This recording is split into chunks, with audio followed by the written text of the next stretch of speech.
What is up, everybody? My name is James D. Fiore, and this is Casual Friday. It's been a crazy week, in a good way. I interviewed a bunch of people that aren't members of the Plymouth Brethren Christian Church, but have nibbled the edges of the Plymouth Brethren Christian Church. And I also realized something, that when it comes to trusting people to house sit, it's best just to not do it, or to make sure that it is a woman that house sits for you. And I'm not trying to be a misandrist, okay? I'm not trying to say that I hate all men or anything like that. I'm just saying, if you're gonna have someone house sit your place when you're away on business or on vacation or whatever it is that you're doing, and you want someone to house sit who will take care of your place, just make sure it's not a guy. It's the best I can say. It looked like I had not left and was still reeling over, mental health issues or something like that. I have tried, not successfully yet, to sort of turn the page since my separation and since I largely live alone, to a page of neatness, but I don't have the strength to actually turn the page. So that is kind of the problem right now. I've never been a really neat person. And even though I know that if you maintain a tidy house and like a neat, clean kitchen and bathroom and all that kind of stuff, you will have a happier life. It's like the feng shui of the mind or something like that. So you have this battle with yourself because these are lifelong habits. This is not a neural pathway of not being neat. This is like a neuro tunnel. Like it's like the chunnel, right? And it's such a wide space from years of painstakingly carving out this neural tunnel so that I'm not used to just feeling like, I'd love to clean right now. It feels so great. So I'm trying, not very successfully. So what I do is this. I'll clean the kitchen and I'll feel good about myself. But then instead of extending that need to clean other parts of the house, I'll just bask in the glory of knowing that I have a clean kitchen. And Stone Child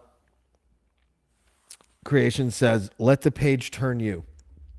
Yeah, I didn't know we had a life coach in our studio audience. No, I'm just kidding. But I really disagree with that in a sense. I think you're just kidding. But because I think that you have to just do the same thing that you do when you work out, but you haven't worked out in a long time and you want to work out on a regular basis. And you got to get through the period of time where you're dealing with muscular atrophy or whatever that's called. And you realize, I used to work, believe it or not, I used to work construction. Not because I was good at anything, but because sometimes they need people that have no experience that do things like shovel gravel into a wheelbarrow and then drop it over there and then come back and shovel more gravel into the wheelbarrow and then put it over, and then you just do that for 10 hours. And that was fine. But the first few days that I had that job, I realized how out of shape I was. And then someone on the crew, in fact, my friend Greg, who told me, if you can get through the first week, you'll be fine. And he was right. But I feel like it's probably the same way for cleaning. And I'm one of those guys that if I walk into a kitchen, do you remember that scene in Dazed and Confused where that guy's gonna have a keg party at his house and his parents are going out of town, and the guy that drives the kegs over came too quickly, so the parents never left, and that really awkward guy, the one that threw the first punch in the fight, walks up to the house. They knock on the door and the parents answer and he's like, "No." And he just walks away. I feel like that when I walk into a dirty kitchen sometimes. I'm just repelled. I end up going in, pacing a little bit, and then Plus, I had a really weird thing. My faucet, for the last, I guess, 4.5 years, it's a really unique kind of faucet, but the handle or whatever you call it that turns on the faucet came off. And so we had to like finagle it in there and wrap it with towels because it would leak. And it just kind of made doing dishes like you had to turn on the water by going under the sink and turning the valves. And it just made doing dishes really awful. But now I got the plumber to come over and fix that. And now I'm utilizing the fact that the faucet doesn't do that. And we don't have to, and I keep on saying we, and I don't have to wrap it in towels as a way for me to think to myself, oh, not as much stress, not as much work. I can do this. So my dishwashing frequency has increased, but I'm still not neat. I dare not turn the camera over to the other parts of my house because it is pretty messy.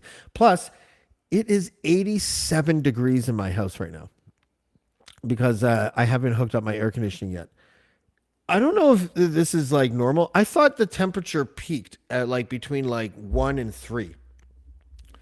But lately, it's been like 74 degrees in my house at like 4 o'clock. And then between 4 and 7, it just goes up an alarming amount of degrees, which is weird because the temperature is supposed to go down. So, Douglas Connors is back today on Casual Friday. He's not here yet because he's casually late, which is fine. Douglas is allowed to be late. It is Casual Friday, and I can't wait to talk to him because he hasn't been here for a while. I want to see how his play went. Also, there was some interesting news that broke today. Or it didn't really break, actually. Do you guys remember Phil Demers? Phil was the guy who was like the whistleblower at Marineland. And he's the guy that's responsible for sort of unveiling the fact that Marineland tortured their animals, basically. And he had to go to court and all that. He tweeted something today saying that Marineland has sold, the people that own Marineland have sold it. And he didn't say to who. And I tried to do a little bit of digging. And I got somebody who is familiar with this situation to say that, and it wasn't Phil, it was somebody else. He told me that the people that bought Marineland are developers who also own a storage company, but he wouldn't tell me who it was. And then he told me that his hint to me, I don't know why this person wouldn't tell me who it was. Then I tried to ask Phil, and he didn't get back to me. Said that it was a developer and a storage company owned by Russians, or at least affiliated with Russians or something like that. And also that his hint to me was like, think tobacco country. So I'm thinking like, what, like Virginia? But it's apparently Ontario-based company who's affiliated with the Russians. And the hint by the Riddler, this other person, was like, think tobacco country. So I couldn't figure it out.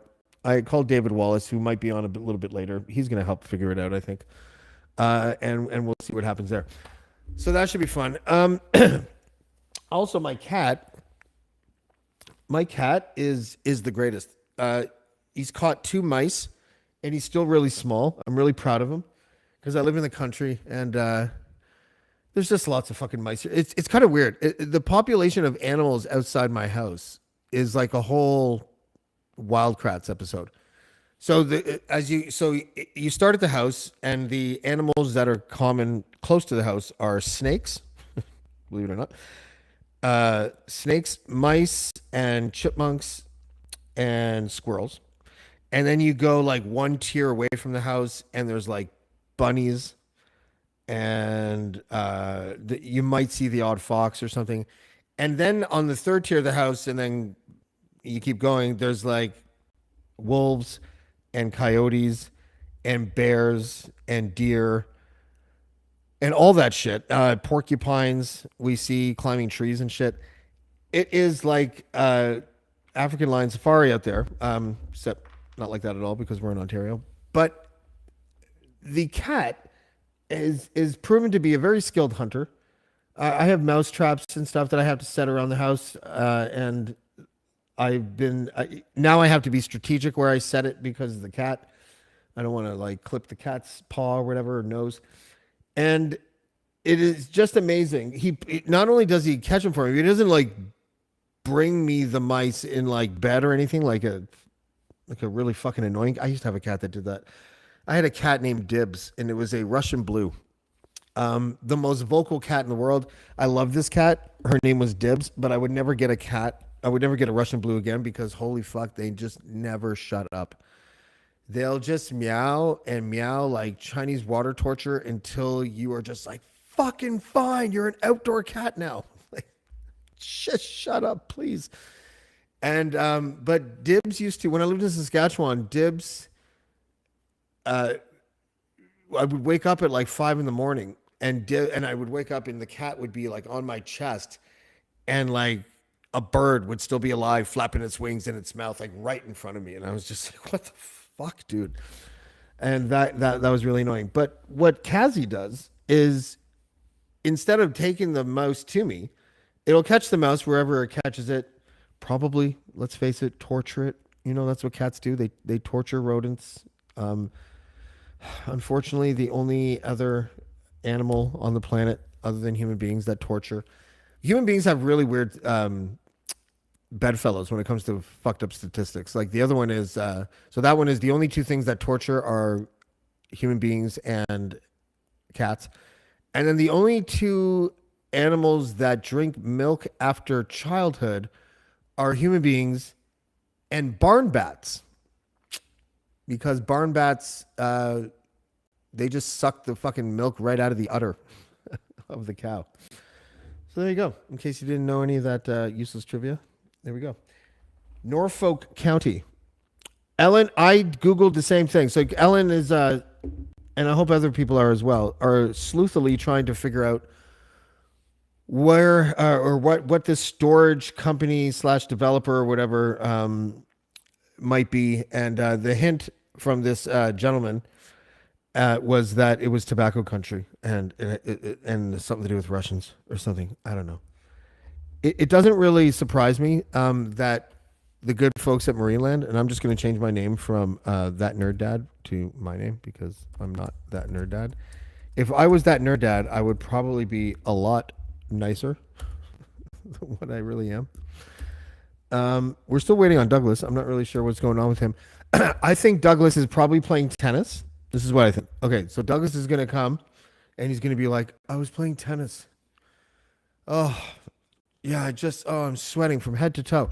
And he's going to like tell me how tired he is and how you know, how he won his tennis match. I'm going to predict that he's won his tennis match. So we'll see. We'll see what happens. I'm also going to take the link and just stick it in the comments. And if anybody wants to just click in. And what we're going to do is this.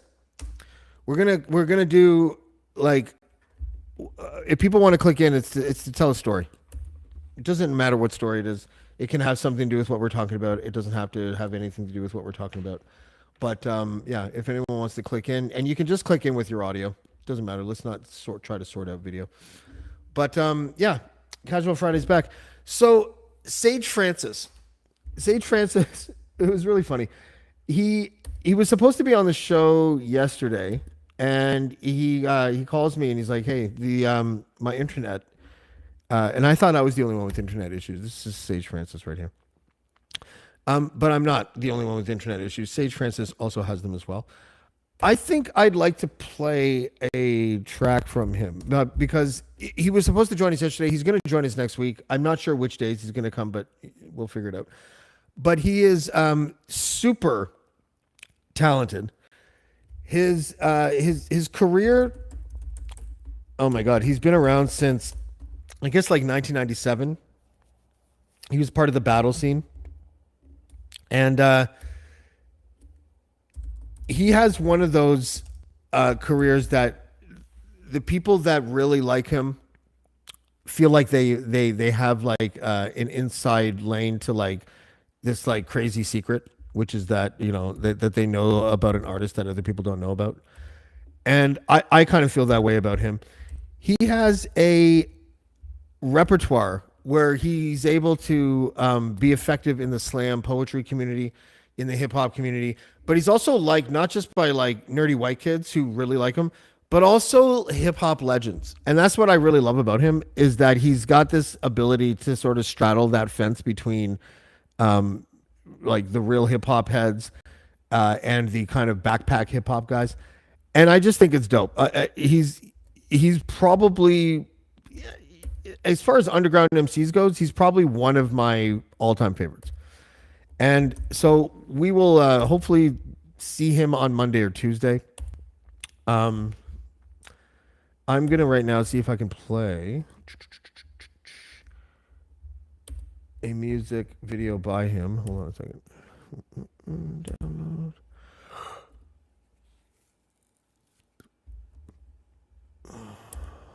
And we are also expecting 2 guests from the Wu-Tang Clan. I should have set that up better. I'm right now talking to Ghostface and Raekwon about coming onto the show as well. And if that happens, I am going to be one of the happiest people on the planet, because I'm a Wu-Tang guy. So here's Sage Francis it's called The Best of Times. And if I get dinged by YouTube, then say la vie. But here you go.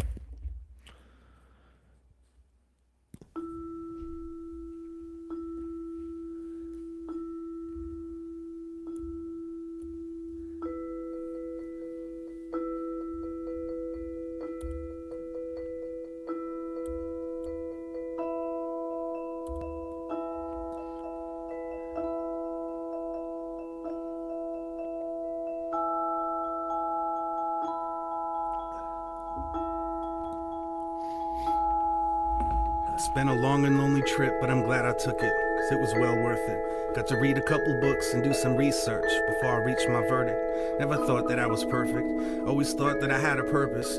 I used to wonder if I'd live to see my first kiss. The most difficult thing that I did was recite my own words at a service, realizing the person I was addressing probably wasn't looking down from heaven.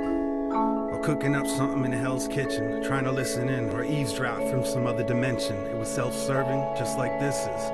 Conveniently religious, on Easter Sunday and on Christmas, the television went from being a babysitter to a mistress.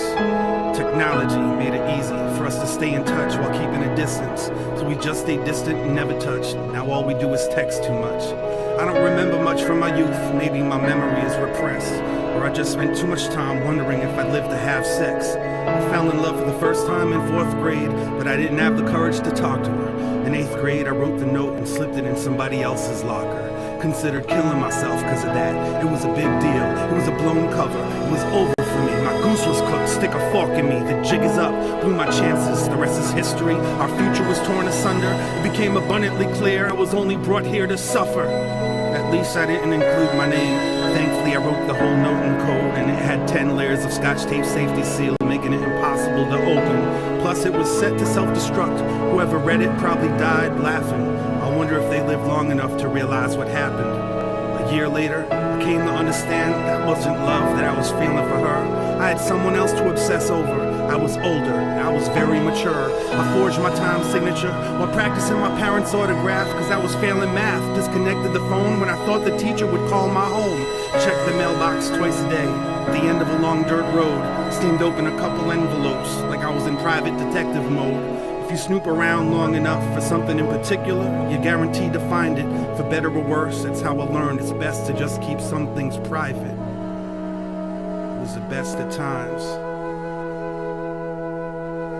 Was the end of times. Was the best of times. Was the end of times. Was the best of times.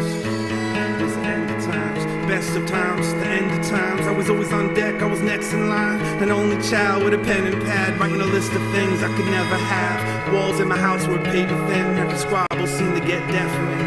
My memory served me correctly and made it a point to avoid and forget some things. Proudly to keep from being embarrassed. Never meant to upset or give grief to my parents. Kept my secrets, hidden my talents in my head, never run to the mattress. Therapy couldn't break me. Never learned a word that would ensure safety, so I spoke softly. Then I tiptoed off, and the door to my room was like a big old coffin. The way that it creaked when when I closed it shut. Anxieties peaked when it opened up, as if everything that I was thinking would be exposed. I still sleep fully clothed. It was the best of times.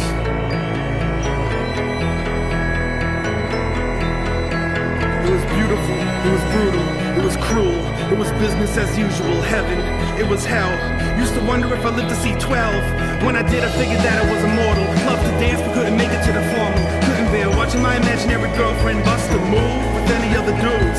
Tone look was talking about a wild thing, but I was still caught up with some child things. Scared of a god who couldn't spare the rod. It was clearly a brimstone and fire thing. Pyromaniac, kleptomaniac, couldn't explain my desire to steal that fire. Now I add it to my rider, like please don't throw me in that patch of briar. It was the best of times.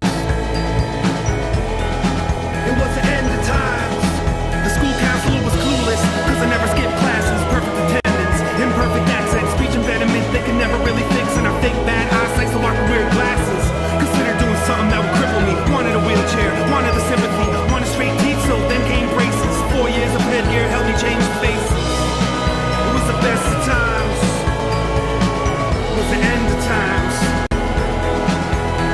Now I wonder if I live to see marriage. Wonder if I live long enough to have kids. Wonder if I live to see my kids have kids. If I do, I'ma tell them how it is. But don't listen when they tell you that these are your best years. Don't let anyone protect your ears. It's best that you hear what they don't want you to hear. Better to have pressure from peers than not have fears. Bear won't give you chest hair. Spicy food won't make it curl. When you think you got it all figured out and then everything collapses, trust me kids, it's not the end of the world.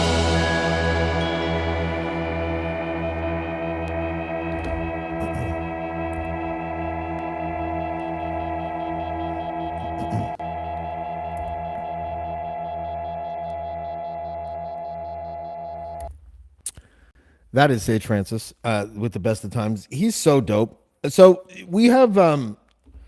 I was listening to in a couple interviews that he's done in the last year or so, and just listening to the being able to spot the parallels between a white kid that grew up in the States and their kind of relationship with hip hop and my own. It is so interesting because when it's funny because I don't know how many subcultures there are where you can like pinpoint when the subculture was born, basically, which is August 1973. This is the 50th anniversary of hip hop. But also then what happens to certain demographics when they cling to the idea of like a new subculture like that, where it's not your culture. So I know that we live in an era where we like to talk about appropriation and stuff, but it really was more like a homage.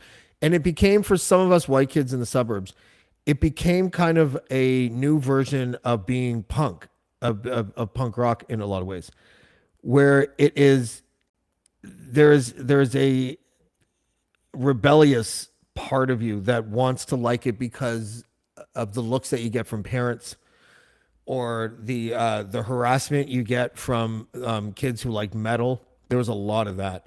I got bullied once when I went to school in a Public Enemy shirt. It was for their album Fear of a Black Planet. And I remember, this is so funny. His name was Paul Kendall. And I went to school and we were in the smoking area. And he's like, what are you doing wearing that shirt? And I'm just like, it's Public Enemy, man. It's a good album. He's like, you know what that means, Fear of a Black Planet? It means they fucking hate white people. And I'm like, I don't think it means that, dude. I just think, it's, they have a civil rights political bent to their music, and I think it's dope, and da-da-da. Fuck, you shouldn't wear this fucking shirt to school. And then what was really funny is that a couple months later, there was an assembly in the gym, and Paul Kendall, proud. He used to pride himself, I guess I would say, as a good dancer, and he danced in front of the entire school in MC Hammer pants. Public Enemy shirt bad, MC Hammer pants good. If it kind of shows you the difference between us when it came to what we liked about hip hop music. But anyways, Fear of a Black Planet, one of the best Public Enemy albums ever. Sage Francis talks about how he went through these stages in hip hop where, and I can totally identify with this, where there was a certain stage that you go through, especially when you're a white kid, trying to be as respectful to this culture as you possibly can, and gravitating sharply towards the side of the spectrum where you're like, I only like real hip hop. I don't like this shit. Blah, blah, blah, blah, blah. Anything that's on the radio, I don't like. It's not real hip hop. There's sellouts and this and that. And I was totally that guy. When 50 Cent came out, I hated it. Oh, I couldn't stand it. I thought it was just monotone rapping, and I wasn't a fan. And then now, because of all these mumble rappers, I look back and I listen to like 50 Cent's "I Get Money," and it sounds almost classic to me. And I was asking a friend of mine, I was like, "What do you think? What explains that?" And I'm like, "Is it because the contrast of bad hip hop of modern times versus what that sounded like?" And he's like, "Actually, no. It's probably," and I respect this person's opinion on hip hop, more so than my own even. And he's like, it's probably because you were able to get that sort of like elitist backpack straps on too tight hip hop mindset and just sort of appreciate the music for what it is. And he was right. And so now I look back at there was a bunch of artists that I probably missed that I shouldn't have missed. I used to sleep on LL Cool J after Walking with a Panther because I thought his shit was watered down. But it used to, that's the way it was. Sage Francis, then he put out Makeshift Patriot on October 11th, 2001. So everyone thought he was a political rapper, even though he wasn't. The spoken word stuff I mentioned. He's one of those dudes that like his imagery when he rhymes is so dope. He talks about how the loose string on his blanket would tickle the springboard in his box spring and create a song that he could fall asleep to. And it's just he's just so dope and literal and a non-linear thinker. So big ups to Sage Francis. We will have him on Tuesday. I think we've settled on. I just saw an email just now. Douglas is MIA, but we have a guest that you are familiar with. He is the co-host of the Eager Beaver podcast. I believe he's the bear. I think he's the bear. His name is Mr. Paul Grizzly. Atkinson. Mr. Grizzly. How you doing, buddy? Douglas is just doing some TCB, taking care of business at the moment. He's taking a shit? Is that what do you mean? What? Okay, fuck. No. It's casual Friday. Don't react like that. Come on, Paul. Be a brother. I don't know what TCB means. Are you going to write it to me now? Oh, shit. Don't. Yeah. Okay. Well, you can't fucking do that to James. I won't say anything. Yeah. How are you? It was good to see you. What was that, 2 weeks ago now? Yeah, 2 weeks ago. Yeah. You owe me a Brazilian woman. I don't know if you remember. Yes, I do remember. I don't think it was I who promised that. I think it was Bridget that said she. I don't know. It was, yeah. So we had dinner at, what was it, Al's Steakhouse? Al's Steakhouse, legendary place here in Ottawa. Yeah. Great food, great service, chill vibe. Yeah, it totally was. And I felt because I was wearing nice clothes, I felt like I was 10 feet tall. That's how I sort of feel like when I'm wearing nice clothes. So I went to I needed to find the bathroom, and this like 5'11" lady woman named Kelly escorted me by hand. She like held my hand, and it felt like I felt like I was a kid and she was like a teacher because my hand was like this as I'm walking because she was so tall. Yeah. And then I can't remember we had an exchange and it was funny. It was like flirty, but not in like a real way, like in a funny way. And she's like, and I'm like, this is great. She's like, what? I'm like, oh, I don't know. I have a penchant for women who are taller than me. And she escorts me to the bathroom and she goes, I only date short kings. And I'm just like, all right, my lady. All right. Thank you very much. Right. And then she wouldn't have a drink with me later when when I was there with your buddy Phil. But it was good to see you. But Great the to whole see you too. Brazilian thing was was that Bridget was going to link me with one of her friends or whatever, and then we couldn't even find the friend on like Instagram. So I guess that ship has sailed. Eh? Well, I don't know if it's sailed, but we could always reinvigorate that at some point in time in the near future. I don't think we should. I don't think Okay. I should. No, I could just as much as I would love to go out on a date. I was there's a woman in town who works at the coffee shop. And when I got Tinder, I was in line at the coffee shop and she came up and she was the person that was about to take my order. And I looked at her and I'm like, you know what I'm about to do? She's like, what? I'm like, I'm about to swipe left on you. And she's like, why would you do that? And I'm like, because you support online dating. And I don't. So that's why I have Tinder, just to swipe left. But she knows about, the year I've had or whatever. And she reminded me, she's like, well, it's good that you swipe left anyways. I'm like, why? She's like, well, she goes, I would go out with you and have dinner and stuff like that. But right now, I would only do it. I would insist that we do it platonically because I read your article about the Adderall, and you should not be dating anyone for at least a year. And I was like, fine, we'll just have sex. Well, I'm just kidding. I didn't say that. I well, didn't say here's that. the thing. I don't think she's wrong, She's not. and at the same token, I completely understand what you're saying. Yeah, I'm still human, right? I still have that requirement, if you will. I don't know if I do right now. You know what I mean? I even forgot that masturbating existed. I was just like, oh, right, we can do that. Like, I know. Listen, it's Casual Friday. What do you want from me? Yeah, well, But no, but like, if you, seriously, all kidding aside, I don't. My libido right now, it's not that I couldn't have a libido if I wanted one. It's not like I have technical difficulties. I just never think about it. You know, lately. I get it. Yeah. No, I don't think you get it. I don't think you have any way of identifying with this whatsoever. well, in truth, I don't. But I'm trying to be empathetic and sympathetic. So, You don't have to be. That's the thing. I actually find it to be kind of a gift. I spent a lot of years, Paul, preoccupied with the opposite sex and sex in general and all that kind of stuff. I didn't have a good ground floor or starting point when it came to healthy relationships. My parents are divorced. I have two sisters and like five or six brother-in-laws. I forget now. You know, and yeah, I used to equate love and sex. I used to equate like how powerful the jealousy was equals how much you loved the person. Like it was a really warped understanding of love.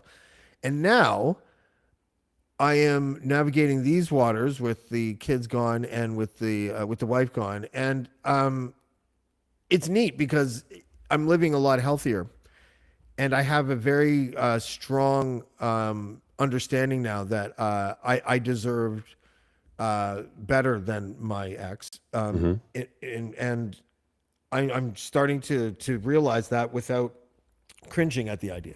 You know what I mean? Like, I get that. I was single for a number of years by choice, literally by choice. It was like I could be in a relationship if I wanted to be, but there was so much toxicity out there that I was like, no, I would be alone instead. And then I was lucky enough to meet with Bridget, and we're at similar places in our lives, and we just clicked, and we literally talk about anything and everything. I haven't had that since I don't know when. I honestly, I don't know if I've ever actually had that. There may have been really? times in past relationships where I thought I had that, but when I look back on it in retrospect, it's like, no, because when I tried to bring up a subject that was, troublesome to like, I don't know, whatever the complication in my head was at the time, try to have the conversation about it. And it was like, no, can we talk about something else? I'm like, but this is really concerning to me. No, I don't have time for that right now. Oh, and I didn't have the ability to understand it. Like, not only was the topic that I wanted to discuss dismissed, but so was I. Really? Yeah, and I think a lot of men go through that where, um, well, so I'll relate to you a story that I heard recently, and names are unimportant, so we won't mention any, but a woman came to another woman and said, "I'm thinking of leaving my husband." And the question was, "Well, why? Is he cheated on you? Is he bad?" No, he's not paying enough attention to me, and I'm not getting the love and respect and the attention I need. Have you told him this? What do you mean, have I told him this? I've tried to show him that. Have you told him this? Have you said to him, "I need you to pay attention to me because I'm not getting," and I'm simplifying it, but it boils down to, as males, we're stupid. We are incapable of understanding. Uh, a woman can look at another woman and just give a nod and a wink, and they get each other. I'm like, well, guys get that too when it comes to like, thanks for picking up the tab, or uh, good football game, or you know what I mean? Like, whereas women can do that and understand each other on a much deeper meaning than men can. So what it boils down to was she was not communicating to her spouse, "I need you to pay more attention to me. I need you to hold my hand." And he's like, "Oh my God, I'm so sorry. I didn't know." Because as guys, we just keep rolling along and we think everything's good until somebody tells us it's not. And we don't know. We're dumb. We're dumb creatures when it comes to that. Well, I So, fundamentally disagree with everything you just said. We're not dumb. but we're simplistic in the sense that if you don't tell us that things are wrong, we're not necessarily going to pick up on it, is what I'm getting at. Yeah, and I agree with that. But I don't think that we should have to be psychic about it either. Like one of the worst things. We're incapable of it. That's Well, what I I'm don't saying. think that Men we are are. incapable of it. I think that there's a lot of us that are intuitive.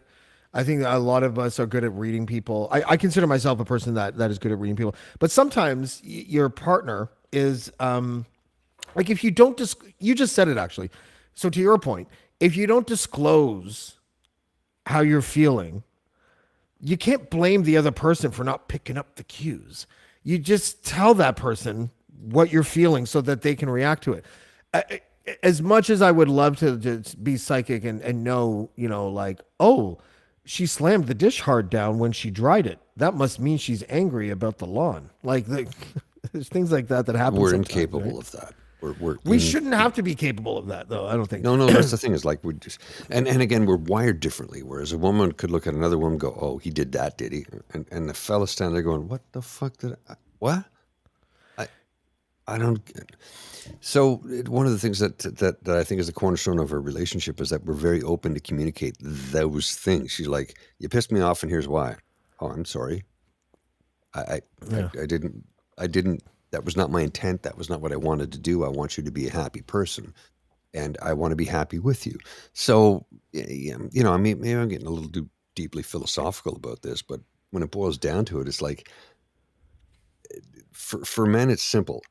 Tell me what you need me to do. Tell me what you Yeah. need me to do. It's. I don't think And it's I don't more think complicated. that's a big request. I think that's a No. reasonable request. Tell me what you need me to do, and I'll do it. And one of the things that I've learned is that oftentimes, because as men, we want to fix things, right? That's who we are. We're going to fix it. We're going to repair it. We're going to torque it, make it better. And they're like, "No, I just need you to listen to me."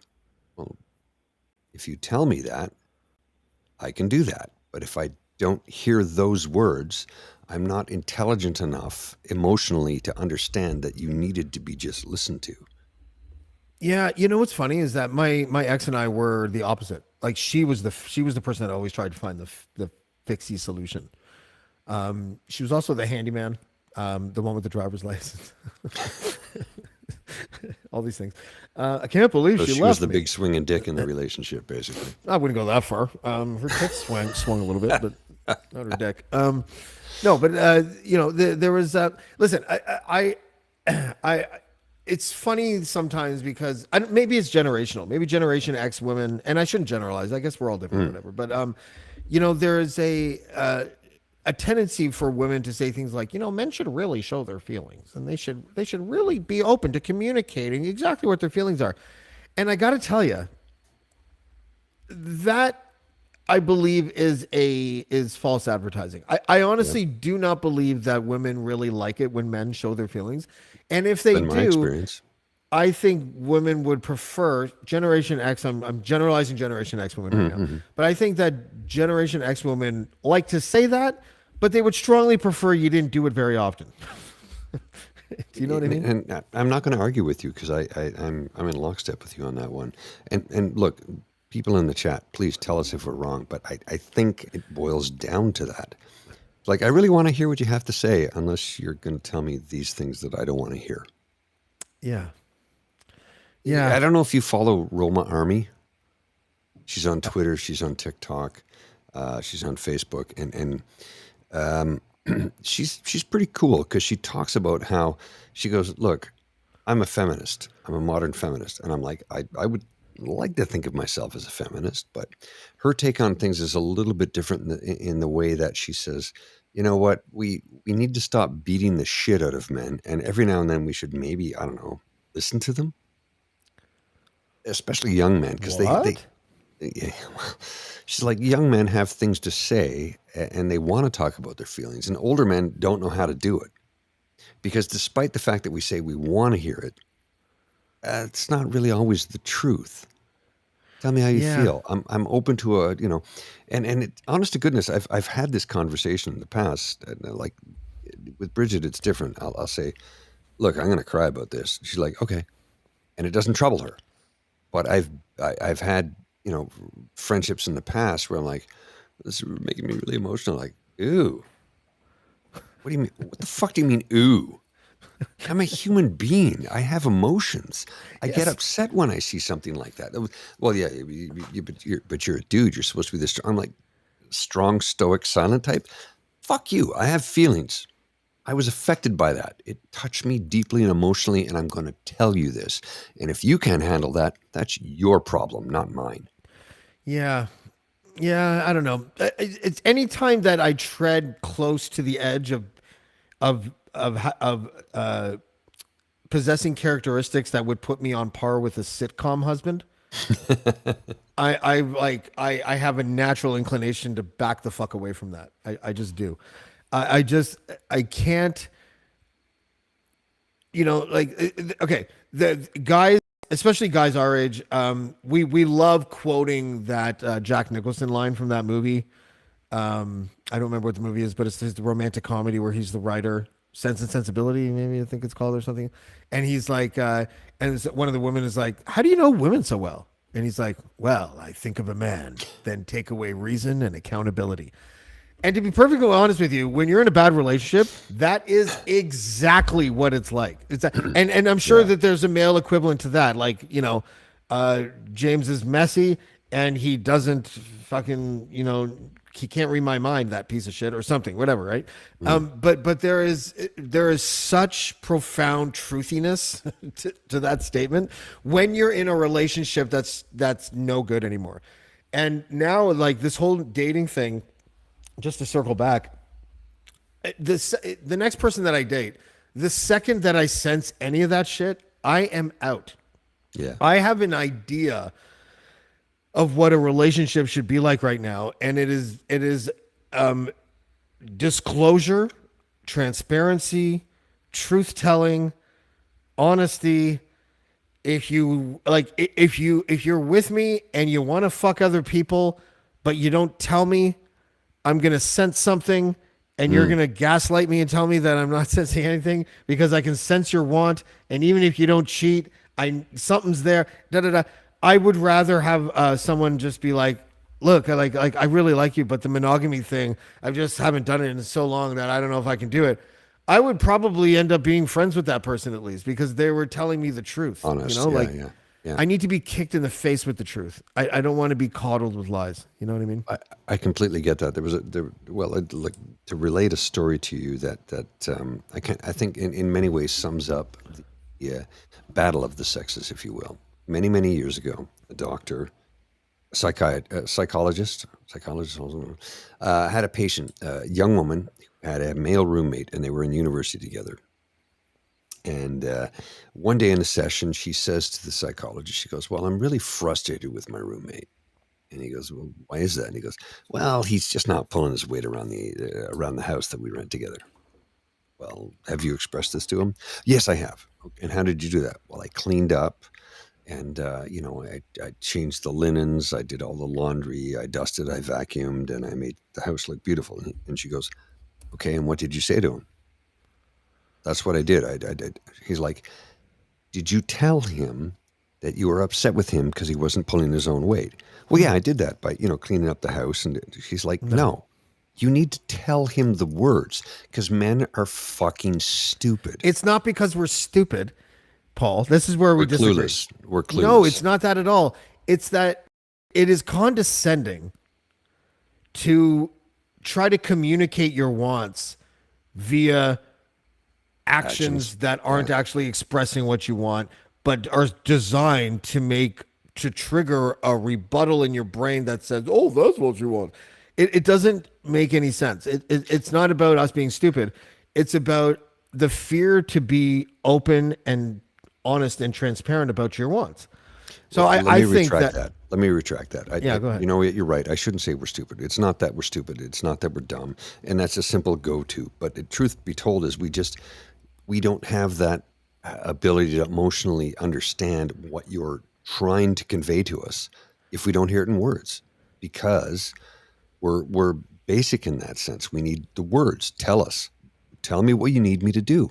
It's that simple. It's not complicated. Yeah. Well, I would like you to clean up the house. Why didn't you say that? That's not difficult. I can happily. I'm eager to do that. Tell me that. If you don't tell me that, I agree don't with know. you, but I don't think that the way that if you're let's just say person instead of women, but if you're a person that is that wants the other person to understand that they should carry their weight around the house by cleaning it more, and you do so by projecting a negative action that is supposed to trigger that realization, then you're part of the problem.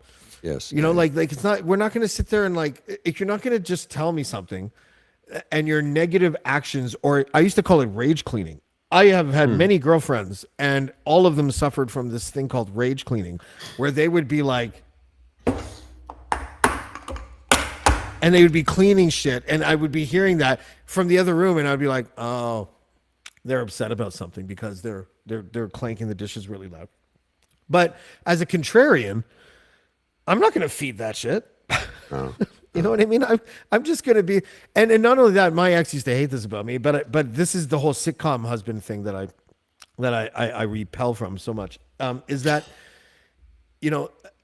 I would actually become more cemented in not doing what they wanted me to do when they did that. When they would rage clean, which was the hint that I'm supposed to do this, I would be like, if you don't have the gumption to just be like, babe, you know what? I'd really appreciate it if you would clean the kitchen. Okay, easy. no problem. Done. Yeah, Yeah. Okay. But Yeah, if you clank dishes and fucking roll your eyes, have fun cleaning the kitchen. But I'm not going to do it. well, and that's the thing is to communicate better, especially with men, you have to give us what you want in the words. It's that simple. We are incapable of reading your mind. Yeah. Any more than, and I've had this conversation in the past with colleagues. I'm like, what am I thinking right now? Well, I don't know. So why do you think I could understand what you're thinking right now? I never thought of it that way. And I'm like this. Tell me what you need me to do. It's not complicated. Tell me what you need me to do. I used to tell my ex, you can literally have me do anything you want if you are able to communicate it in a way that isn't designed to pull my emotional levers where I feel like, oh, sorry, or oh, I didn't know you were so upset. Like anything.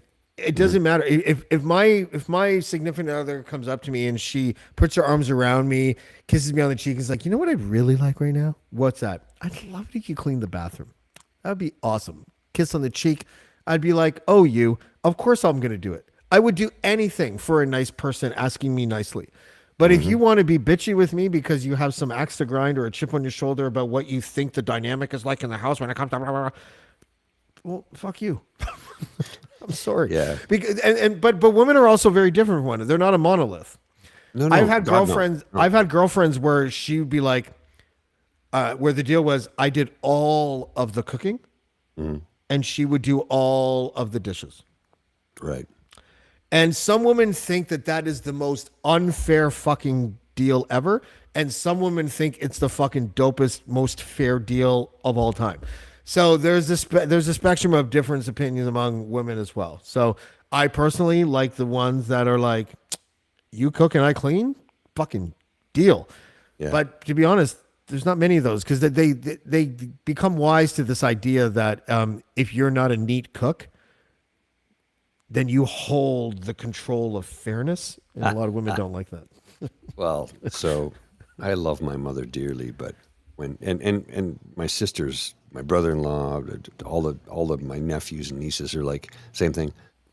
Grandma's a great cook, but she uses. I'm like, yeah, she used. It's a trait amongst the women in her family. They have to use every damn dish, bowl, pot, pan, utensil to cook a meal. And I joke about it, but my mother laughs. She's like, "Yeah, we're bad at that." I'm like, "Mom, that did a cyclone come through the kitchen? I can cook a 9-course meal and use 3 items to do it. Like literally, I got a pot, a frying pan, a spatula, and a spoon, and I'm good. That's 4, but you know." And she's like, "Really?" And I go, and she's like, "How does it so clean when you're done?" And I go, "Because I'm just like my dad. I'm done with this pot. I'm going to clean it immediately." Oh, I wish I had that. Because the Honestly, I worst do. thing I can possibly deal with, the worst thing I can possibly deal with, Can I is just having, say, after I've had a big meal, is have to deal with a tornado has gone through the kitchen. yeah, I just want to talk about Linda's comment. This, she's put so many up, but I don't believe in nagging. Men are socialized to diminish, ignore, disregard what women have to say, forcing us to repeat ourselves into aspiration. There's some I mean, truth to that. No, but but men aren't a monolith either, right? But No. what Ellen and Linda have been describing in their earlier comments, like that's the reason that older women have no desire to be married in a relationship after a certain age. We're done taking care of other people.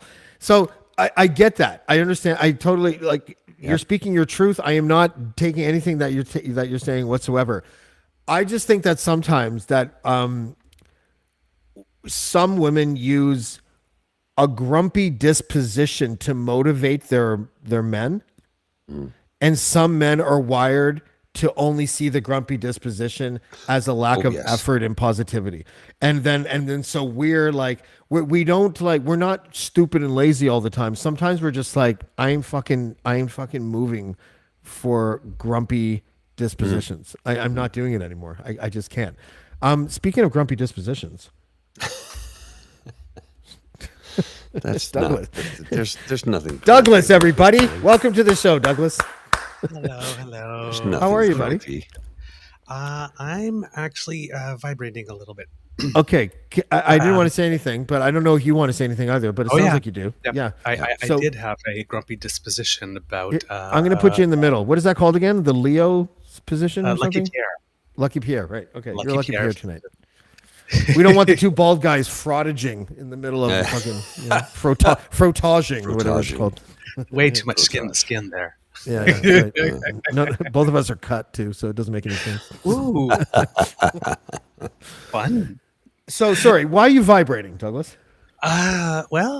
This evening, my partner and I, my beaver sweetie, decided that we were going to go for a little walk, and about 4 units from our place, a neighbor with whom we have gotten on extremely well until very, very recently,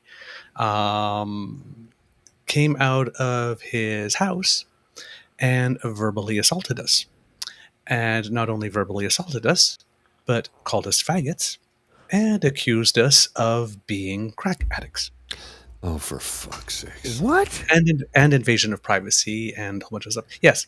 Well, you see, what happened is that we're doing renovations to the home. I'm looking to do a recording studio in a back workshop that we have. And we asked the city if we needed a building permit. And they said, well, yes, we will. And you'll have to plot where it is and take measurements from the property line.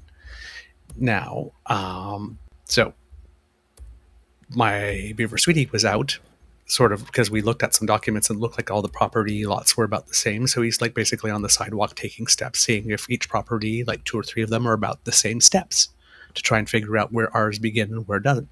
Well, apparently it seems that that neighbor 4 doors down saw that, and because when we had his company come and provide a bid for the work to be done, and we asked for an estimate, and he kept on saying, I'll be bringing you a bill. It's like, no, you will not be bringing us a bill. We want an estimate. Because Yeah. we're having 3 people come provide estimates, and then we're going to look over, we're going to ask some questions, and then we're going to offer. For, I said, well, for that kind of shit, free estimate is like, it's about a $12,000 project. yeah. So he Guys, goes, well, I'm going to take a call. I'm going to take a call from my son who's away. okay. Yeah, no, cool. So he going, didn't really keep going. want to provide an estimate without a guarantee that he was going to get the work. And we said we did not do business like that, and he hung up the phone on us. And we have not spoken to him one word anyway, good or evil, written, oral, anyway, haven't looked at him since. So he just came out, assumed the absolute worst, called us faggots, behaved like the dick that he is, clearly, because he was always very, very nice to us. And the only thing that has changed since then is we said we would not give a contract without an estimate. So I've you just, know my blood's boiling right now. I've just filed a police report. Good. As a hate crime. Good. Because he picked the wrong fucking faggot. Because once again, as we said earlier, if you're going to come for the fucking queen, you best be prepared. Yeah. So I am super sweet. I am super sweet. I will bend over nice. Everybody knows me like this. Come fuck with me. I'll find you. Yeah. You don't call me a faggot because I'm the faggot who'll fuck you up. I'm sitting here with Bridget, and we're both ready to drive to Kingston and break some legs, which is not the right thing to do. No, we're that's not not going right to do that. And even though I know this is not my fight, you know I would kill for you, right? You know that, right? I know that. I just don't think that he expected out of me or Alex, me to be the one. Yeah. You turn around and tell him to go the small one. Yeah. The one who's always nice and polite and smiley. Yeah. Like this. He saw my face turn. Oh, he's shitting his pants now, isn't he? He said the word literally, and I stopped on a dime. And I turned around and I said, "What did you just say?" And I just marched right up and says, "You want to say that again?" And he didn't. Of course not, because he's a fucking coward. And he didn't take any step towards me whatsoever. Yeah. It's like, I wasn't going to be violent. No. Clearly. No. But you're not going to be pushed over either. Yeah. You think you're going to say that word to me 4 units away from my home on the street on which I live? Charles, and you think that I'm just going to like bow my head and go put my tail between my legs? Not happening. Fuck you. Yeah. You're about to learn. Well, what these idiots and these assholes and these ignorant inbred fucks. Oh, did I reach out for that one? I don't know these inbred. Obviously an ignorant fuck is he does not understand what gay men went through in the 80s and 90s. He doesn't understand the temerity, the strength, the backbone it takes to be an out proud gay man in 2023 after the shit you went through for decades. He doesn't get it. He's about to find the fuck out because he just fucked around. Wrong queen. Oh, I know. You picked the wrong faggot. Fuckwad. I know. Well, so, I called you as James was like, can you get a hold of Douglas? I'm like, okay, hang on. Called you and you're like, I'm doing this. I'm like, okay, done. Take care of it. I'll talk to you soon. Hang up the phone, jump on the show with James.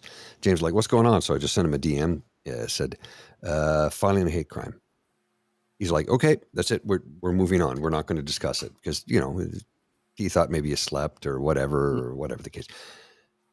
And he was like, okay, this is not our story to tell. We're not going to talk about it. It's not our story. And we saw you in the green room, and I'm like, if you want to talk about it, we'll talk about it. If you don't want to talk about it, we won't. But I am talk about this stuff. Of course. And I'm happy that you are, because this needs to be called out every single fucking time. Mm-hmm. It can't be glossed over. It can't be let go. It can't be forgotten. It needs to be called out. It needs to be addressed, and it needs to be punched in the goddamn face. Mm-hmm. And Well, I may have been a little too honest in the police report when I filed it, because it said, now, admittedly, I did raise my voice and tell him that wasn't acceptable, and made a choice suggestion about something he could do with himself. Well, I think that's okay. Yeah, I think that's okay. The truth, the full truth, and nothing but the truth. So help me God. You know, you got I to do do it. not tell a lie. No, God no. So, but see, here's the thing, right? I popped off. I Mhm. came in. I filed the report. I did something about it, and I'm me again. Yeah. You put it. Oh, there's the cutest little kitty. Oh my God! Look at that little kitty cat. Hello, it's me. Hello. You're my fan. I'm your fan too. You're such a cute little thing. Oh my God, it's so cute. Oh, there we go. There we go. Yeah. That makes everything better. It really does. Oh, Yeah. You know what's weird Kitty. is that I think I've said this before, but I actually mean it, so I'm going to say it again. I feel less anxious at nighttime with my guard cat. Oh, of course you do. Like- Of course you do. No, but like it's weird because I'm not whatever. Like I'll just admit it. I don't like nighttime because my kids aren't here, and sometimes I feel concerned. I start to think things like if someone wanted to kill me, I live in the middle of nowhere, they could probably kill me pretty easily, and I'm a little OCD when it comes to certain thoughts. Like I have to like climb out of my head, and I haven't felt that way since I had my ferocious Kitty cat. kitten. Really? The murderer, if they did come, could just kick it out of the way or stomp it and be dead, right? Like it's not like it'd be much of a problem for the murderer if some came. But now I don't think of the idea of getting murdered anymore. Should I be admitting this? You think on this? Yes. Oh yeah, because you're doing. That means you're in a better place. Clearly, Gents, we're confessing. I gotta jump. I gotta take my leave. Okay. But great to see you both, Douglas. I'm glad you kicked some fucking ass tonight. Do me a I love favor you, and brother. reach to your right and give Bridget a smack on the bum for me. Okay. Oh, for fuck's sake. Something. Yeah. Jesus Christ. Oh wait, I accidentally removed Douglas. With the wrong person, dude. Wrong. Bring him back. I Jesus, can't. man. I removed him. Oh my god. I literally removed him, but he'll check back in. I'm just kidding. Tell her she owes me a Brazilian lady. James says you owe him a Brazilian lady. She's just smiled, laughed, and said, "I do." Oh, perfect. Perfect. Yeah. Thanks, Bridget. All right, buddy. He's smiling. All right, I'll see you later, brother. You take Okay, care. I hope Douglas signs back in. Yeah, just send him a text. I'll send him a text. Yeah, send him a text. Tell him to sign back in, please. Okay. All right. Thanks, Paul. I can't believe I accidentally got rid of Douglas. Do you guys remember when I used to just like eject? Do you remember when I just used to eject people for no reason at all?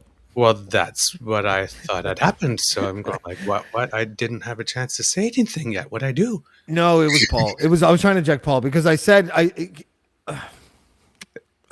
hate the only thing I hate more than when this happens is when I talk about it happening, which is I said something. I said, "Hey, Paul, can you just reach over to your right and give Bridget a smack in the bum from Jamesy?" And what I'm expecting in that situation is like, "Oh, you." But instead, Paul, and he's the king of this. He's like, his face was just basically like, James, I don't think that was a very respectful thing to say. And I was just like, oh, for fuck's sakes. I don't mean it like that. Come on. It's a smack on the butt. It's not like, I didn't ask you to skull fuck somebody. You know what I mean? Like, it's just, not her. I'm just somebody. Just, Douglas, talk. Say stuff. Ooh, that was a jump. There's a shark in that water there. Yeah, that's true. Okay, I'm sorry, guys. I'm sorry. I'll try to keep it together for the rest of the show. So tell me about the fact that you guys used to get along with the neighbor that called you that awful name. And by the way, are you sure he wasn't? And this is not meant to be. Okay, before I do this, Yes. I'm not trying to get away with saying. I know you're a friend. Go ahead. Yeah, I'm not trying to get away with saying this word. I'm not going to say it. But Say it. are you sure they didn't? Are you sure he wasn't calling you No, he was A not calling meatball? us Hey, meatballs. meatballs! Like, I would have preferred maybe meatballs would have probably made me laugh. I would have given points for creativity on that. because I didn't know this, but apparently F words, the anti-gay F word slur, are meatballs made from minced offcuts and offal mixed with herbs and sometimes breadcrumbs. It is a traditional dish in the United Kingdom, especially South and Mid Wales and the English. Now, did this neighbor have an English accent? I'm just asking. No, he did not. He very much did Then not. he's definitely homophobic. So, but give me an idea of your former interactions. Oh, like absolutely, like really pleasant. Well, he's the every neighborhood has one, right? The guy who's always on the street who knows everybody else's business, very Yeah, nosy. yeah. Yeah. So he's the guy. So when we first moved in, struck up conversations, sort of gave us an idea of the lay of the land, who was who, that type of stuff. A couple of people in the neighborhood for whom he didn't have very, very nice words. Then,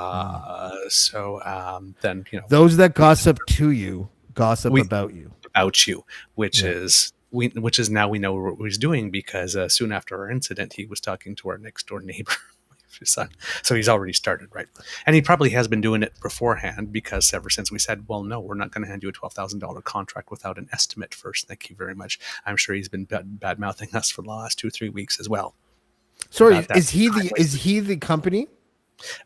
He arranges for the people to come over to do it. I don't know what it is he does specifically with them. Oh, but he's the lead generation guy. I think so, probably. Yeah, so he called you that word because he didn't get a commission on the estimate. Yeah. Yeah. Wow. But What a piece of shit. he thought like when we moved in first, we were looking at a couple of things and we asked for some advice and some stuff, and he came in, and then it's sort of, and they gave us an idea, and we thought, okay, that's good. But, we have lots of things that we want to do. So we wanted to put them in order and take some time. And so we weren't hiring anybody that summer. And apparently because we had them come in and then didn't hire, we were like time wasters or something. So this year we are actually ready to do the project. So we asked them, do you want to come in? They didn't want to send anybody at first because we had wasted their time last year. So we said, fine, no problem. And then we had 2 other people come in, and then they said, okay, well, fine, we'll come. But they seem to have thought that because they came to take a look at it, that they were necessarily getting the contract. And we're saying, like, we want some estimates because we're going to compare the bids. We're going to have some questions. We're going to get back to you. And he kept on saying, we'll be bringing you a bill. And can you get like $2,000 from the bank to get it to us tomorrow for the deposit? And say, we haven't freaking hired you yet. I didn't sign a contract there, Wilbur. Like, yeah.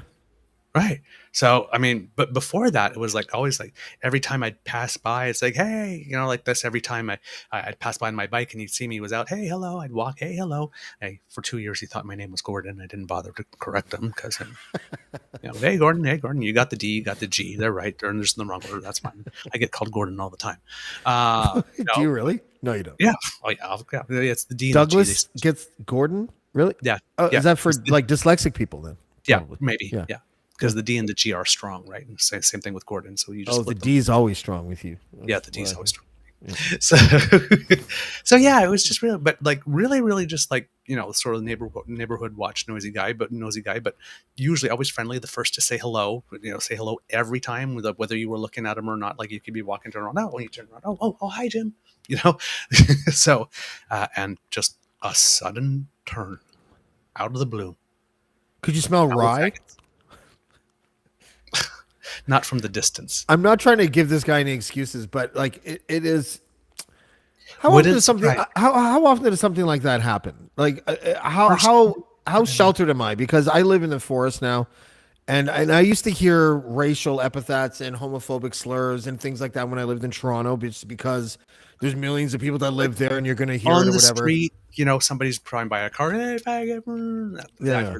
But like, to me, someone who knows me, who I see every day on my street, on my neighborhood, at my school, and never, ever, ever. This is a first. And now you got to see that guy every day. Every fucking day. So what's it like filing like a hate crime report? What's that like? Well, I just did it online, so I haven't talked to anybody yet. Okay. So what do you go to, like the police? Yeah, I just went to the police, Kingston police thing. And you file a report, and they have all this list of different type non-emergency ones, and one of them is hate crime assault or hate crimes. And I clicked that one, and typed it all in, and sent it. Do you think he'll deny it? Well, he can, but my my beaver sweetie was right there. So, I'm sorry that you went through that, dude. I don't know what that's like. That is where I see, when I think of privilege, I don't think of things like economics. I don't think of things like that. I think of things like that. yeah, Like I have never. I've been I've been the target of verbal, whatever you want to call it, an onslaught about my race, but it was like in a response to me critiquing the organization Black Lives Matter or something like that. Like what's a fucking white boy doing, which I don't think is right, but it's not the same, right? Like it's not the same as like using the N word or the F word in this case or whatever. Like, yeah. so I don't know what that's like. Does that just harken like what does that do to you? Like I know you're a smart guy and you're and I think that while you know what's fair and just, I also think that you're tough. So I think that it hurt you, but I don't think that you're going to let that guy control your emotions or anything. But I'm Oh, no. wondering though, does it harken back to when you were not out and the things that and the anxiety that it used to make you feel and the idea of being dehumanized? Like, does it take you back to when you were less comfortable being in your own skin? That's a really great question. I think maybe for some people that could very well be the case. I can see how that would happen. For me, no, not wrong, because I have no history of this. Um, I mean, I've been through some stuff. The last foster home I was in, my foster parents, when I moved out, they just completely rejected me, and I never saw or heard from them ever again, even though I lived there 10 years because I was gay, and that was it. So, I mean, there have been things like that. That was painful. But this is, no, this was more like, I'm just like walking down the street, like this. And okay, I wondered what the first interaction with him would be, given that, he basically hung the phone up on us during the middle of a conversation when we said we don't do business that way. What was the quote that he said to you? Like, what was Well, the sentence? when we were talking about it, it seemed like we could do. We had one person come and give us a quote. We said about 12,000. He said, "Yeah, we could do that for 12,000." Sorry, I meant what was the guy? What did the guy say verbatim? Is what I meant. We said, "We'll be bringing you a bill." No. When he used the F bomb, Oh, today. what was that sentence? I don't remember. It was just sort of like he was like walking away dismissively and something like fucking faggots. Oh, I- so you 'Cause didn't even have the balls to own it to your face. That Well, makes no, it- no, no, no. Well, like now, yes, to our He face. said it but I under mean, his breath, like one of those tough But- guys that says "fuck you" to the bigger guy when on he the walks away. steps by his door, so he could like walk in at any second, right? Like this. It's not like he came up to the street and talked to us and said faggot, right? Like he was really at a safe distance on his property, you know. So it's just, the thing is that in any normal circumstance, had we done those measurement things that we were doing, Mm. right? He would have come out in the street and said, "Oh, I saw that you were noticing. What are you working on? Why were you taking those?" But now it's like, because of that, it's like, you're fucking invading my privacy and you're doing this and you've got to stop doing that. And it's like, why are you suddenly ascribing to us all the worst intentions in the world? What is this tone? What is this language? What's this aggressiveness? All this is completely new behavior. Yeah, Why the new behavior? And then all of a sudden the word faggot comes out. Oh, so this is who you were the whole time, eh? and he's calling you that because you aren't being taken by, first of all, subliminal and muddy sales tactics, right? Yeah. Like it's not like it's not normal to just expect somebody to spend 2, 12, 15 grand, whatever it is, because they came over to look at what you had done. It's not like you sat there and was like, "I'm hiring you. Please come over and tell me how much this will cost so I can pay you." You didn't have Right. that conversation. No, and the thing is that after the guy came and actually looked at it, like this, he called us. He's talking on the phone, like this, tell Bill, and we say, "No, we really need an estimate because we're doing some things and we're getting some grants, and we need to file the estimates with the people that will be giving us the grants, because the work has to be approved first and all that kind of stuff, right? We're getting energy retrofit grants and all that type of stuff, right? Yeah. So we're putting all of them together. It says, well, so we need that piece of paper to file it, to get the grant, to get the loan, right? So Yeah. we can't do anything without it. So we clearly did not hire you. We explained this on the phone Hmm. that we need an estimate. And then it calls back like 40 minutes later and again says, we'll be bringing you a bill. We just had this conversation. Why are you Yeah. talking bill? I'm saying estimate, you're saying bill. What is it about the English language you suddenly don't understand when I say estimate? And it's not like this is new. The free estimate, but Douglas, my first job ever was I was in grade 10, I think, or grade something like that. I was 16. Was to work. I worked for a company called Bill Den Home Improvements, and my job was literally lead generation to set up free estimates so that our contractors could go to houses, tell them what it would cost, and try to close them. Right. That is how that industry runs. It runs Right. on free estimates, right? Right. We've been having people come and give estimates for the last 2 years Yeah. for the stuff that we need to do, because it's hard to get people come in with COVID and all that type of stuff. Mhm. So it's like we finally got them all. We've been like, we kind of know how this process works. Thank you. Yeah.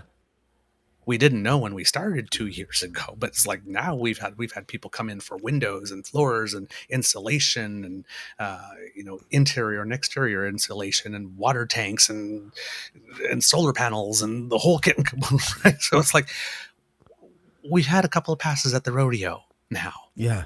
Yeah. Do Do you know what? But here's the thing. What you said, Yeah. right? Is that what had happened? It was sort of like there was the whole aggressivity and like this, and we're like, I'm just sitting there like, what? Like literally, I'm like not getting aggressive because like, what is this about? Like, and then the word came, and what happened in me? I always thought if that happened to me at one point, it would be almost like a dagger to the heart, and I would feel wounded. Right. And what happened was more like a scratch on a record, and it was just like, what did you just say? Yeah. You want to come here and say that again? It was instant. I am threatened. My partner's threatened. And I did like you do when you have a bear. I just got like really big, all 5'6", 100, like got as big as I could. Like just found the Big voice as you could. So like 5'9". Yeah. Found the voice like way down in here. Yeah. Just, The what did you-" diaphragm. Yeah. Yeah, like this, and it's like, okay, wow. I was like, where the hell did that come from? Because I really thought, because I'm the river, right? I You go along bend to like get the along, I reed. make peace. I'm the like this. So I mean, I can stand up for myself, but I normally never have to, because people don't do stuff to me because I'm nice. So it never. You know what? So One takeaway. the fact that that's in me. Mm, Like, 'cause I always knew, I always said like this, like, yeah, come say like, I'm the faggot will fuck you up. Well, turns out I am the faggot will fuck you up. So well, honestly, like one of the takeaway, one of the things I'm taking away from this story that I'm actually surprised about is that this is the first time you've ever had to deal with this as a 50-year-old man or whatever, right? Like, this, yeah, that is the crisis versus opportunity, puzzle. It feels almost like it's shitty that happened. That guy is obviously ignorant and kind of a piece of shit, but at the same time, and maybe this is me just trying to be positive, where I should be more about focused on the incident, whatever. But the positive takeaway that I have is that, wow, this has only happened to you once. yeah, well, me too. But it's the same thing with racism. For me, I've been very fortunate, I guess, that I had never experienced racism overtly. I've probably been more racist towards you than anyone with the whole Saddam Hussein bit, right? Again, it's a joke. It's an in-crowd. Certain I know people, it is. I know. certain people can go further, right? Because we have an understanding. But it wasn't like in Canada. It wasn't until it was 2002. So I was 29, and I was in Spain.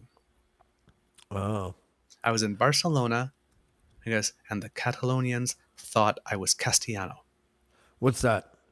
The other part of Spain, Madrid and all that. So Is that like the Newfies of Spain kind of thing? no. But it's like Quebec. It's like Quebec and and Canada, like back in the 1960s and 70s. Okay, Right? gotcha. Catalonia, they FLQ want to shit. separate. Yep. They have a different language. They want to be independent. They have an autonomous area like this. So I went to Spain. Stupid Canadian. Buenos días, ¿cómo está, señor? Well, that would have worked well in Madrid, where they speak Castellano, but in Catalan, it's the equivalent of calling your mother a whore. Right? It's the wrong language. Well, why would a language be so fucking like? They Sorry, can't stand each other. They can't stand each other.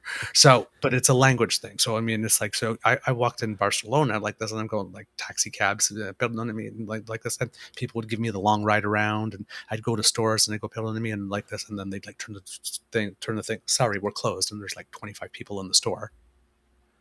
Oh, okay. We were at a conference center. I stopped a guy to ask where the bathroom was. He looked at me like I was like, shit, and then just like walked away. And I thought, Were no, you wearing like makeup? No. Like, how did they know No, that no. you were? I was speaking. Well, I'm brown, and I was Oh, speaking it's because of race. Castellano, Sorry. Yeah, Spanish, yeah. Gotcha. right?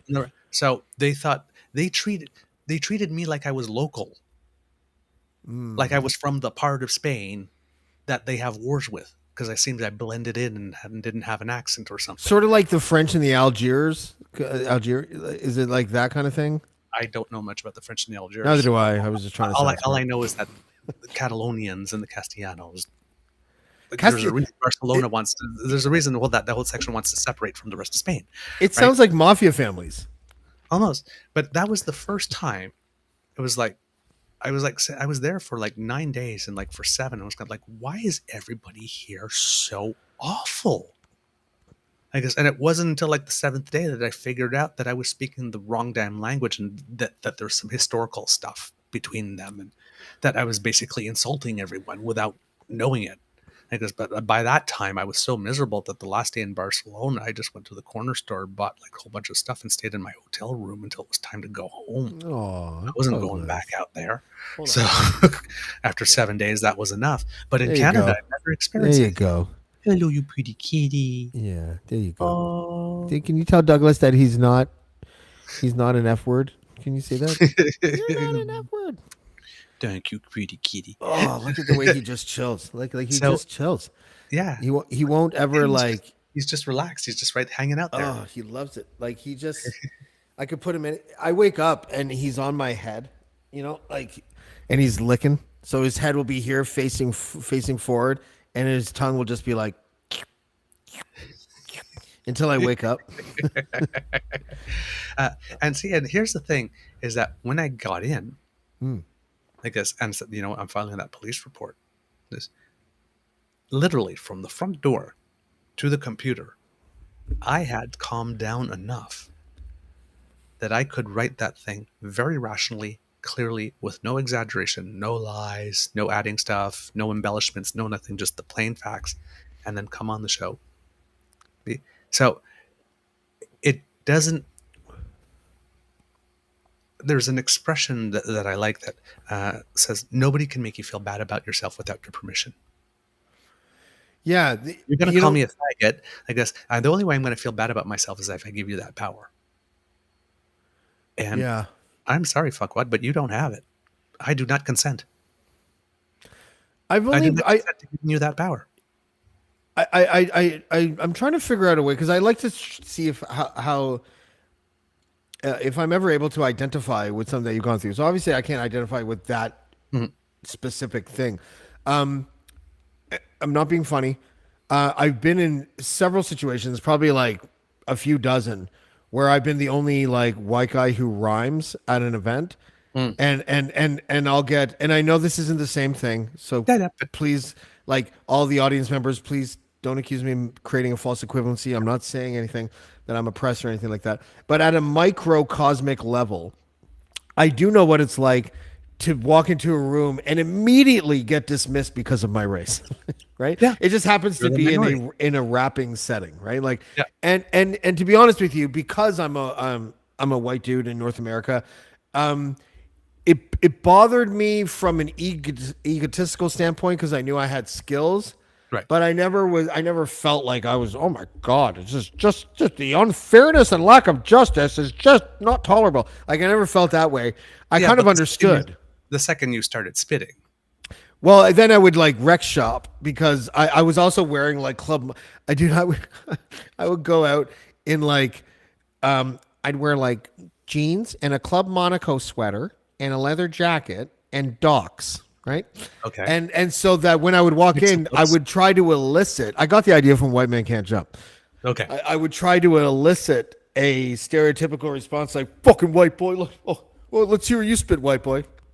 And then it'd be like, I've been doing this shit since you were nothing but a glint in the eyes of your mother's rapist, and they would fucking like, be like, what the fuck, right? So it would be good, but you don't have that option, right? Like it's not like you can like be like, oh yeah, by the power of gayness, and then that homophobe is just gonna be like, oh, I didn't know you were gay, elite. Jesus, I love you. Like so there's no winning in that situation. Yeah. It's not like I'm gonna go down on him to convert him. No, fuck that. Make him go down on you. He's a power bottom now. Fuck him. Let him try to go down on himself.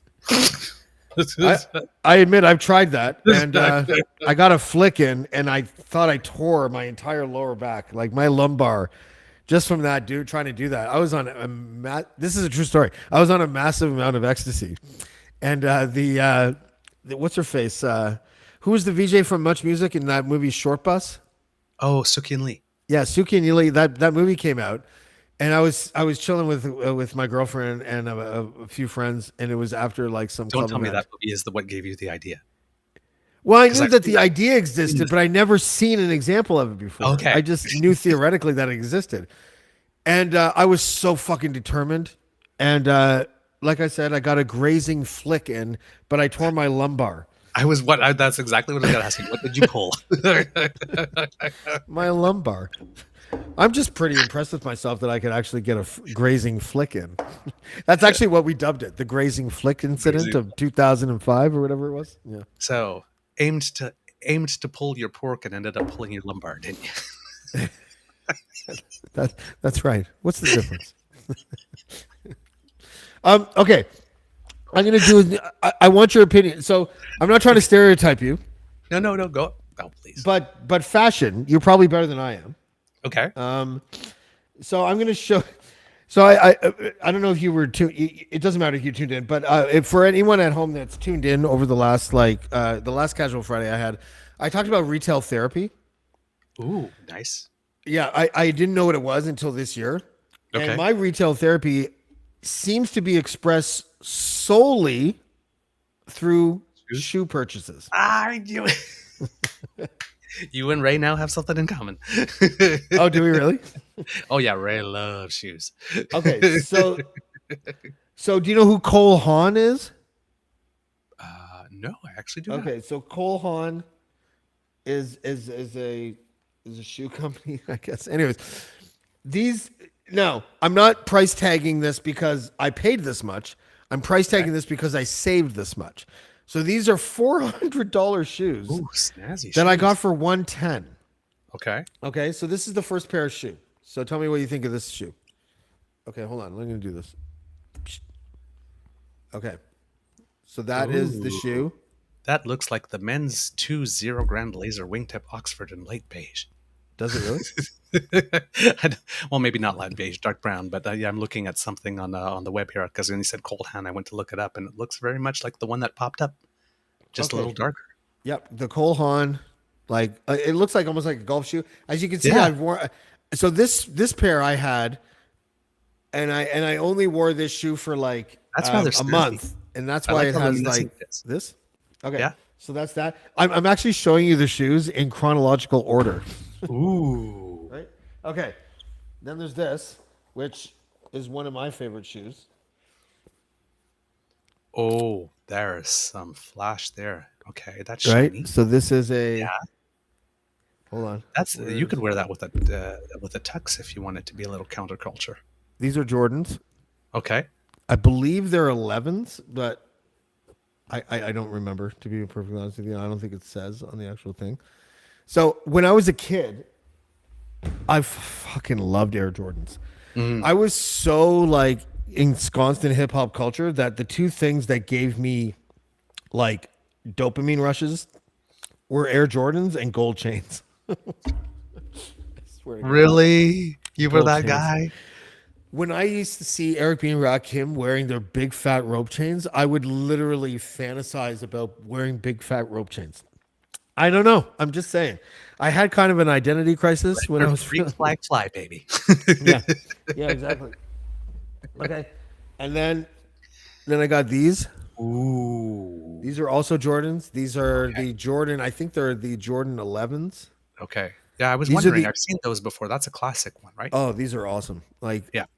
and these are the only high cut ones that I got. I was really Okay. Jordan low cuts didn't exist when I was a kid. Yeah, I Three-quarter think so, yeah. cuts and high Yeah. cuts did, but not low cuts. No. Okay. No, it And- wasn't the thing for a while too. That's right. And then my homage to hip hop culture. These are my Adidas Shell Toes. Run DMC. Yeah. That's not good, right? So I got these. And then a homage to my time in high school. And I had so many pairs of these in high school. Douglas, you should know what they are as soon as you see it. Oh, Ledox. Yeah.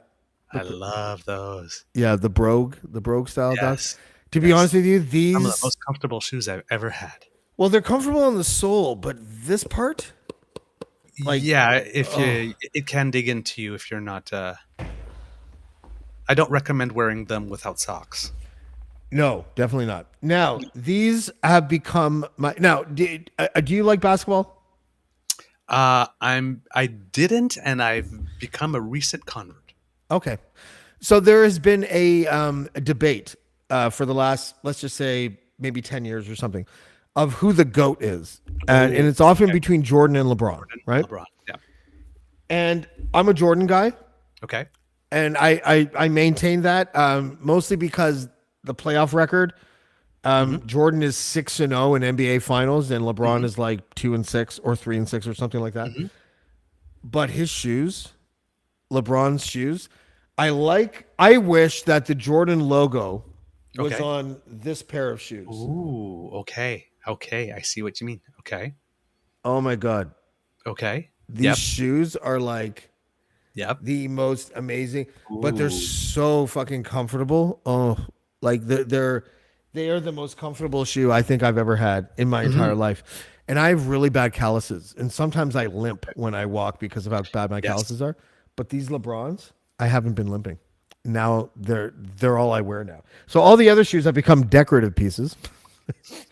I might put some like, incense. I may make one of them an incense holder.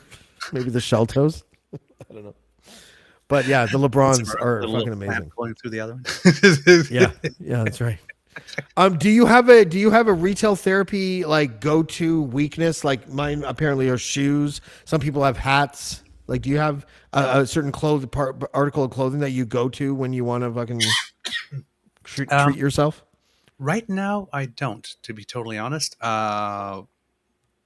I was younger, though, it was tapes and CDs. Oh, really? Oh yeah, I guess I'm one of these. For all my fabulousness, I did not get the shopping gene.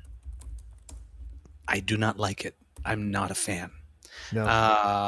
The only store you could put me into like this, that where I would stay more than 5 or 10 minutes, was a record store. I spent hours Really? in a record store going through every single thing, looking at everything. But Christmas, it's like I make a list of what I want. I look at all the flyers. I look online. I make a list, and then I go over a period of 2 days. I go to every place and just like an eagle, pay and get out. That's it. I do not like shopping. I just do not. I like it now because I could never afford to. Dude, listen, I'm not showing these shoes because I want people to think that I'm a sneakerhead who has like thousands of dollars worth of shoes. I am a person who, the last pair of shoes that I bought before any of these was like a decade ago. Like, and they were my Bluntstones. I don't buy anything. I literally don't buy anything. and now things have been going well. I have the book deal in advance, Hmm. freelance stuff. Crier pays me. Like I am doing okay financially, and so my and bad emotionally. So I wanted to make myself feel better, but this is it now. Like I mean, like I'm not gonna like. Well, if I do buy myself anything, it's just gonna be shoes again. I bought some clothes, but I'm not spending thousands of dollars or anything like that. But I guess I could say I kind of lied. If there is one thing clothing wise that there is, it would be tennis shirts. really, uh, because I play a lot. But even before I started playing, because I used to always go in as a big fan, and I'd go and watch. And no matter wherever I went, whatever tournament I was at, I would buy a shirt. And it's not necessarily a shirt of the tournament, just a tennis shirt. So like I have one tennis shirt that's from Tennis Canada. I have one Team Canada shirt, and I have one from the actual Rogers Cup Montreal with the Montreal logo. But all my other tennis shirts are not events. Like this. So I ah, would go and go watch the matches, and at one point I just go take a thing through, and it's like, yep, this one. yeah. So I've got about probably a good 25 to 30 of them. So those would probably be it. But I don't get to wear them much in the winters That's true. unless I'm Yeah. going to the gym or something. I've been But doing that for my kids. So my kids are they'll be 9 and 7 next month, and okay. so I've gone to. By the way, I don't know Hmm. if I talked about this yet. I think I probably have, but my schedule here doing this podcast has been so kind of all over the place in the last let's say 2 months or whatever. That but I've been traveling a lot, and that's one of Yeah. the reasons. So have you ever been to Milwaukee? No, and I have friends there. Okay. Tell your friends that I fucking love their city. I've been to Milwaukee now 3 times over the last 2 months for a few reasons. Okay. I interviewed the Harley Davidson executives for Yes. the 120th anniversary. I'm going to be releasing that in, I guess, about a week and a half. I went in search of the Duggars place, 19 and counting people, like when I Mhm. was in there because it's in the area. Yeah. Yeah. Anyways, and then I ran into this lady who found out that her mom died. I don't know if you read that piece, but I went looking for an all day breakfast place. Oh yes, yes. Okay. Yeah, and I Yes. and I ended up whatever, just Yes. seeing this lady, and she was distraught or whatever. But anyways, the city of Milwaukee, and I gotta say, the only thing that I knew about Milwaukee was beer and Happy Happy Days, days. and that yeah, and that's it. It is ridiculously charming, rustic, kind of like steampunk light in the Okay. fact that it has this modernity that is contrast with sort of like classic industrial. It is a really charming small town ish kind of city, and I honestly I recommend it to anyone that you know wants to figure out a new city to spend. You could spend a week in Milwaukee, and you'd fucking have the time of your life. I swear to It's God. it, it's interesting that you say that about that city because I'm thinking of my friends Andy and Brian who live there. I met them in 2002, I think it is. They had already been together a long time by then, and they're still together now. And I see pictures of them all the time. And if you say it's that kind of town, they look like they would come from the place you've described. Yeah. They're very steampunkish type looking little uh, sort of bohemian, a bit, you know, uh, um, Did you like 90% of Milwaukee females have but tattoos? have what? Tattoos. Yeah, heavily I've never tattooed. seen Yeah. like I used to live in LA. I lived in South Beach. I lived in Saskatchewan, which is nothing like those two places. But I've lived in two American cities and maybe like three or four Canadian cities.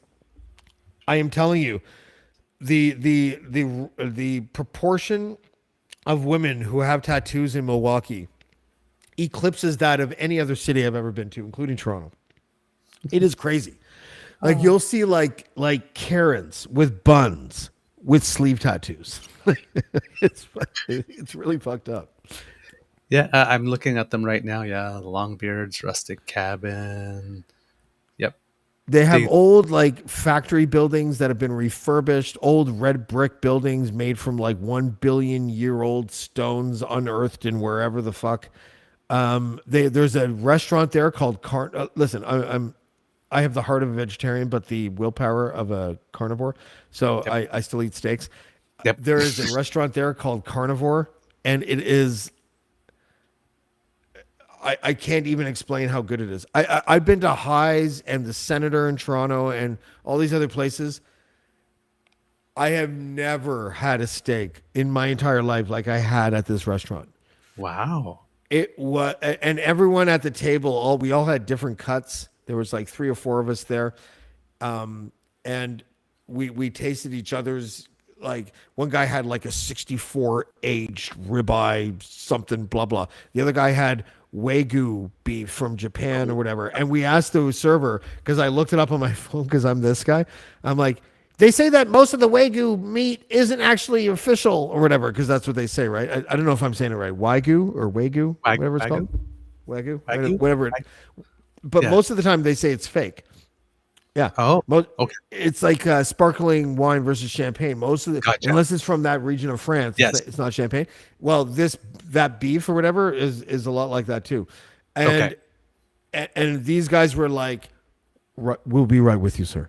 And they went and they came back with a framed article from the local paper that talked about how they're like one of 3 restaurants in the States that have been like certified as actually serving the real Wagyu steaks or whatever. Ooh. And I was just like, oh my God, this is fucking amazing. It is so good. It's like the truffles of steak.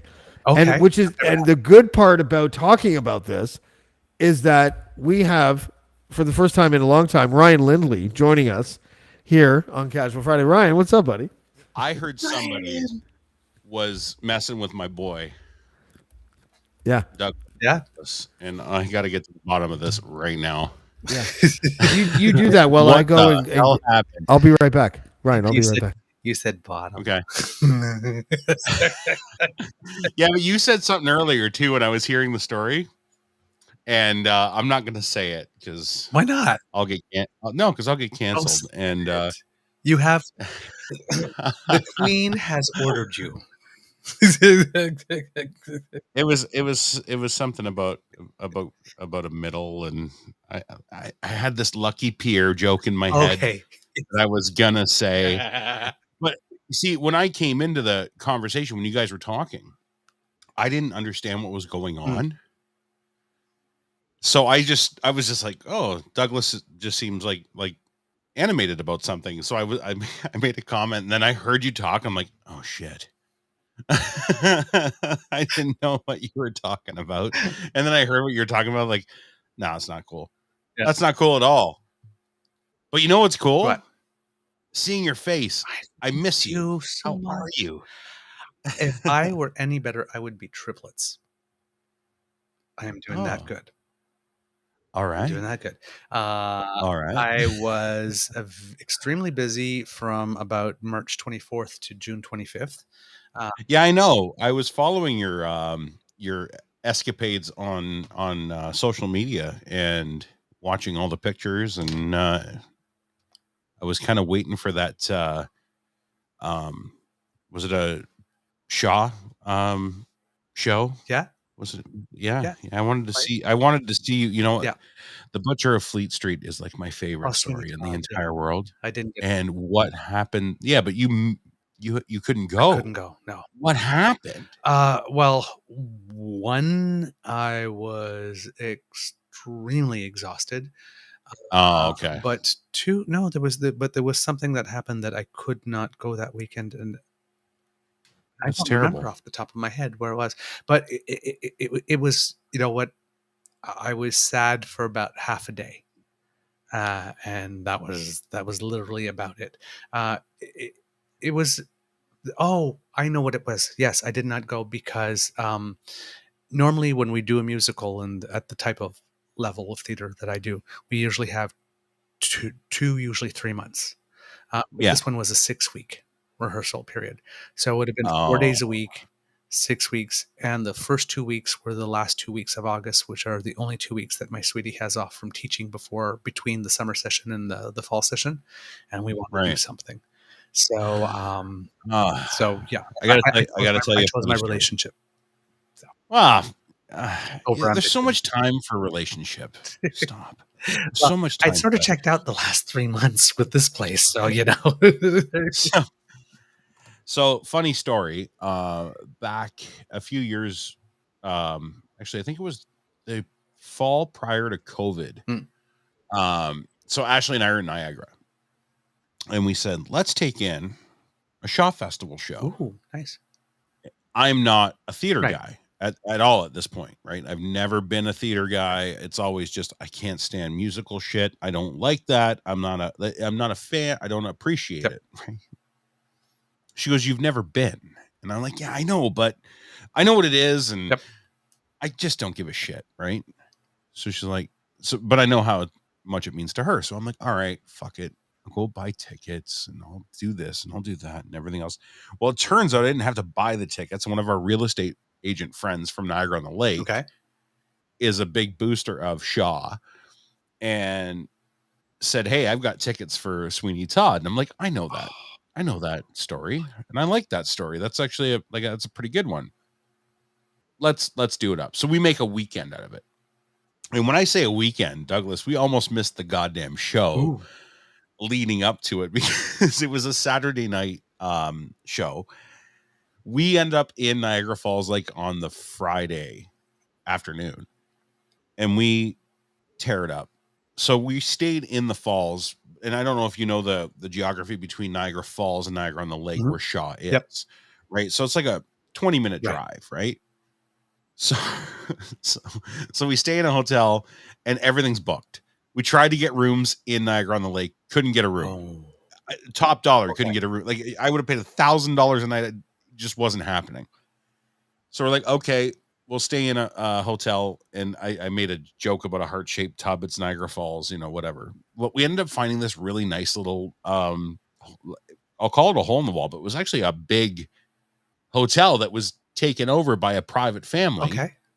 and was in the midst of renovations. So it wasn't very popular, but when we got there, we got one of the new renovated rooms. Like this place was Nice. gorgeous. We're like, holy shit, I can't believe. And we had the whole floor to ourselves. Okay. So it was like, all right. So we set up camp. We went to the outlets. We went shopping on the Friday. And then we came back to Niagara Falls. We said, let's go onto the strip. Let's be tourist dicks, right? Okay. End up at that, like the outdoor karaoke bar in Niagara Falls. Wasted. And I mean 10 bell wasted, but still like operational. Had a blast. Met a bunch of people, and wait till you're gonna love this part.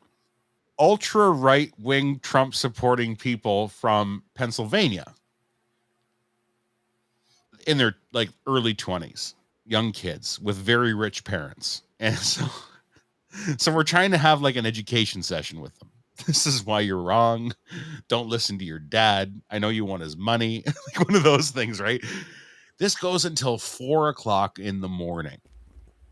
At one point, obviously, nobody's serving booze anymore. Ashley goes to the Tim Hortons and she's buying teas because the Timmy's is still open. So we're all having tea and wasted, trying to sober up, drinking these, trying to get a cab just to get back to the hotel.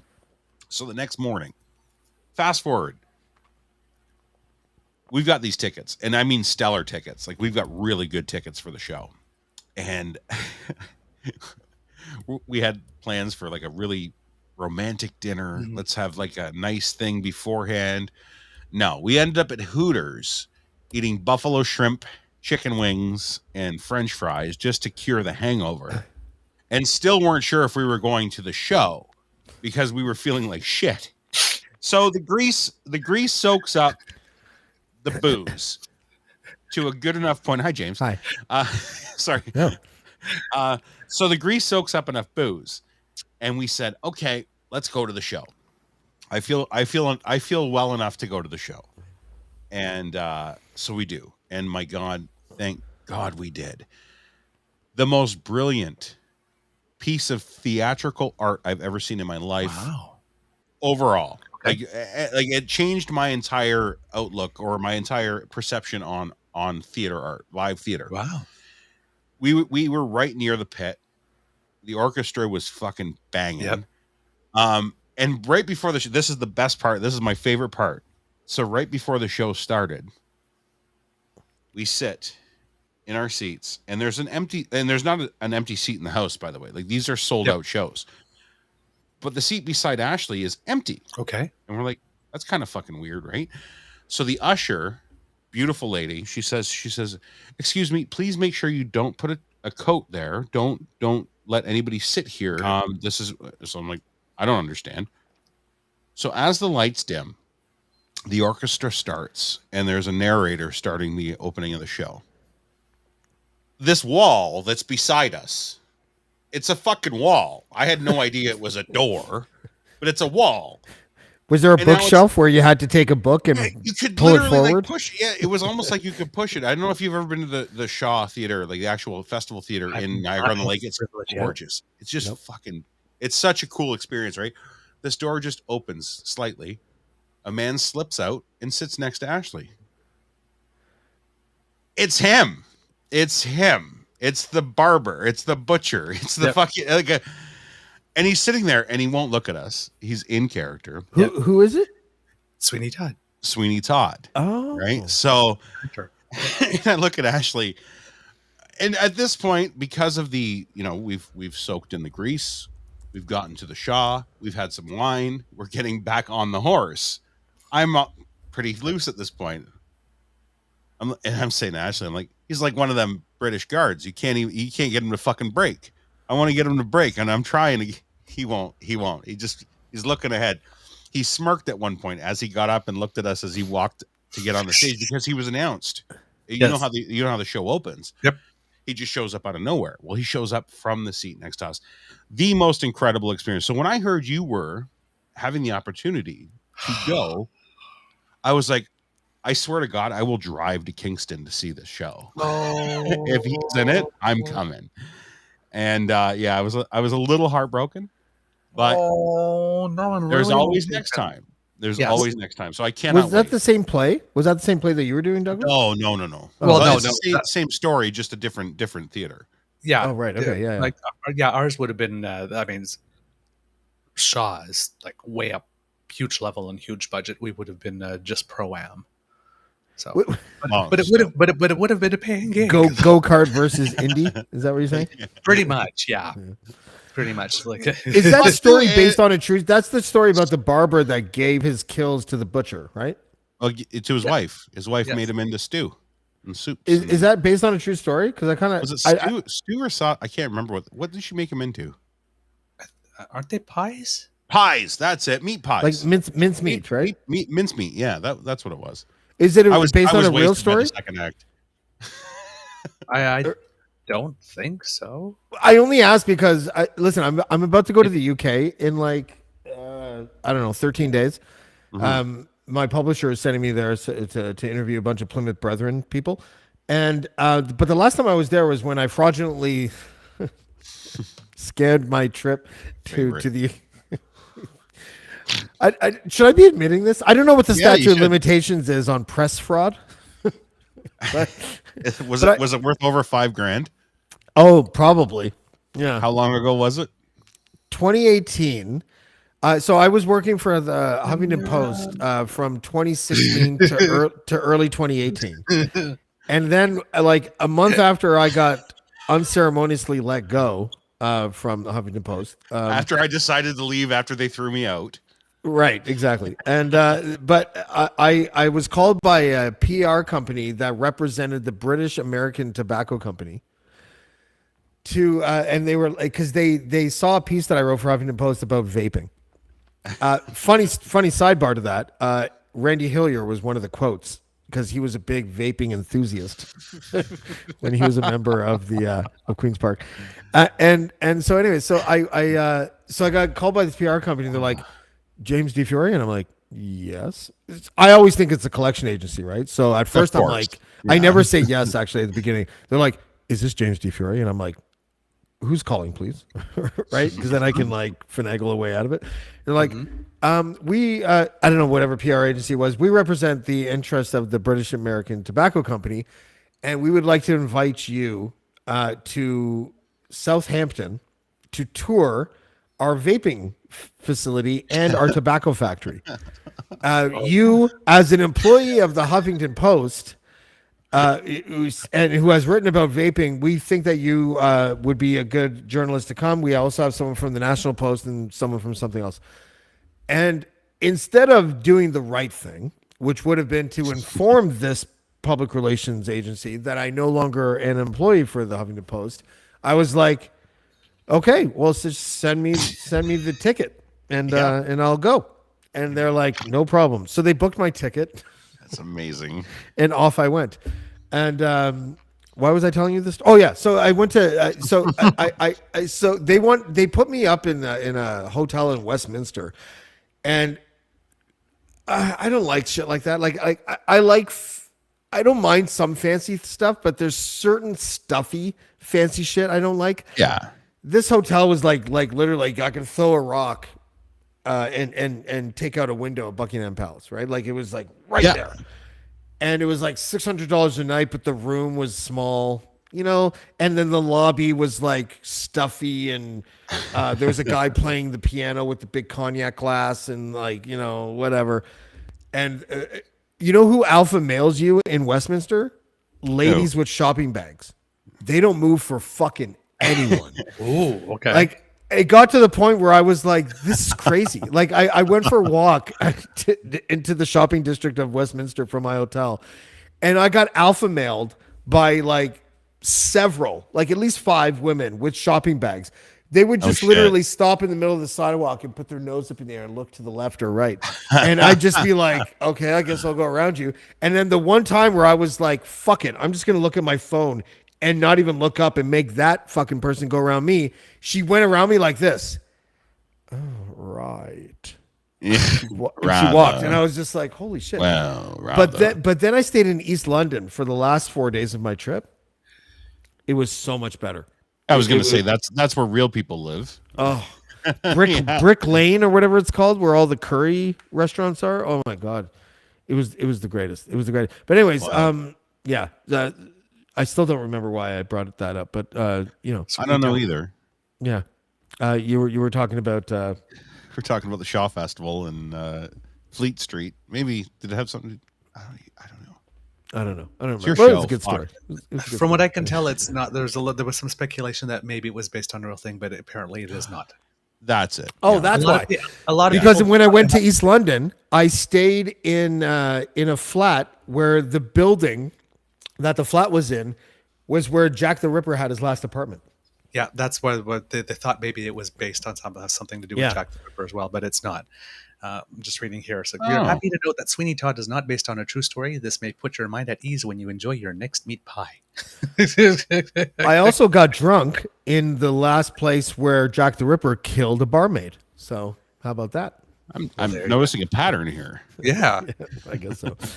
I also went and scored drugs in the club district. It was really awful. Like it was a bad Again, time. some of the best opium you could find was back in the Ripper days. By opium, you mean cocaine? Yes, correct.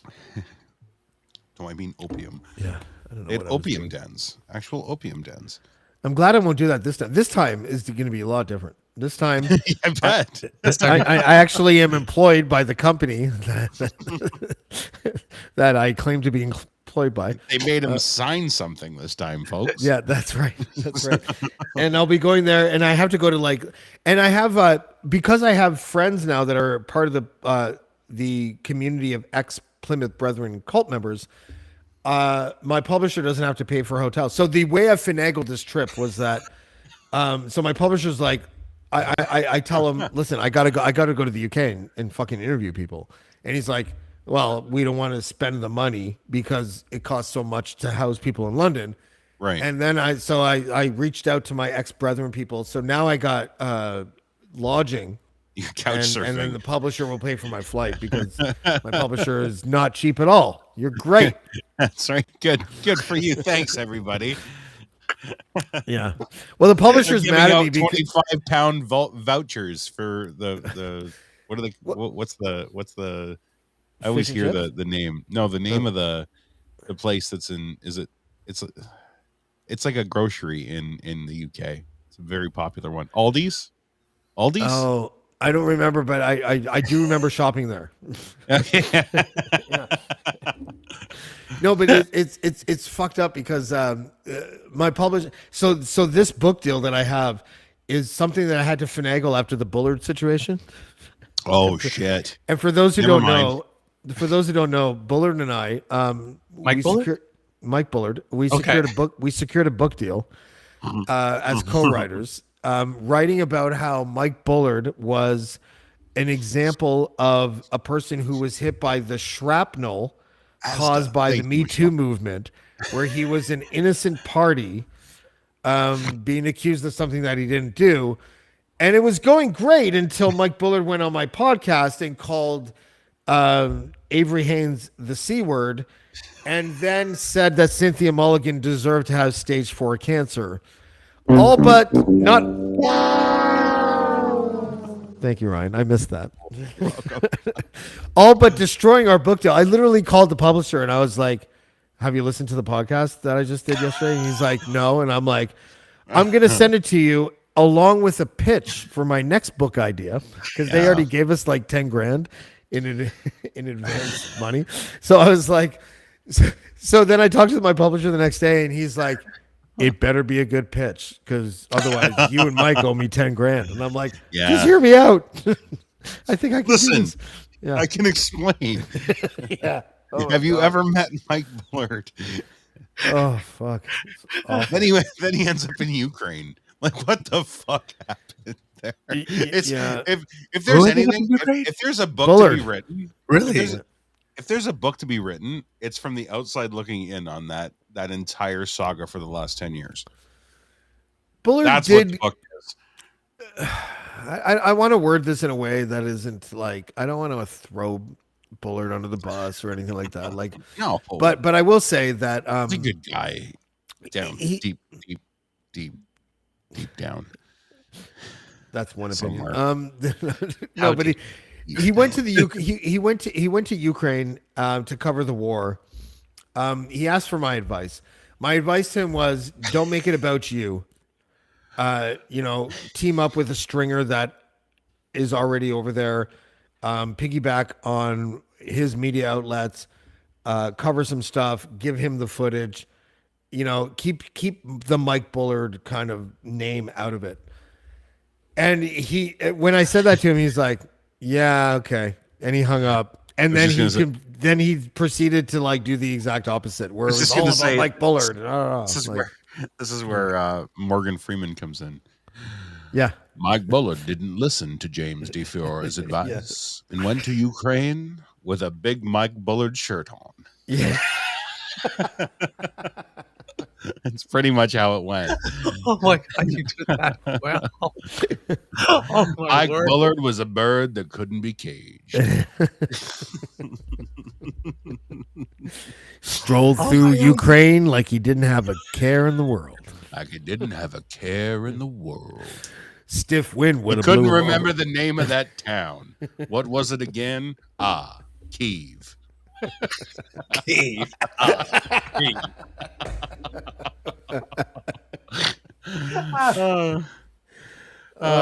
I Thanks, told you him, guys. I'm like, he's like, "Why would you give me that advice?" And I'm like, "Because you don't want to make it about you. You don't want to be seen going over there to see if you can profit off of being the person who provides footage about something that is impacting human life." And then the next thing I know, it's like he messages me. I probably shouldn't be sharing this, but he's probably never going to watch this. But like a week later, he messaged me and he's just like, He's like, I'm tired of coming up with all this Ukraine footage without a buyer. And I'm like, you're literally admitting that you want to profit off of human misery, and it's annoying you for some reason. I told you what you should do. You know, I remember seeing one video. It was like, I'm Mike Bullard, and I'm here eating pierogies with someone in a bomb shelter. It's like, oh, this is just the show again. This is just the Mike Bullard show all over again. Like, nobody's laughing, Mike. Nobody gets that humor right now. Yeah. You're not offering anything here. Oh, That's too bad. Yeah. Well, what are you gonna do? But now the new book that I've been able to finagle, and I was like, I told my publisher's like, well, what about the $5,000 that of the advance that we gave to Bullard? And I'm like, I think the C word is valued at around $5,000, and I don't think you should be bothering me with this. All right, I'm gonna tell an inside story. Yeah. You guys want to hear an inside story about that day that? Oh God, don't do that. That's fucking. Yeah, I'm doing that. Oh my God, look at him. Anyway, here's an inside scoop. So the day that podcast aired, the amount of buzz, not buzz, but buzz as in like my phone was on silent and our phones just started going. Everybody's phones. Mine, Dean's, and the lawyer. And mine. Trust yours. me. Yeah. But you were I was air, in right? Creemore So, at the time. Yeah. yeah, you were on the air, so it was like we can't just like get a hold of James. Like I texted you tonight a that's funny right. joke earlier, Yeah. and it was, you know, you're not a guy that looks at your phone while you're doing interviews, so rightfully so. And we're all like, holy fuck, pull it. We got to pull it. And then the next day the conversation was, hey, can we scrub them off the website? Every single mention of the guy got scrubbed. So, yeah. It was something. It's always something when you're just like, Bullard, you called her a cunt. And his response was, but she is a cunt. And I'm like, Jesus fucking Christ. It's fucking terrible. Oh, shit. Yeah. The good old days. Yeah. I don't know. I don't even know what to say about that anymore. Douglas, you're in the middle again. I am. Look at me. Lucky Douglas. Did you hear about the Marine Land thing? They sold Marine Land. To who? So Russians, right? It's got to be Russians. Who else is going to fucking buy that place? Who bought it? Well, listen. So Phil Demers tweeted something that said that they were sold. Okay. And Phil Demers was the Marine Land whistleblower that pulled the lid, that pulled the veil off of the abuse to animals. Walrus and all that kind of stuff. whisperer. Yes. Yeah. And so he wouldn't expand on it. Then I had another source that told me that wouldn't tell me the name of the company, but gave me these hints. The hints are it's a developer who also happens to own a company that a storage unit company, I guess, whatever you call it, that has Russian ties, and then said, think tobacco country. And I was just like, okay. So those are the hints. And I guess someone in the comments wrote earlier, Norfolk, because there's a Norfolk, that's where all the tobacco is grown in Southern Ontario. And also that is the name of a storage company. So that's the leading candidate now for whoever bought Marine Land. But apparently they're shipping the last 3 whales that they have to Japan, where the conditions are even worse. They'll probably in Japan, they're fucked. They'll probably find a way to put whales in a vending machine in fucking Japan. Like it's great. It's crazy. Some poor tourist is going to eat it as ahi tuna in fucking 6 months from now. There's a fucking 2-ton pound killer whale comes out of a fucking vending machine. No. They're just sending the whale to compete at the World Aquatics Championships. Yes. You know what? 50-meter pool. You know what? And I don't care. I don't care if it was Osama bin Laden himself that came up from the dead and bought that as a developer to raise it and make it into like housing or something. I'm fine with that. Get rid of that fucking place every single time. And I don't understand. I do understand. I know how the economics work, but every time I still to this day, in this time in 2023, hear a fucking Marineland commercial on the radio or on TV, I think to myself, that's how soulless media is now. They have no idea. There's no connection to how like public perception of that place is. They're selling Yeah. it for a reason because nobody fucking goes there anymore because they all know that this is a scam. Hey Everyone guys, loves Marineland. Yeah. yeah, nobody loves Marineland. And that was it. You know, you grew up with that, and it's like shit. Yep. We were all wrong about this. Like, this is really bad. Like, Yeah, I've been at least 2 or 3 times as a kid. You know, I from a went too. I sat in philosophical a pile of puke once from a there. philosophical perspective, can we just Traumatized. like Sorry. just like go through a thought experiment for a Fine, second? just So skip over my trauma. Whatever, James. you can go back to your trauma in a second, okay? Because It'll I'll still lead be into there. it. I'll segue. It'll I'll still be segue. there. I'll segue into it. Yeah, that's right. The deep-rooted negative ancillary impacts are probably going to be there forever, Ryan. So just give me a second here. Well, they are. Believe me, Yeah. I know. I can still smell it. But if you think of all the animal abuse, all of the whales and walruses that have suffered and the dolphins that have suffered, if you remember the commercial, happiness is splashy tails, and at one point the killer whale comes and kisses that one child on the cheek.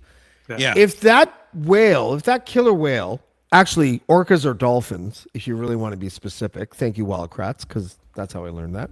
But if you really want to like help the animals, if that orca would have, instead of kissing the child, bit its head off, Yeah. there's countless of animals that wouldn't have suffered after that fact, and it would have just cost one child. So that kid would have actually like saved an entire like 2 decades worth of animals. Way to go, Stephanie. What a selfish. You couldn't make your cheek a little tastier, you fucking What a little. selfish kid. Another virgin into the volcano. Yeah, right. No, I swear to God, and it was one of those. Gods are mad. I never went there. I never went there unless it was with a school trip. We never went like for like family time or whatever. It's pretty much because we were like pavas and we were poor. We had money. We probably would have went and like paid to kill a deer or something, but we didn't have that. So I would go on school trips, and I remember there's 2 things. There's 2 things that stick with me from this trip, and one of them was I found, rightfully so, a Oakland A's hat, like an official Oakland A's hat, just on the ground. I'm like, taking that. Is that was this during the Mark McGuire, Jose Canseco years? Yes, sir. Okay. So I took it. The Bash Brothers. Yep. So I took it. And the other thing I remember was I was wearing beige colored shorts, which was the fashion in the early Like the 90s. Crocodile Hunter? Those It kind of actually shorts? was late 80s. Oh yeah, like total like beige Cargo like- shorts. skin colored, like it looked like something that you'd hand with the bucket and with the lotion to somebody to put on, and they were skin tight, and I was You don't a want to chubby get the hose kid, right? again. Oh, I was a Hose chubby fat kid, right? So it was like you just looked like a sausage, like 10 pounds of sausage in a 5-pound case. So, and I sat down on a ride. That's what I can't remember what ride it was. It was a fucking terrible. Like, all the rides there were horrible. It's like it should have been shut down by like TSSA should have been in there like years ago, right? But I sat down in this thing. Oh yeah, you had like bungee cords for fucking seatbelts. It's like, no, it's fine, kid. The guy smelled like rye, and he's like buckling you in. He probably has priors. He's not even allowed to be around kids, but he's buckling kids into this ride, right? So, and I sit down, and we're on the ride, and it's like jingling and fucking, you can hear the fucking,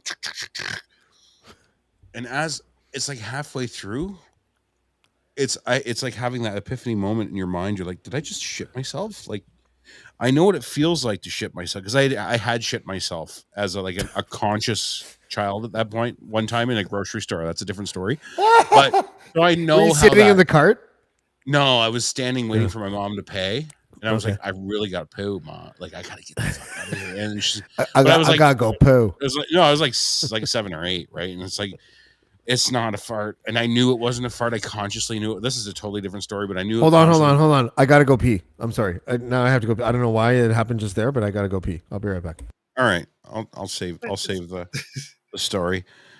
I'll tell the grocery store story then. So yeah, I'm watching my mom, and my mom's like paying, and this is back. Oh, Douglas, this is the best. You'll remember this, not because I'm saying like Yeah. how old are you? 50. Okay, so you're not that far off from me. So you'll No. remember back in the day when you were able to pay with a check Yes. at a grocery store, right? Yes. So my Felt mom was paying with, forever. and I swear to fucking God, it was taking forever. And I, like, it was like my, Dad. it was like my mom was doing calligraphy on the check. Like that's how it felt in my mind. It's like she's got the inkwell, she's got a feather tip pen, and she's writing her name. What's the date today, pleb? And she's like writing it, and I'm sitting there, and it's boiling. Blah, blah, blah, blah, blah, blah, blah, blah. Mom, we gotta go. I gotta go. And we didn't live far from the grocery store that we were at. I can still remember looking outside the window. Remember when they had like the roller carts with the baskets? Yes. Remember the AMP? Yes. Remember AMP and Dominion had those fucking rollers? Yes. And I used to love standing there while she was paying and playing with the carts, you know, because Yes. you're a kid. You're like, I can push it and see how fast it can go. No, not that day. I was just standing at the window, as serious as a 7-year-old or 8-year-old could be. And I knew I am going to load my pants with a dung, and it's not going to be fucking like there's no way. And I'm going to be embarrassed. The entire world's going to know. They're going to put it on the news. Oh. Like because you're a little kid, right? You don't know the Right. difference, Yeah. right? So sure enough, there it is, and it's all its glory. Poop.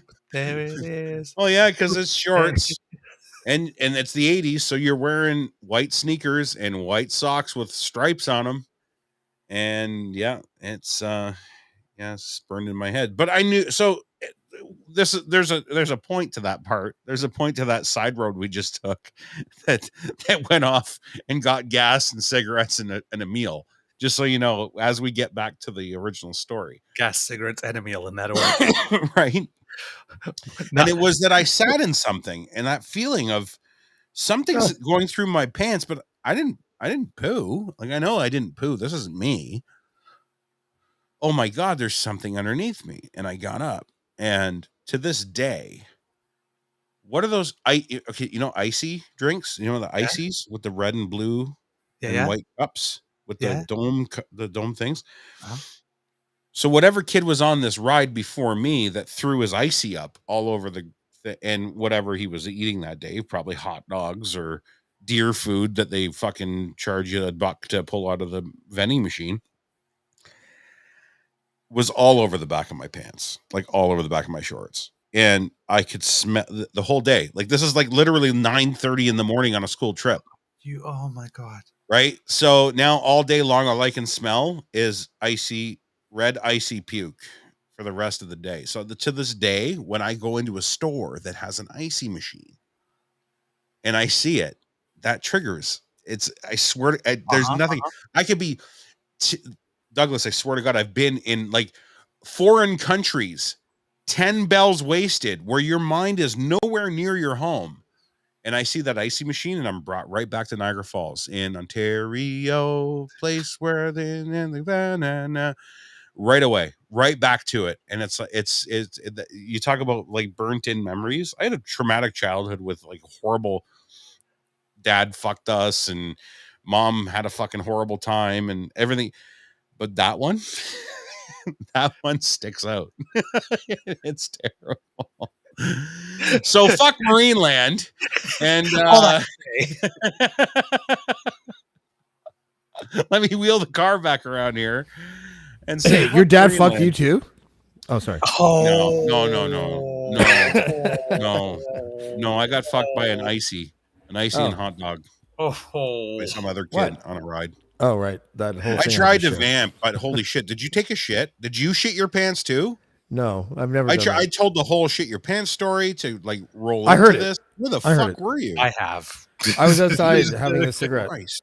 Have you guys ever shit your pants as an adult? As a conscious adult? Yes and no. All right. Not willingly. I used to my cycle of addiction was alcohol, cocaine, and then sex. Oh right? yeah. So you got lots of laxatives in there. No, it's just that sometimes the adrenaline, often the adrenaline of knowing I was about to get cocaine would result. Shit your pants. I'm so excited. Sometimes it would result in me puking. I'm so excited I could shit. The I've said adrenaline those already. would overcome me and make me nauseous and puke. But one Really? time, the anticipation, I tooted and I sharted. It was But- a chart. Yeah, Yeah. but I've never shit my pants. That seems like loggish or something. Me, it was. I was going to work one morning, and I was on the bus, and all of a sudden, between stops, I get this cramp that just doubles me over and sends me to the floor. Pretty much like, oh God!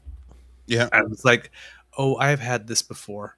Yeah. I know what this means. I've got about like 15 seconds to get to a toilet, Yep. and we're about 50 seconds from the next stop. You're done.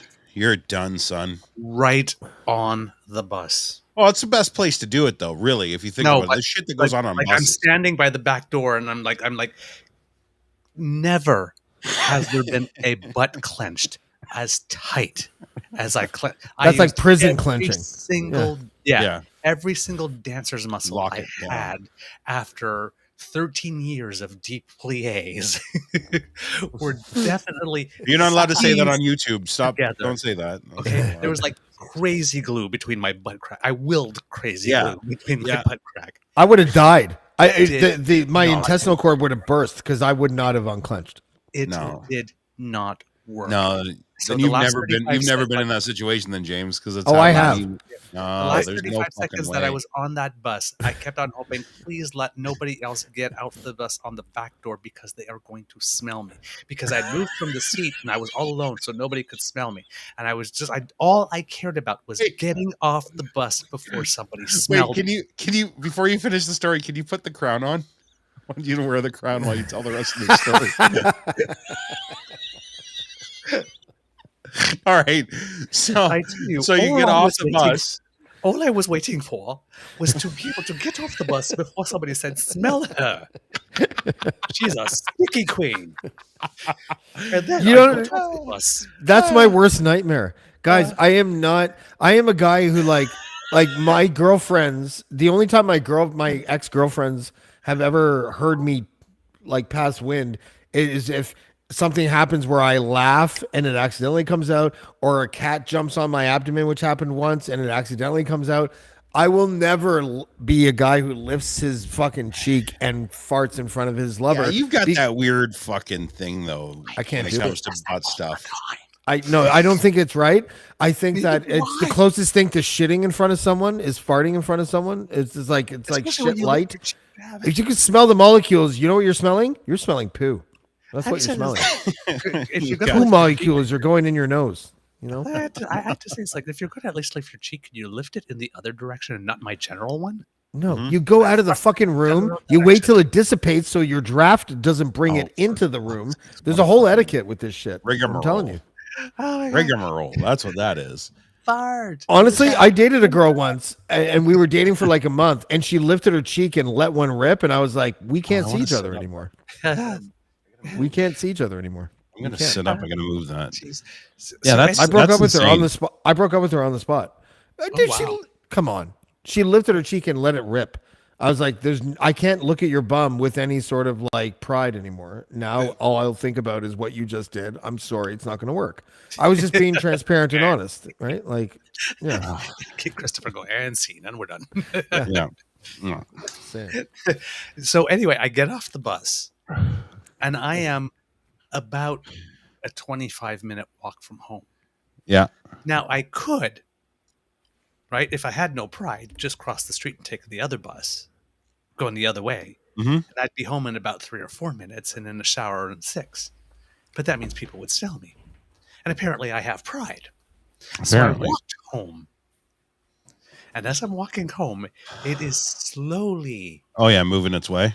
its way, and I think all I want to do now, before all I wanted to get was on the bus before somebody smelled me.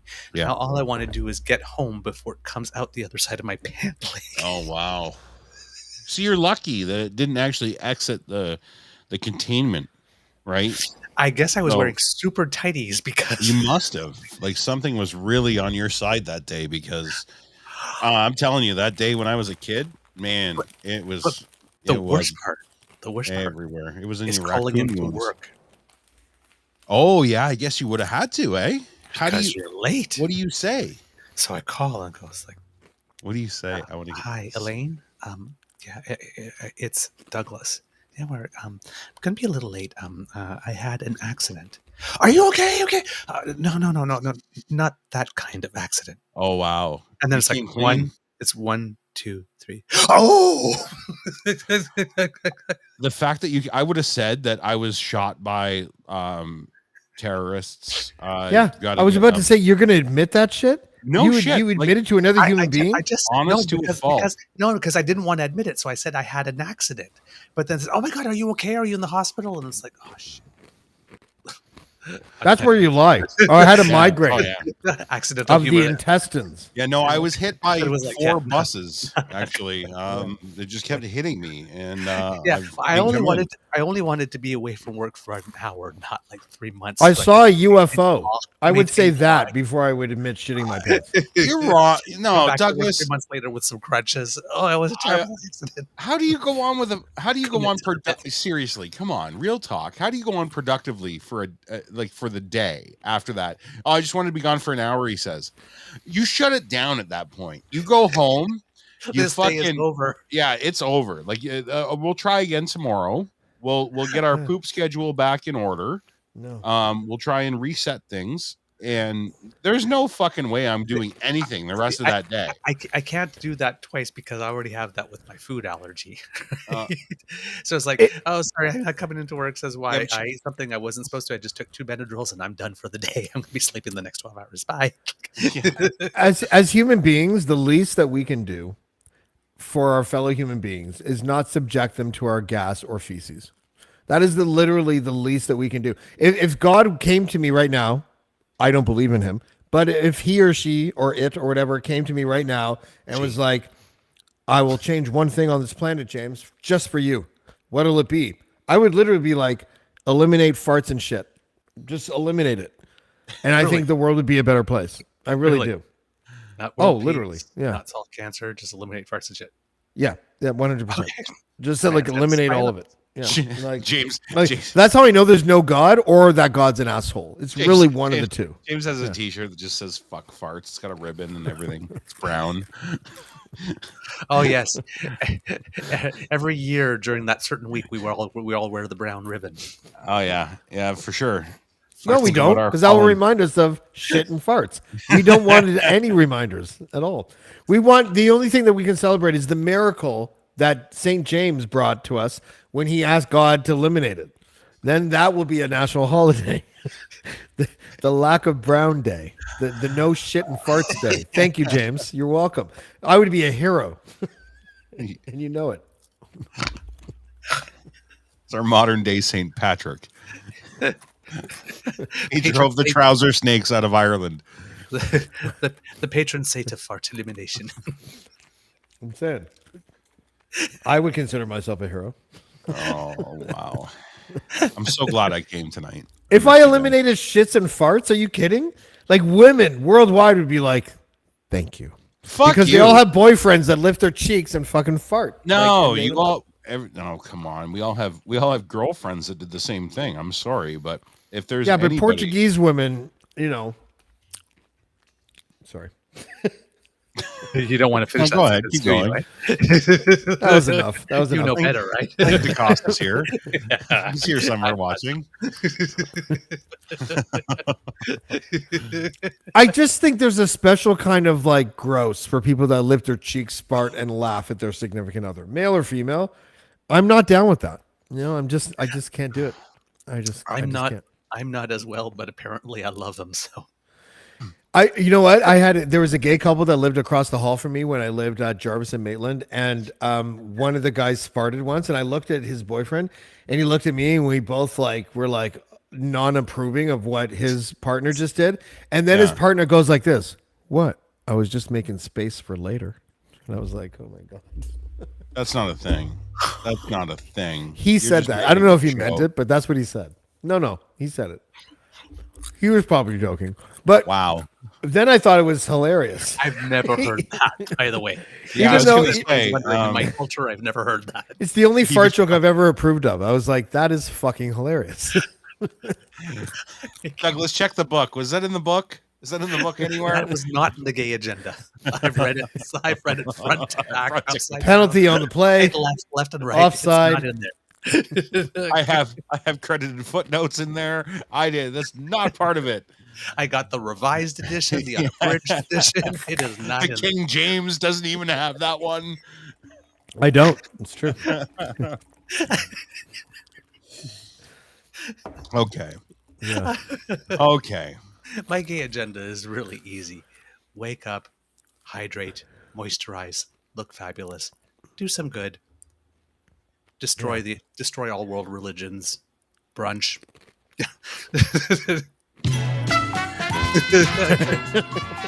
I got a lot done before noon. That's Douglas's day. I used to love Price is Right. Were you guys Price is Right fans? I would pretend Big I was sick so I could stay home just to watch Price is Right. 11 a.m., baby. 11 Every a.m.. morning. Yeah. Yeah. 11 a.m. Bob Barker. Yeah. I wish I could have been on the show. I knew the prices of everything. I knew that rice-a-roni was 49 cents. I actually Yeah. I used to have violent thoughts of that wheel. Be like when you watch some old lady get up there and she'd like, "Dit, dit, dit, dit, dit, dit." I'm like, bitch, move. Yeah. Get the fuck out of my way. Man. I'll take that thing right off its axis and like right into the crowd. Well, then you'd Land on always a get every dollar. now and then one of that muscle jock or marine that would come up and And it would take forever. I used to get excited. Be like, yes, that's I what was it's. half expecting Beaker to show What up. was your favorite? What's your favorite game on? What was your favorite game? Plinko all the way.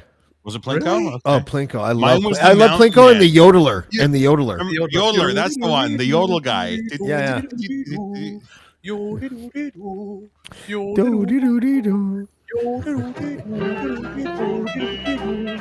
Oh, you have it. No, that's a different one. Yeah, it's still the same. Is that the Muppets? Isn't that where the Yodelers Yeah, that came was from? Didn't Pardon? they come from there? Sweden? Isn't that where Yodelers came from? Maybe Switzerland, I think. Oh, whatever. Ladies What and gentlemen, the Who is fuck? this? David Oh, Wallace's Is face. this the second best I was gonna say, podcasting? Jesus, easy, breezy, beautiful David Wallace, everybody. Jennifer Aniston has joined. I mean, David Wallace has joined us. The second best hair in podcasting. How you doing, David? Holy shit, Dave. I How are you, can't buddy? complain. Good to Can't see you. complain, guys. How are you? Sorry, I fell asleep there for a while. It's been a few hot days of work. I thought maybe it was David, my David, let shit me my ask you pants something. How story. hot was it? I told you about the Marineland shit today, and you said you were going to work on it and come back to me with anything. Do you have anything for us? Well, before I put anybody's name out there, I can definitely confirm that it's mob owned. Yeah, Russian Okay. or Italian? not Russian, but you're in the right neck of the woods. Ukrainian. PRC. Shh. PRC. The UN. The Nazi groups infiltrating the war in Russia. Okay, David. Justin David, Trudeau's mom. please tell me you have a wind machine, because that is too freaking awesome right now. Oh, the windows. Oh open. my God. That's Can exactly we what's just going on. I'm hold on a sorry. second? Man. He's got the. This Look thing at going. that. Oh my God. Easy breezy, beautiful black operative. Jesus Christ. This is hilarious. Come on. Sorry, David. dude. The window's open. It's cold. It's blowing the wind for once. So. Okay. He Okay. just- That's obviously a fan. He That just is can't- not the wind. Fabulous. He just can't help it. That's a It fan. just happens. Just, It just happens. Just the wind, dude. I want you to point the fucking camera towards where that thing is coming from, where that wind is coming from. I'm not kidding. Here we go. Keep going. Point down. Right here. You're right. It is the fucking window. It's Fuck the you. window. You're like a romance car. Dude, why don't you have a shampoo sponsor yet? I feel like I've dropped the I'm ball saying here. both of us together. Put us together in a commercial. We'll all the shampoos, man. Pantene, Head and Shoulders, Herbal Essences, all of them. We'll do it. Okay, sorry. I'm just going to see which one makes the most sense. I just want the one that makes David's hair. There. Oh, whoa. Okay, this one makes most sense. Okay. All right, David. How you doing, buddy? How are I you? can't complain. You can't complain. It was a pretty warm week in this neck of the woods, I'm sure, for you guys as well. And glad that it's starting to cool down a bit and there's a bit of a breeze. Him a man. How many Turn it off. You're going to get a seas must copyright fucking infraction. That's it. We're just blowing in the wind over here, David. Oh man, there And we you were go. talking about farts earlier, so there we go. We have a theme. That's true. It's a good segue. Well, they can cast a movie and edit everything out but my hair. It's perfect. That's right. I'm sure Jesse Brown will eventually sell it and make a bundle, and everybody will be walking around wearing rat fucker shirts. Yep. You know what, David? We are 2 hours and 34 minutes in Cosmo Friday. Let's talk about the Jesse Brown shit, open and honestly. Okay. Oh wow. Sure. We'll just use like careful language. Okay, so guys, I'll set this up. So Jesse Brown put a Rat Fucker, the podcast series, number one podcast series in 2022, by the way. Yeah, it was. And it's about David and his Shut the window. This is distracting me. You should hear the ladies. Yeah. I'm so fabulous. I can't stand it. Cut the I know, wind. right? Already. David Wallace and his champagne problems, ladies and gentlemen. Yeah, no sex in the champagne I have room, the David same Wallace. problem, Dave. Yeah, fuck you. There you go. Okay. Sorry. So Canada Land and Jesse Brown owns Canada Land. Jesse Brown, just a quick, because someone said who's Jesse Brown or something. Sorry, Christopher said I'm ignorant. Jesse Brown owns Canada Land. He also owned a company called Bitstrips that was sold for like $130 million. I don't know how much he's worth. It's somewhere in between 50 and 100 million or something like that. Jesse Brown is a rich person. Holy He shit. also is like a media critic. Used to work for the CBC, I think, as a contractor, not as an employee, but I could be wrong about that. And is just it really is kind of one of very few people that has a large following that critiques Canadian mainstream media, and he does some good work. At a personal level, I've had issues with him. We have personal beefs with each other, whatever, that go back for years or whatever. But anyway, so we put a Rat Fucker. It was it 6 or 8 episodes, David? I know about 3. I don't know about the rest. Okay, well, whatever. It was a it was a podcast series. Again, it was the number one series in 2022. But the problem was, and David, I'll throw it to you in a second, is that it used David's dossier known as the Klondike Papers. And the Klondike Papers, for those who don't know or don't remember, was a basic, like, it was a gigantic file and basically a dossier of David Wallace's communications with various people that he was involved with when conducting sort of like black ops or whatever, or political ops for conservatives mostly in Canada at a provincial level, sometimes at a federal level, dealing with Russian money, this, that, and the other thing. First-rate fuckery. Yes. So there is a, the Klondike Papers weren't just like a neat little like document that exposed a lot of stories. It was David's communications, and the part of the Jesse Brown part of David's story is that he did the podcast, but then David was sued along with Jesse Brown and Canada Land by the Wenzel family, who are developers in Calgary that were implicated in one of the stories in David's overall story. That story being Naheed Nenshi being entrapped into taking money illegally from developers who had sources of finances that originated in Russia. Naheed Nenshi, to his credit, much due to the wherewithal of the chief of staff, whose name escapes me right now. David, do you remember that person's name? I wasn't chief of staff. One of the counselors, Giancarlo Carra. Right. So, anyways, but basically, Nenshi's allies made sure that he wasn't touched by the scandal, and then she said, "No, I don't want to deal with it, anyways." And then the Wenzels, after Ratfucker came out, because Ratfucker exposed the story that basically, allegedly, the Wenzels funded the op that you were doing that was trying to sort of entrap Nenshi so that he would get turned from office, so that a more developer-friendly mayor could be installed.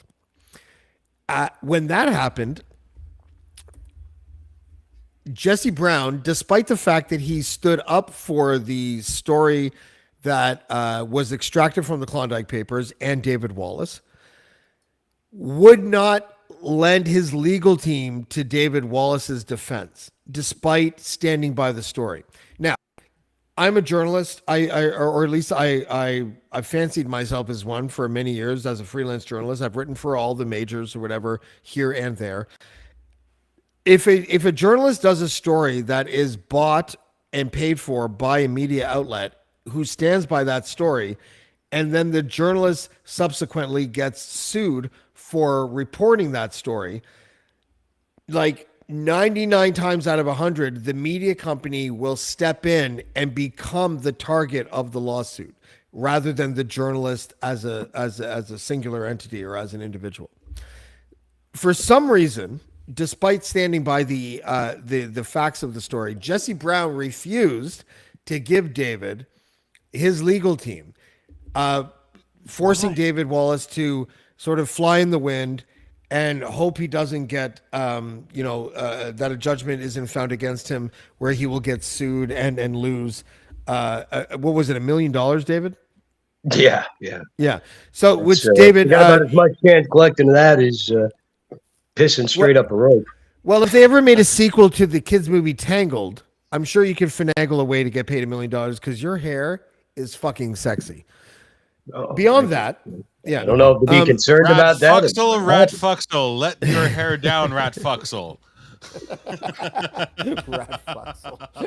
Look, James, here's the thing with Jesse. I mean, it is Wait. I can't go on to that tangent and not finish. So let me wrap it up by saying this. We'll get to the movie deal part. Wrap it up.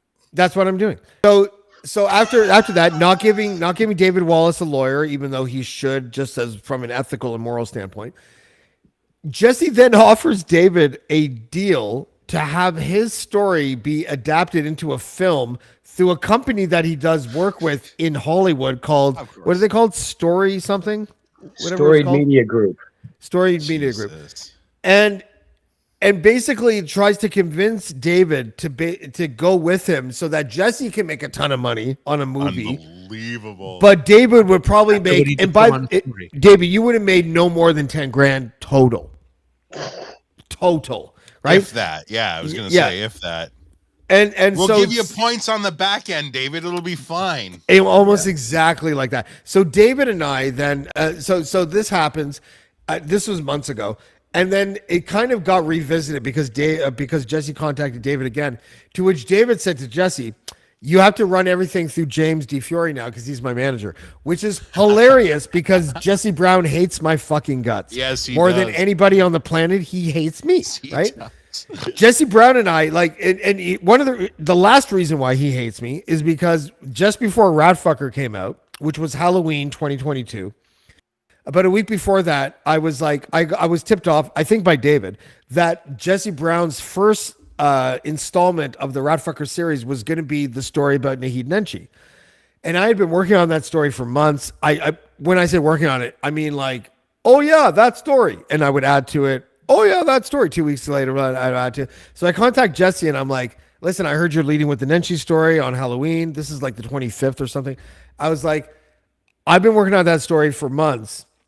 I'll break it before Halloween, but as a professional courtesy, I won't break it, but you have to come on my show the night before Halloween. To which Jesse Brown said yes. And so I didn't break. So then fast forward, Jesse Brown visits David again and is like, whatever. And he's like, James DeFiore is my manager. So I emailed David and I'm like, we should probably talk, James. Yeah, no He shit. never got back to me. We contacted the public or the producer company or whatever in LA, explaining the situation. Basically saying we would work with you, but only without Jesse Brown. Like that was the only, and they didn't get back. I wouldn't mind working with him, but here's the thing: it's got to be a fair deal. Oh yeah, it's not going to be a fair deal. Wait a minute. Adaptations never there's no are work. fair. J.K. Rowling and maybe one other person get good deals when you adapt a book or a story into a movie. Otherwise, you get fucked. You don't get any And back end. when this is over, because there's plenty of surprises to come. The funny thing was, when the Klondike Papers came out, you had even Richard Marsh, who I love Richard, but he doesn't understand a fucking thing that's in there beyond his own story. I mean, you can look at pieces and put them a certain way and it might look like something, but it's not. But all these stories that have been created is like progress. Everything I said about the Brethren has come true. What I said about even the good and the bad and the ugly. I even put out the stuff about the vaccines that you did. Everything that's in there has come to light as being 100% verifiable. And there's a lot of surprises coming up. So when this is over, I think that the Klondike Papers, a lot of people are going to have egg on their face. Yeah. Go ahead, Rod. No, actually, Douglas had a question. No. I'm just wondering, is the Klondike Papers are your work? I'm guessing.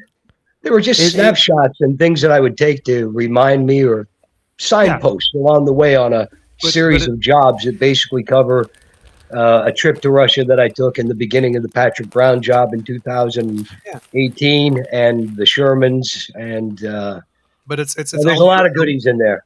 It's your notes and your things, right? And your experiences. It's his communications. And he just communications, pictures, emails, pay stubs, not pay stubs, transfer files.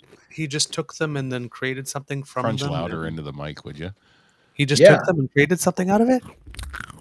Yeah, I told him to use whatever would help him in there. And he just dropped everything like a bomb. Wow. Sorry, guys. My phone probably sounds lousy. My laptop was dead. No, you sound fine. I'm eating chips. It's Captain Ruffles back there trying to have a snack while we all want popcorn. Nothing gets past the food guy. James is the only one that brings James is the only one that brings food. It has riches. When I first started podcasting for the Dean Blundell show, Lachlan used to make fun of me for eating children's food. We all did. You had applesauce and shit. Like you. No, but I was trying to be, and I thought I was signaling this. This is how inexperienced I was. I had no broadcast experience, but when Lachlan made that joke, I intentionally started eating little kid food on the air as a way to contribute to the bit that no one ever added to. It's like when you see people eating Jello, waiting. I'm like eating Jello, waiting for someone to make a joke so I can like ride the joke and we can work the bit. And everyone was, and no one ever fucking said I'd eat popsicles and lollipops. Did you fucking like drinking boxes and shit, and no one would ever fucking say anything. And it made me realize you should not try podcasting. You should just be yourself. Eat your Ruffles and tell your stories. That's right. But guys, I hate to be rude, but my phone's just about to die, so I'm going to check out. Okay. He just wants to open that window again. That's what he wants to do. I'm dying. We'll talk soon, David. Take it easy, gentlemen. Thanks. Good to see you all. And Ryan, your show, it's awesome. Thanks, buddy. Donate to Dave's GoFundMe because I want to read this goddamn book. Yeah. Fuck. Like, go to his Twitter and donate to that GoFundMe, please. Thanks, guys. See you, pal. Tell me about your show, Ryan. Yeah. I haven't seen it yet. I don't know where it is, where to pick it up. It's not on the screen. You can't see it. No, I know that. You actually had a part of my last show, Douglas. I sent you a clip. Yes, I know. Yeah. I heard that. Oh, you did it again. I got to keep changing my camera. Here, I'm doing this. Hello? You look like the guy in, what's that Marvel movie? Oh, the Ant-Man. When you do the close up, it looks like his coworker, right? The guy that was in like the Wire, or not the. I never saw it. The Wasp. Ant-Man, and it was like the coworker. It was the first Ant-Man, the bad guy at the corporation in the first Ant-Man, that then became this weird robot in the other dimension in the second Ant-Man or third or something. Yep. Anyways, it doesn't work when you haven't seen the movie. Yeah, no, I'm on Revolution Radio now exclusively. Okay. Just doing totally old school radio stuff. Cool. Very happy. No politics, no bullshit, no anger, no nothing. It's just a nice, positive, shiny, happy place. And I absolutely love it. So cool. Yeah. What's it's It's What's nice. the name It's of just your show? it's just the barbecue playlist on Revolution Radio every Okay. Saturday and Sunday at 4 p.m. revolutionradio.live. Did the second part of your food truck thing ever come out?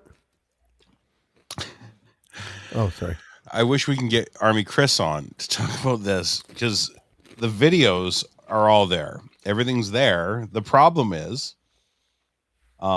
getting them from the guy who ended up in Europe for like a month.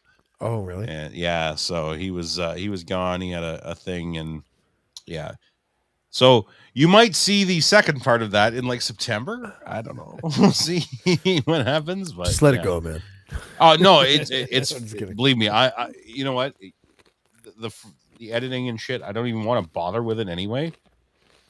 It's a different time. It's a different thing. It's whatever. So I just want to toot my own horn here for a second. I gave Ryan an idea. I don't know if you've done it yet, what's that? but I've given the idea of like doing shows that are kind of like the history of music or whatever, but with musicians that are known for their culinary experiences. You did actually. You really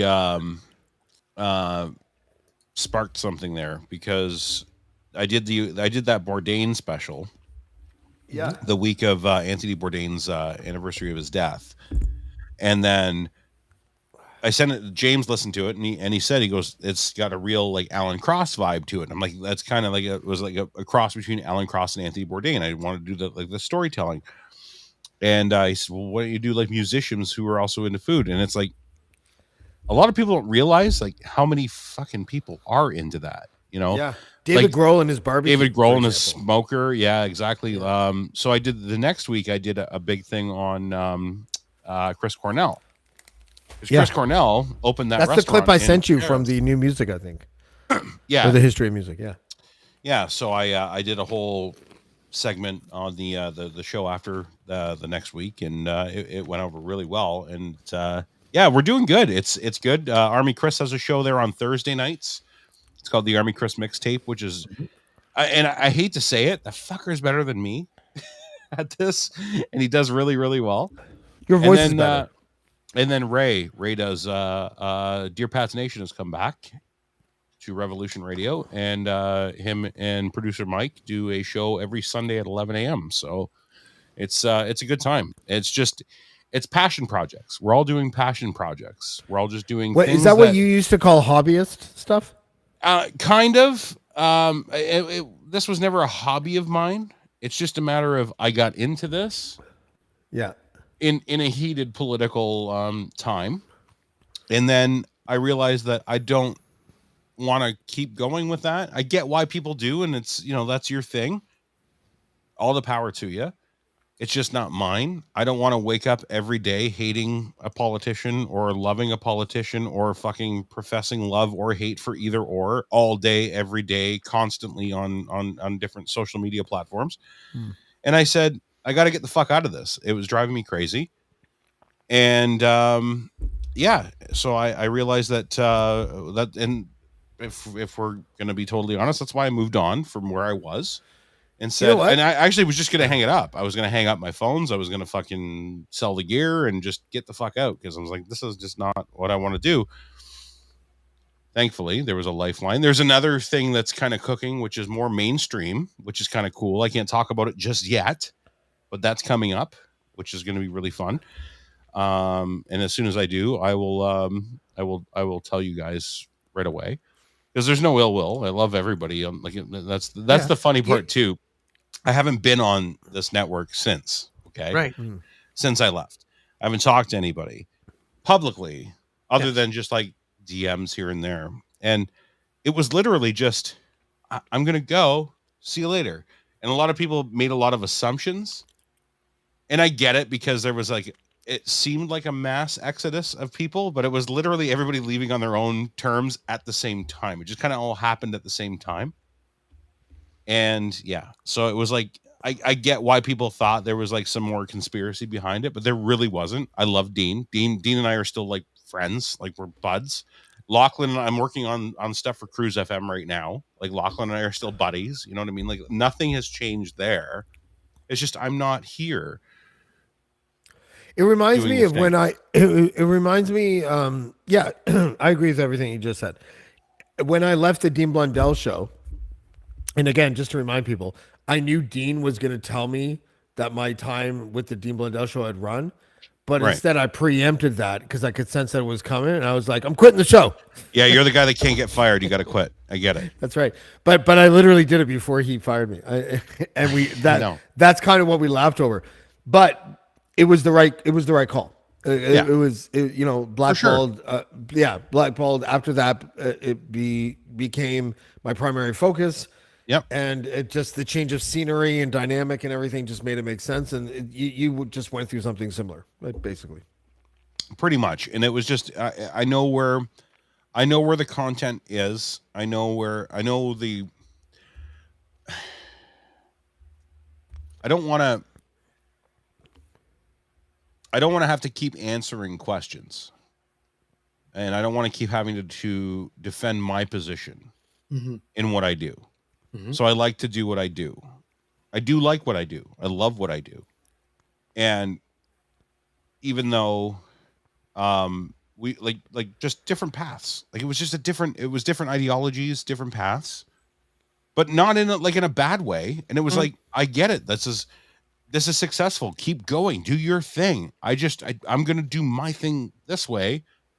And people kind of blew it out of proportion and made their own assumptions. And yeah, So I will tell you that, at the end of the day, it's what it was really in my mind was I gotta go pee.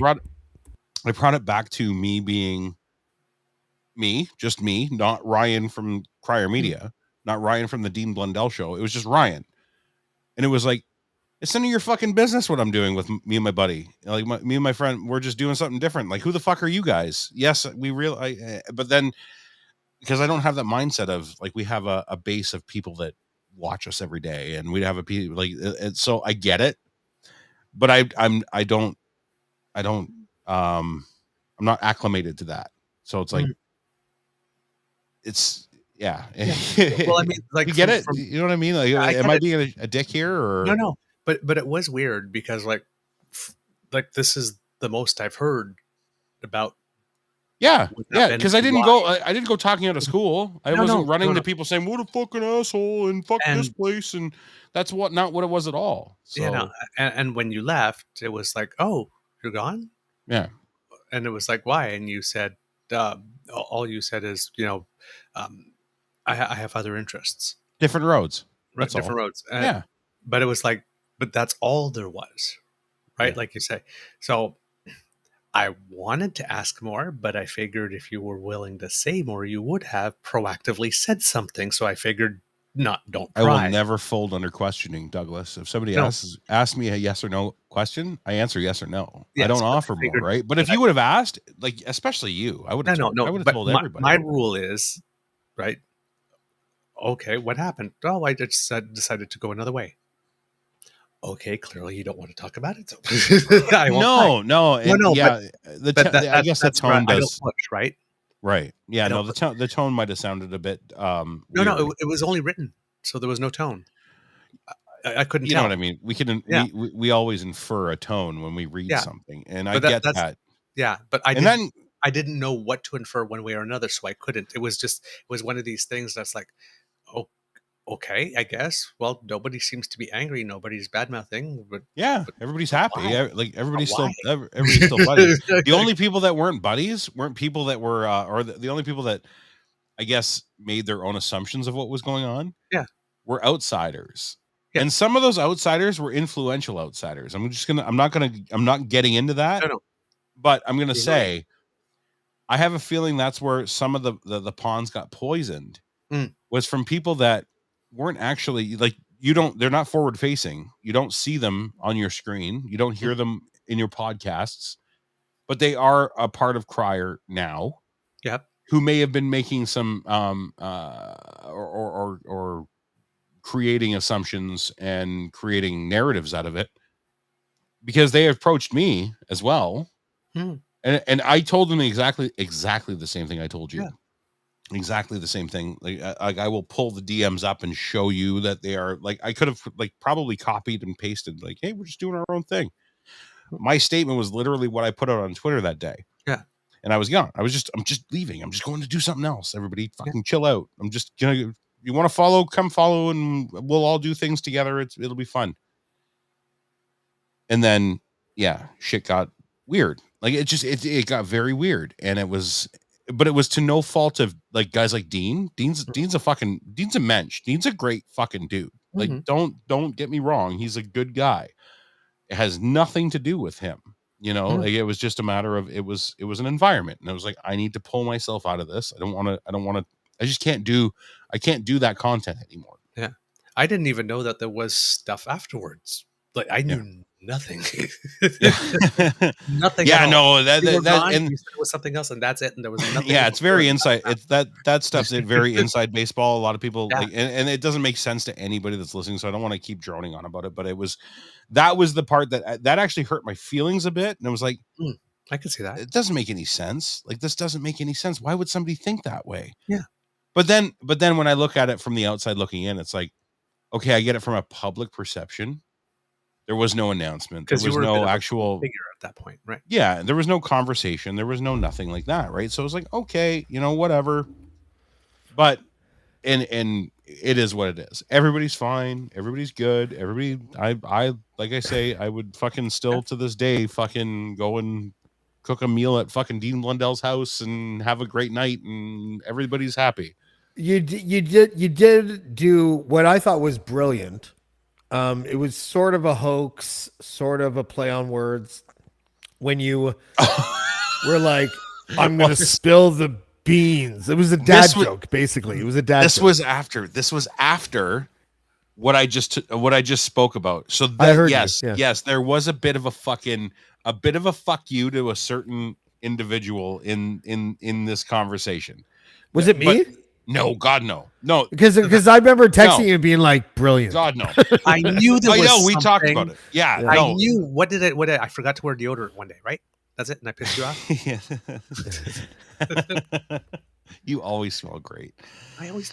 No, I knew it had nothing. No, it was. But that was. And if you guys know me, and you guys, I think you know me pretty well. When I'm in a position of like I'm being confronted, or I'm being accused, not even accused, but something that's very arbitrary, and we're starting and but it's heated and it's ugly. No, I don't hold anything back. I don't give a fuck. So this was my way of still not giving a fuck, but still protecting the brand that because I love everybody at Crier. You know what I mean? Yeah.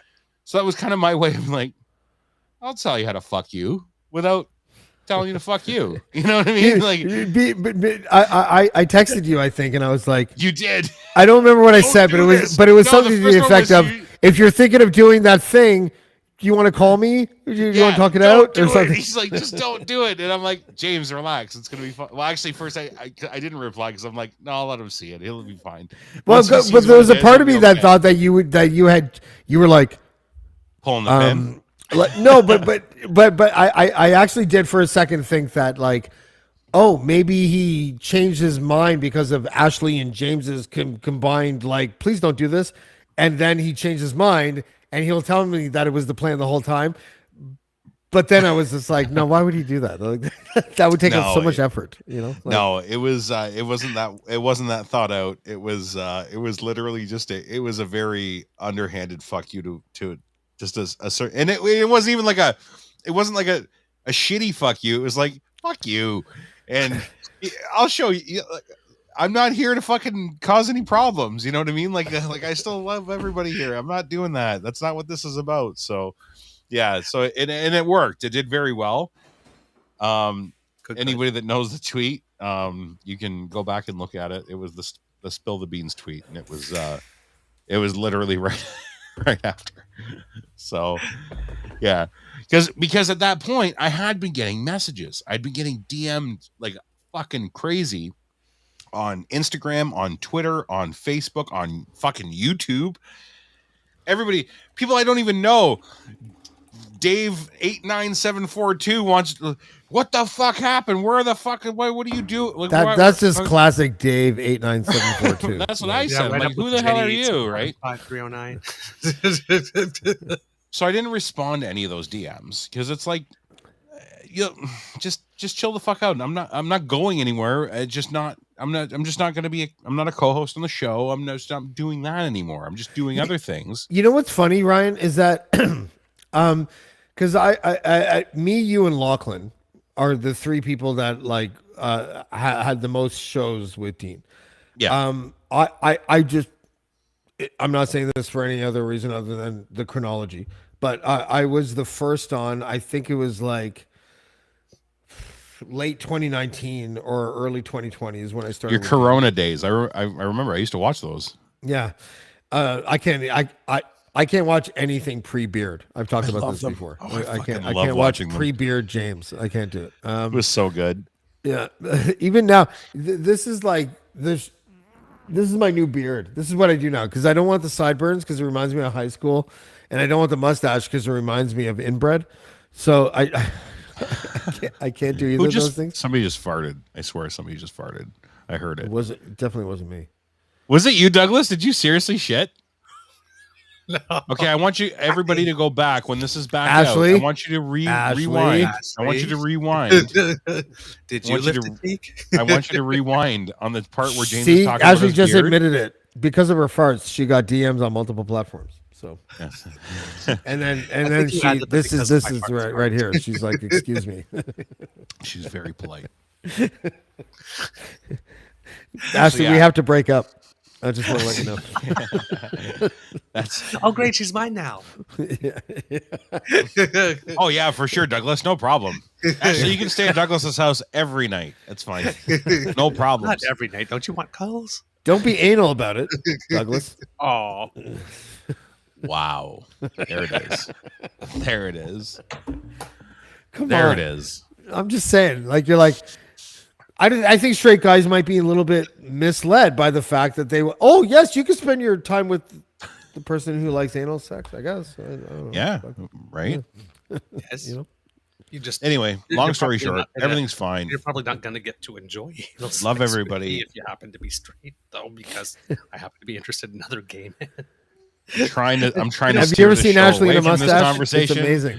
I don't spend my time chasing straight men. It's a waste of time. It's too much effort. So I covered up a murder for Dean once, and I'm just trying to keep the copy or the strikes away from the YouTube forum. That's all. No, what I was going to say, Ryan, is that when you leave the Dean Blundell show, it felt like a big thing at the time. Like I had been with him for 3 years or 2.5 years or something. I did like hundreds of episodes with him, and but I was the worst behaved like co-host or panelist, whatever you want to call it. You were unfucking hinged Ever. some days. Some days you were a fucking Someday, absolute like I monster. understand, I don't agree with it, but I understand why Lachlan doesn't really like me that much. Like I Why get he it. still blocks you on everything. No, he doesn't block me on everything. And like, in fact, Okay. we haven't had a bad word in a while. But like, I get it. Like because he would often be the target of my wrath whenever I would act out of line or unprofessional. Right? Like because he always held that other viewpoint, which always kind of counteracted whatever you were talking about, which was actually it wasn't about that at all. It was about meaningless stuff most of the time. Lachlan and I, out of me, you, and me and Dean, Lachlan and I are probably the most adjacent or parallel, whatever you want to call it, politically.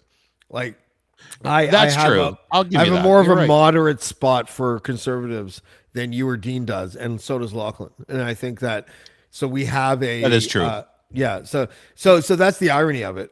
Really, what it is really just he doesn't just like me as a person, well, that's right? Like, That's and I'm being serious about that. Like, that's just the hard truth of it, and it's fine because of two things. One is that you can't please everyone, and two, I don't think that he knows me as a person. I think that I have if there's a fatal flaw of me that I haven't put any effort into trying to fix, it's that the real life me, the me that you're seeing right now, for example, it seems to be a lot different in the perception of other people than the James is texting you, James, or the James is like emailing you, James. For some reason, those two Jameses, the text and the email James, doesn't seem like the real me. And people like I joke all the time about how sometimes I feel like digitally, if I'm texting or group chatting or chatting, whatever the fuck, and I walk into the room and I walk into that digital space and say, "Hey, everybody," like 4 out of 6 people will be like, "James just said go fuck yourself," even though I just said hi, everybody. Like No, and it's just the way it that's is. not it at all. Oh. If you actually just read the shit you write, you'll know exactly why people say James just said go fuck yourself. Because let me tell you, I've been on the receiving end of some of those fucking emails. And Yeah, Jesus Christ. but Ryan, it's a HEPA file. It's not a pedophile. It's a HEPA file. Here we go. See? That's not it. But I'm saying it to you right now, and you're not like this. Fuck you. I'm leaving. You're not doing that because I'm saying it. So It's that when is I not a type it. representation of Alberta. I think it is, Lachlan. I'll invoke him. Like there was 2 people on one dildo. Again, Ryan's bachelor party has nothing to do with this conversation. I don't know. That's actually true. That's You're because sharing is caring, Lachlan. Whatever happened to streaking? Alive and well. At least It happened tonight, but Douglas paid for it by being called a horrible name. Have you ever streaked? Either of you? No. No, Have you seen me? I never have. No. I It walked wouldn't be naked funny. last summer. I walked naked in front of my lover and my lawyer, but my lawyer was on an ounce of shrooms. At the same time. Can we talk about something real quick about how many people have these things where like the surgeon is your mother or something like that? No, Jokes, right? no, that's what I just said verbatim. True story. Go ahead, Ryan. Can we talk about how many people have appeared on the show naked? Which one? Just Paul. No, not just Paul. Not live. No. One of them may have happened in Paul's house, but that's Wait a second. No, that wasn't Paul's house. That was in my show. No. Dude, I don't even know if you know. topless woman. Well, yeah, show. That's the first one. That's the initial one that I'm talking about, and I'm not going to bring up any. We're not going to do that. But I mean, I'm still friends with her, and she's an important person in my life. So that's one. Okay, especially last year. Yeah. 2. The other one that I'm thinking of it happened like literally the day that. Remember the day I was trying to get on the show? Oh, Emma. No. Oh no! Remember the Spenny? day I was having problems with my audio and someone was naked on that show. Oh yeah, I'll send you a clip. I'm gonna send you a clip. No, just tell me who it is, though. No, I can't. No, I don't want to do that. I'm gonna send you the clip, and I'll leave it up to you to do with it what you will. Well, just play the clip. I don't have it. I don't have it in my. Yeah, no. Just say who it is, please, because I hate these things where you say something but you never say it. We'll see the clip. Great, we'll do the clip. But people have roll already the seen clip. Who's naked on my show? I'm dying to know. So I'll tell you what. I'll email you something, and you can choose to play it or not. This is up to you. Because I want you to tell me though. I'm requesting specifically for you to spoil it and tell me. I can't. I just can't. I won't do that. I will do anything for James, but I won't do that. Spenny. I want you to think about that day. I want you to think about the text I sent you tonight. What spurred me showing up? No. Did I jerk off on camera accidentally? No. Again? What spurred me to show up on this show? Well, I said Paul already. I did too, but it wasn't Paul. Was it his girlfriend? I'm not saying a word. Because her words were naked? No. Weird? Oh, God, no. Was it naked? Like a passing through the frame? There was a passing through shot that you must have missed at the end of that. That's really? Oh, yes, sir. Did you know this, Douglas? I was not there, clearly. Wow.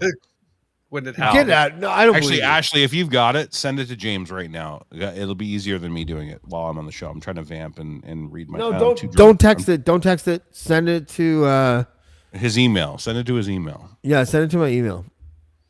So yeah, and so Get the fuck out of here. What There's I want to no know, nudity so on my I show. can't get away with like somebody in the like 2 towns over that's playing like a Bon Jovi song a little too loud while the window's open, comes over my mic, I get a copyright strike. James DiFiore has blatantly naked ladies on his show constantly. Listen, And nobody ever fucking says a word. I won't say the name of the person because we are platonic friends now. Yeah. Post a sexual and emotional relationship. Yeah, because and nobody she knows what just you're talking about now. and Fuck, last I was year, trying to keep it discreet. okay, stop. Last year, I was writing the Bullard book. Yes, funny you enough, were. at a house in a certain undisclosed location in Ontario. Yeah. And in the background, this wonderful person who, again, I will tell you that I've gone through the gauntlet with her: emotional, sexual, platonic, friend. Like, Yeah, like we get it. close You had friend. sex. No. Now, like, she's with someone else even right now, and I still like appreciate this person. It's a really important step for me actually to see the good in exes. Because of what I just went through, I will never see the good in my most recent ex because she doesn't. She's just an awful person, to be perfectly fucking honest with you. Listen, don't Like, hold back. We want you to tell us how you really feel. I'm just telling you the truth. Like when someone has no conscience and no empathy towards you specifically, you got to eventually call it for what it is. But anyways, but this person, this other person that appeared naked, was very oh my fucking god that she was naked because she didn't realize that she was in the background walking around, and has since become a person who has taught me that it is cool and valuable to be friends with a person that you're romantic with. I thought you were going to say naked. Post relationship death, right? And that's a big growth thing for me. Like, I am friends with one ex, but she's a lesbian now, so it's easy. I'm just saying. That was a lot of words. Actually, it was pretty economical, if you ask me. She's a lesbian now, so I get it. Whatever it is that I said. Yeah. Oh wow. Yeah, no, I get it, but I always resented you for the fact that you were able to have naked people on your show constantly and not get a strike on YouTube. And it was once. Yeah, and no, it's more than once. I'm telling you, it was more than once. And well, you might say it's more than once. It doesn't mean it is. Hold on. Okay. Ashley has sent this, so I'm gonna just play it. I have no idea what this is. You're gonna play it without knowing what it is? Correct. I don't give a fuck. You are brave, man. No, I'm stupid. I'm stupid. There's a difference, Douglas. Okay, well, it is a very fine line. Sorry, Ashley, come down here and take your shirt off. We're gonna blow the top off of this. Oh, hold on. If that's happening, then hold on. Just kidding. No, that was some accidental humor. yeah, he's eyes closed me. Okay. Hold on. And here we go. Hold on, I'm gonna turn it up. This can't Let be. me start it over because I want to turn it up. Bam. Nice. Wait. What? Wait, Jamesy. There's no video. Why is it doing that? Hold on. Everyone stop. Everyone Oh. There's no video on my side. Can you see it, Douglas? No. You Okay. can see it? No, Okay, there's hold no on. video on our Screen. side. Can anybody else see the video in the comments? Hold on, I'm Tell gonna us. turn it up. I'm gonna start it over because I want to turn it up. You can't see. You can't see that. Wait, Jamesy. Why is it doing that? Hold on. Everyone stop. Everyone don't make it. Hold on.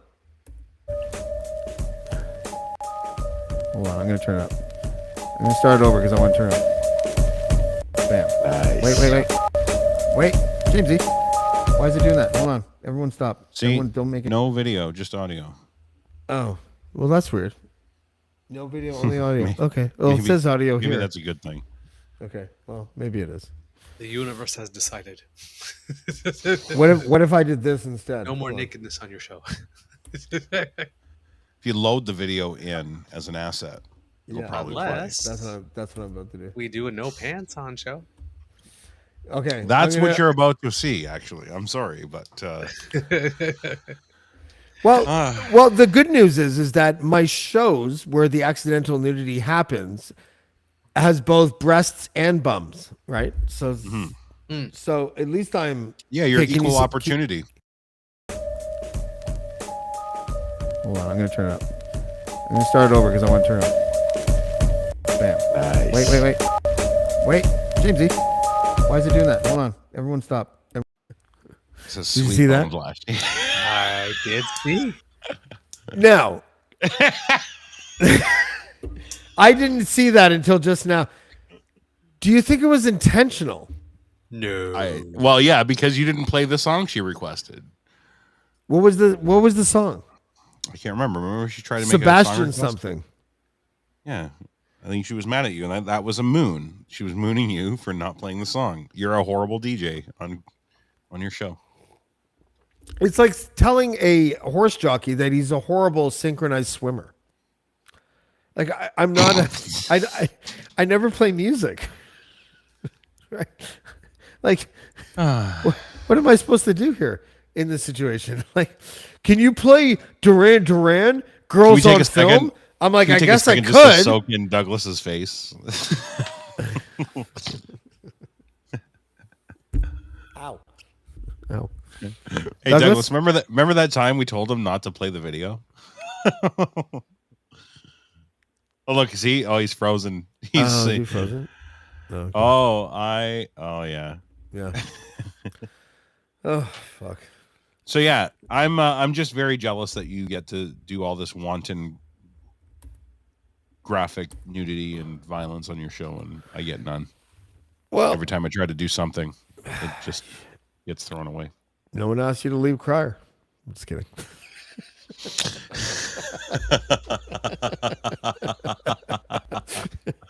You get the SoCan shit, but I get the bitches. Yeah, no shit. Oh, look, Ryan's left. Open the bank accounts, everybody. Here comes all the money. Did you see my new intro? I did. I love it. I'm gonna play I it again. absolutely love it. I want to play it again because I just want to give a shout out to Zach Fax. And by the way, the whole vertical casual Friday, like cheesy kind of like 1989 editing, intentional. I could have made it a lot more modern if I wanted to. But I wanted it to be a little backpacky. So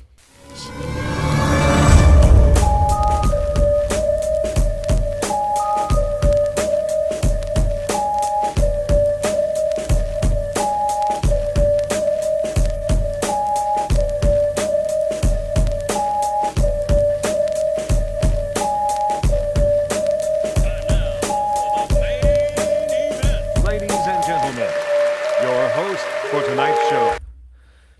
yeah, Zach Fax. He's done like music videos for Tory Lanez, Master P, fucking like J. Cole, and he's a dope lyricist and beat maker and producer from Toronto. So I like it. yeah, I really like it. It's very you call it backpacky. I don't think so. I like is that. that racist? rough- Oh no, sorry.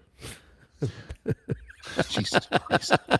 No, I like the rough. I like the I like how it's very vinyl. Very vinyl-y. It's nice. Douglas, what happened to you? Oh, thank Christ you came back. I don't know. Things I just vanished from. So you said, Douglas, do you remember the time? And hear the rest. Who said that? Me or James? You did, Ryan. I don't remember the time I said, do you remember the time? If that helps at this point. It just 'Cause I'm happened. absolutely like shit tanked. So It just happened. It sounds like I think we're I have a winding little down. bit of a So delay while the computer's still coming up. no, it's probably just me. both of you don't sound delayed on my end, but we should talk about this more because it's riveting. Seriously. Go ahead, Douglas. Okay. Douglas. I was no, I just my had God. what Ryan said before I had left. Back to you, Douglas. Douglas, I think you have like Every a time he 4.5 mentions second it, delay. I know, but every time he says it, I Wait. hear everything he says before, and then what he says, the thing I don't hear, And then I hear him at the end. what about the Ryan, stop it. Yeah, You're sorry. deteriorating we're at 3 hours and 24 minutes. Now that's just And people that have been listening this whole time, which is like at least 3 people, are going to be really annoyed at what you just did. they're still here. Oh fuck. Oh, Ryan, you didn't see, Ryan, are you a sneakerhead? No. Can I show No, you? I Can don't show get you that. my I buy one pair of shoe like every 18 months. Yes. Oh, really? Yeah. Oh, that's a lot for me. Yeah. No. I bought 6 pairs of shoes in the last month after fuck? only buying 2 pairs of shoes in the last 14 years. What about you, Douglas? Are you like a shoe person? no, not particularly. I mean, I have. I'm gay, so I have the shoe for every occasion. You're gay? Does your I'm dad not- know? No, I haven't told him yet. Jesus Christ. No, but like I have my tennis shoe for tennis, and I have a nice blue suede nice shoe for when I go out, and I have Docs, and I have my loafers and stuff like that. But I really don't like shopping, so no, I'm not a shoe guy. You have blue suede shoes? Yeah, I do. God Hold damn. on. I don't. God damn. Hold on. I've never seen a pair of blue suede shoes. I've heard the song, but I've never seen them, Jamesy. Ryan, do you want to see my shoes? Yes, I do. Okay. I don't. Everybody. Do you not? Narrator. Okay. Ryan. So here's my care first about shoe. anybody's shoe. Oh, those are nice. These are what are these? James Shoes. Con- Those are footwear. They are Cole Haan. Yeah, but are they blue suede shoes like this motherfucker over here? Look at this. What are the what brand are those, Douglas? They are. Call it spring. I'll call it whatever the fuck I want. I call it stylish. That's nice. Yep. Boxing Day 1 year. Again, hate shopping. Beaver Yeah, I wanted can't. to go shopping for. He loves shoes. I'm the one Those that are left shiny. with shoes. He didn't buy a thing. Oh, so he's the sneakerhead. Who, me? Look at those things. Look at that. No, not sneaker. It's shoes. Oh, a shoe Yeah. shoe file. Yeah. Yeah. I am now. Maybe I'm now Jordos. Look at you. Yeah, wait. Yeah. Look at all this crier He fuck ain't you money playing. James he's got now. Look at all He ain't this. Eh? playing. Look how he I, can't, dude, I love them. Hold on. he's got a wait, couch wait, surf wait, in the UK, but fuck, do they ever set him up with shoes? There's crier fuck you money. I mean, I get Apparently. my George Shores checks, but I haven't gotten the crier fuck you money yet. Look at you. What did you knock off a store? Like No. seriously, did you actually like rob somebody? He just cashed in his RSP. No, I didn't. I just I Those went Doc retail Martens? therapy. Yeah. Is that You Docker? recognize these? Yeah. Oh yeah, I do. Holy shit. Bros. I haven't seen those in right? forever. And These are my tennis shoes. Actually, you know what's really funny? My sandals that I'm wearing currently right now, my sandals are worth more than both of my pair of shoes together. really? I swear to God. Yeah. Are you they're, wearing Birks? I'm trying to remember what the hell they're called. They're an American brand that Keen? I've had. Keen. That's it. Yeah. Keen. Yeah. Keen. There you go. Yeah. They're fucking awesome. I love these things. I have that exact So pair, I good. think. I really They're do. so good.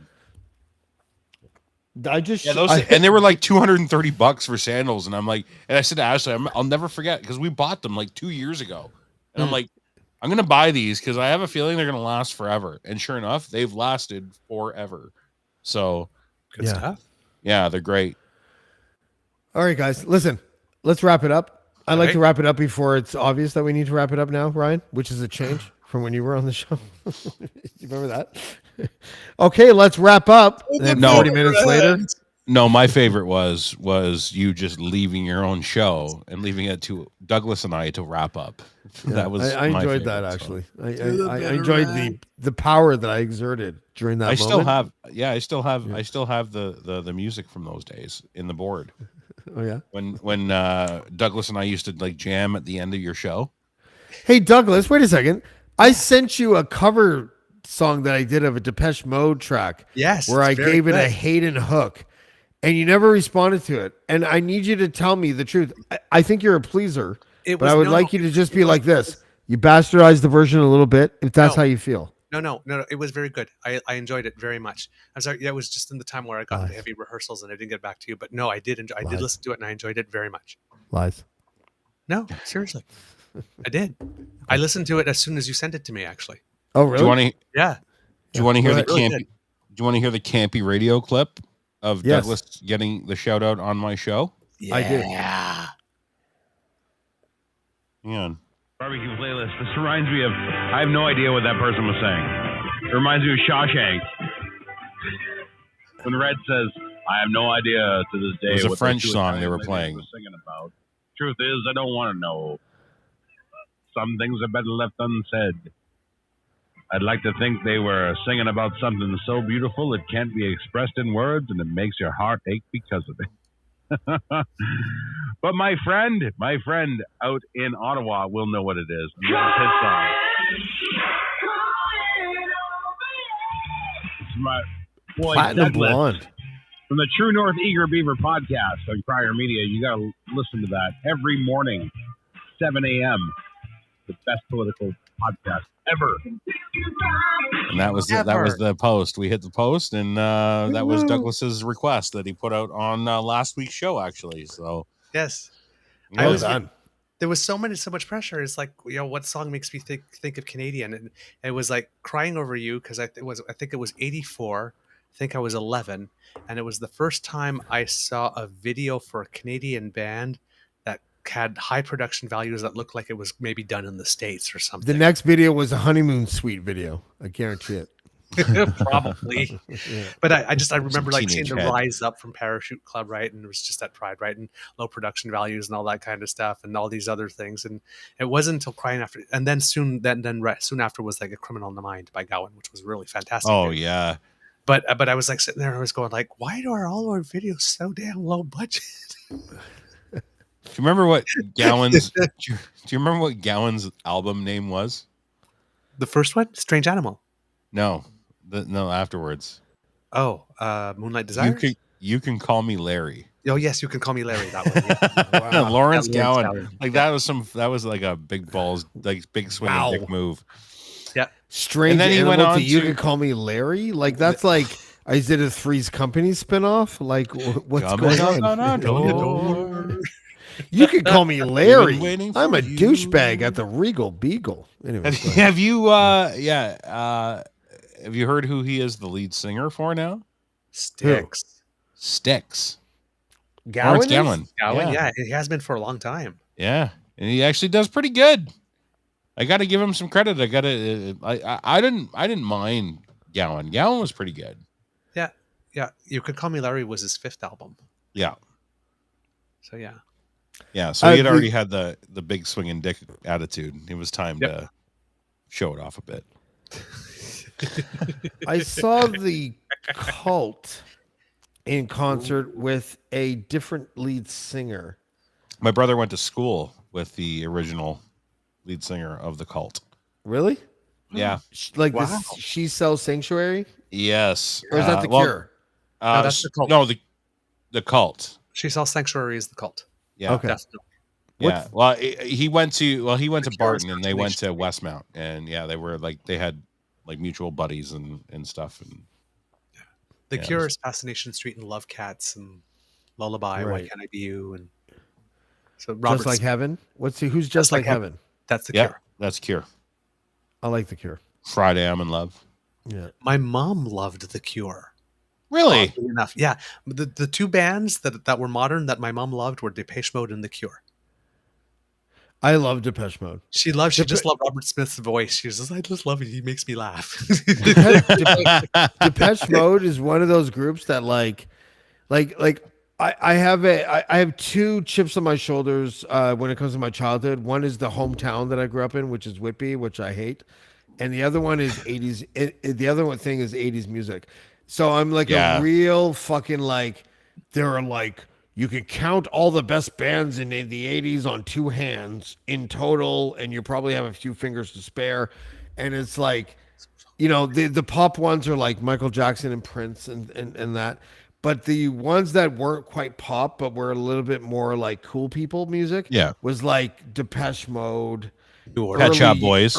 early U2, Sex Pistols, The Smiths, that kind of shit, right? Like, and Susie and the yeah, and it's and The Cure was like just on the tail end of that shit. Yeah. Like I fucking loved that music back then. Like it was really like Somebody by Depeche Mode was a song that like there was a guy at my school that passed away. His name is Andrew Velitis.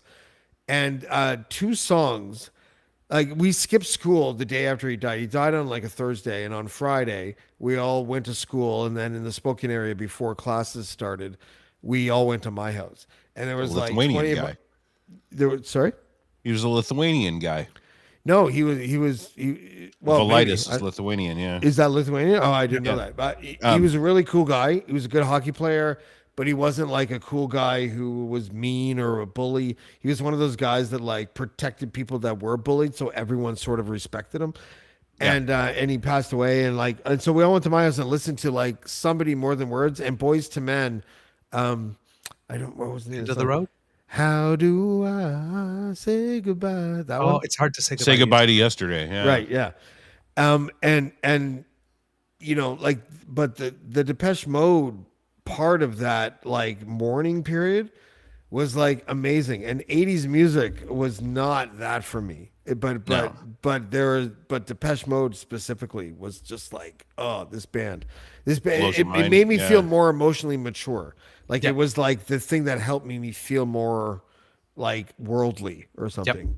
Yeah, Doug, like Yeah, it makes Douglas- sense. Yep. Yeah, Same here, because I had heard "People Are People" because that was the first time. Then we did in North America. We didn't hear much unless you were already a fan until Yeah. Music for the Masses came out, and that's the first year I was in high school, and I could never stand kids my own age.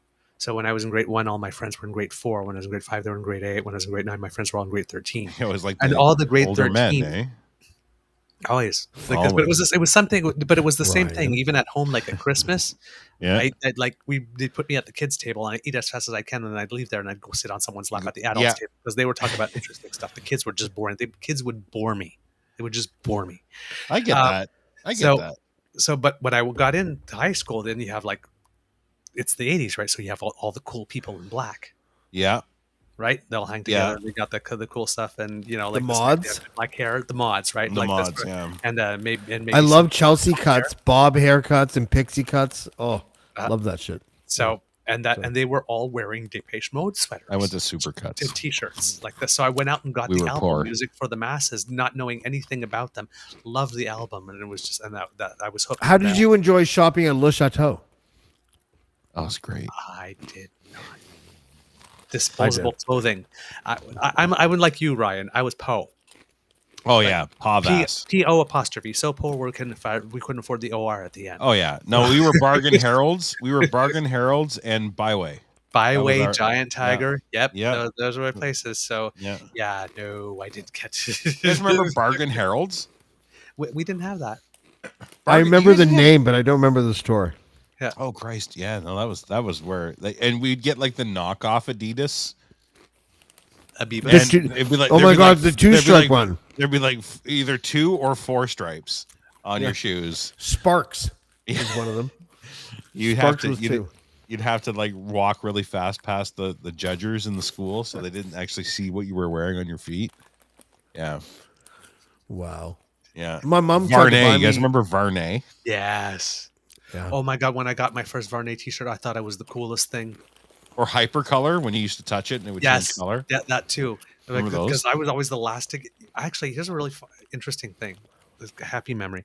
It doesn't start out happy, but it ends happy. Oh, When we were in fuck, here we grade- go. No, but when we were in grade 5, when I hit grade 5, my foster Varney. son Varney was about to Hypercolor. go go to high school. So we moved to a different neighborhood so he can go to a better one, which meant I had to change elementary school.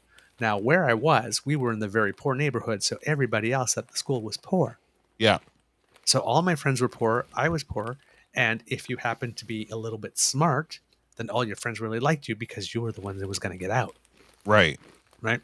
So I go to this other neighborhood where everybody, gets a car at 16 and they're all wearing Polo and Benetton and Club Monaco, and their parents are taking them to Disney World or skiing in Vermont or Vail every March break. And it's like, this is so not my reality. Yeah. Right. Everybody's the son or daughter of a lawyer or a judge or a teacher or somebody or a doctor Yeah. or something. Right. Yeah. So I walk into school like with my byway stuff. Right. Yeah. I was not popular that year. I didn't have many friends at all that year. Grade 5 was rough. But there was one girl named Anik, and I had such a crush on her. Okay. Total crush on her. And she played tennis, which is probably where my love of tennis came. I was going to say, So- sounds like a connection there. A connection. So I saw that we had some old tennis rackets, like the old wooden ones down in our basement. So I went and grabbed one, and I kept hanging around the park all the time, hoping that she'd ask me to play. Okay. She had all the modern stuff, of course, right? But it's an old tennis racket. That never happened, but we did become friends. And then one year at Christmas, there was a doorbell that rang. And I go out, answer the door, and it's Anik and her mother. And they have a present for me. Oh. Yes. And I open it, and it is a Ralph Lauren Polo rugby shirt. Holy shit. It's like $100 back in the day still. Uh-huh. Yeah. They knew. That's really sweet. They knew.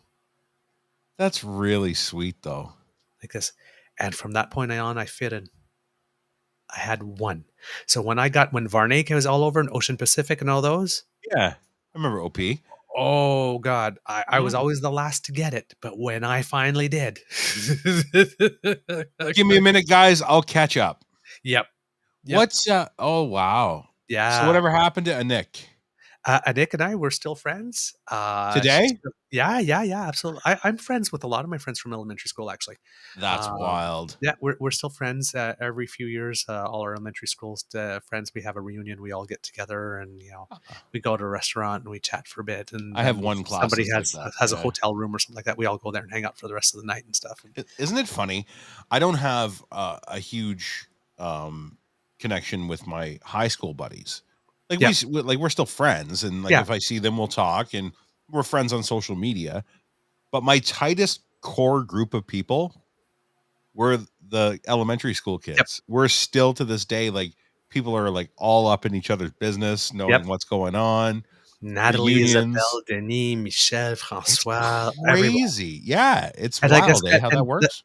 And the first time we got all together after was like many, many years after elementary school, right? And so a lot of people had kids, and Yeah, yeah. we all got together. It was like not a moment passed between all of us. Yeah, and that's the way it is with our little tight group. Because after grade 8, I left Mhm. that area of the city and went. So kindergarten to grade 5, I was in Hamilton. You have the Hamilton Mountain, and I went to school on the mountain. Okay. We moved down to the east end of the lower city from grade 5 to grade 8. Mhm. Still had friends in the mountain, whatever, but like your kids, it's not like you're going out to bars, you're fucking 8. So when I came back to the mountain in grade 9, all those kids that I went to school with, ended up in high school with. So it was like a huge reunion of buddies. It's like, holy shit, we're doing it again. And that like kind of solidified the deal there. Mm. And yeah, it was crazy. It's nuts. I think it's funny how the people that you hold on to, like college and stuff, they didn't give a fuck. Don't, not that they don't give a fuck. It's just like one of those, like, whatever. It's a passing acquaintanceship now. Mm. Those kids from grade like 5 to grade 8, still to this day, I need to know when you have kids. You have to Yep. send me pictures. We got to Yep. talk. Like Yep. it's fucked up. It's weird Yep. how that worked. Yeah. Can I comment on one thing that you just said, Ryan? Yeah. Elementary school to this day, not including my kids or whatever, like keep that shit out of it, but like Yeah. the best decade of my life was kindergarten to grade 8. And that's what we were just saying. Yeah, it was beautiful. Like it was just to boil it down, the difference between elementary school and high school, the social pecking order was less aggressive. The teachers were better. You know, like the ability to learn at an emotional level and an educational level was more adjacent with one another. 100%. You know, like high school, everything got flipped and turned on its head. Like it was like you were losers if you were in grade 9. Teachers didn't give a fuck about your personal development as an individual and all that. Barely knew your name. Yeah. Yeah, but you know, if you're going to be in like a Western democracy, education should be something that like whatever that magic was in elementary school, and I don't know what it was. Yeah. But there was something about like I can recite my elementary school teachers in order. I knew who was in my classes. And just like you said, the people that I can count on one hand in my life right now that I consider to be my good friends that I talk to who know me, they're all elementary school friends. Isn't that wild? I wonder if that's the same. Like, I wonder that I'd love to know if that's a thing, you know, because there's 3 of us here talking about it. Yep. And we've all got the same experience when it comes to that. I'm wondering if that's actually a thing. And you're right. I think it's a social construct when it comes to Western education style, because when you get to high school, it's literally you are on your own, son. Figure it out, or you will get left behind. And when you're in elementary school, there is somebody there kind of. So it's almost like that care is lifted off your shoulders. There's somebody there to guide you. And I get why they do it. It makes a person out of you.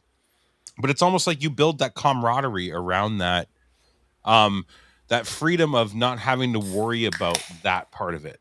So you have the opportunity to build those social connections rather than worrying about everything else that's going on around you, right? So I wonder if that's a thing around not just Western, but I mean like say like Finland, because Finland's always like revered for their education systems, right? Mm-hmm. Yeah. I wonder if people in their say 30s, 40s, 50s have that same memory, that same experience to draw back on. I wonder if it has something to do with the fact that like I remember like I went to a Catholic elementary school. I remember Same here. So there's certain things like First Communion, like there's certain things that trigger memories because they were big events, right? Like so First Communion was one of them. I remember you know, like the Stephanie Gushu in during First Communion being really nervous before she took the host for the first time. Right. I still have the first $5 bill the father gave me when I went down on him. It's still framed in my bedroom. It's okay. Little left fieldish, but that's a good. Usually, I'm the guy that does. It wasn't the new bill; it was the old bills. Remember the old paper bills? It was. I'm just happy it wasn't me, Ryan. Really? Yeah, no. That's all I'm saying. It's a first for everything. That's the first here on Casual Friday. It wasn't James. Welcome to another episode of It Wasn't James, starring Ryan Lindley. Father O'Malley had the best candy. Father Murphy had the best. Like it was just a gripping session whenever we got together. Like, sorry, what were you saying? His milkshake brought all the altar boys to the yard. His eyebrows were raised. So yes, I was brought up in a Catholic school system as well. I totally understand. I visited. I was one of those guys. Listen, I'm a sentimentalist. I think, like at the end of the day, I really am. I know, I like the joke, but I sentimentalize a lot of things. That's why I'm so good at like obituaries. I've written a lot of obituaries over the years. I'm not kidding. Random. That's pretty fucking random. Okay. Listen. I wrote for the Huffington Post. I wrote a Gord Downey thing that went viral. I've written like I wrote another thing for the Huffington Post about my friend Dave Hanley, which went viral just because he was such a nice person. I just write good obituaries. I don't know what it is. All but, right. like, Hey, that's I'm a good weird death, flex, but okay. Yeah, it is a flex. It's like being a movie critic and you're really good at it, and you're just like, listen, I don't know how to tell you this, but I don't do very well at reviewing dramas, but horror movies are my jam. That's right. Yeah, that's right. Or in this case, writing about living people, I'm okay. Writing about dead people, oh, I'm dope. Dope as that. right. If you ever know any dead people, Because there's you no just pressure tell- that they'll ever read it. Maybe that's what it is, but like I know that's what it is because I did that Anthony Bourdain special, and I referenced that right in the beginning of my opening of the show, and I said I feel a lot better. Like the imposter syndrome kind of dissolves a bit because I know Anthony Bourdain will never hear it, and that's what it was. I think you might be right about that. Like I just have a way with words when people are dead. You know, like even when Kobe Bryant died. I am dying. I'm so dying right now. Yeah. Watch me. I'm dying. You sound like Joan Rivers. I'll give you a topic. The Roman Catholic Empire wasn't Roman. It wasn't Catholic. Why do you need my bra? It wasn't an empire. Discuss. Discuss. I'll give you a top. But Linda what I Richmond. did yesterday. Coffee talk. Two days ago, I rewatched the first season of True Detective with Woody Harrelson and Matthew McConaughey. I saw that. That was Oh my actually the God. only season I watched. One of the greatest seasons of television ever. And It then really I was. went to watch the second season. And at episode 2, I was like, oh yeah, this fucking sucks. It really Yeah. did. It went from like a 10 to a fucking 4 like immediately. It was Oh so my God. Vince Vaughn. Oh, he just took him. Where'd he go? A tornado just hit Ryan Lindley's house. But Vince Vaughn playing a like tough guy gangster. Like this was like literally right on the heels of Wedding Crashers, I think. Oh my. Okay. Yeah. Like it was 2015, maybe something like that. Yeah, not a good look. Because do you remember season 1? No, I'm not familiar with it whatsoever. Oh my gosh! I missed Okay, the show completely. season 1 of True Detective, starring Woody Harrelson and Matthew McConaughey, was like the most visceral, psychologically impactful, dramatic series I had ever seen on television ever. Okay. Like, it was gritty and dark, and the score was like weirdly just perfect, and it was just such a good series. It wasn't like The Sopranos. Sopranos had like really comical moments, Okay. and The Wire, you know, was different. Like my favorite series are like The Sopranos, The Wire, the first 4 or 5 seasons of Dexter, right? Like those were good. The Oz, which is something I just watched in the last year, really good.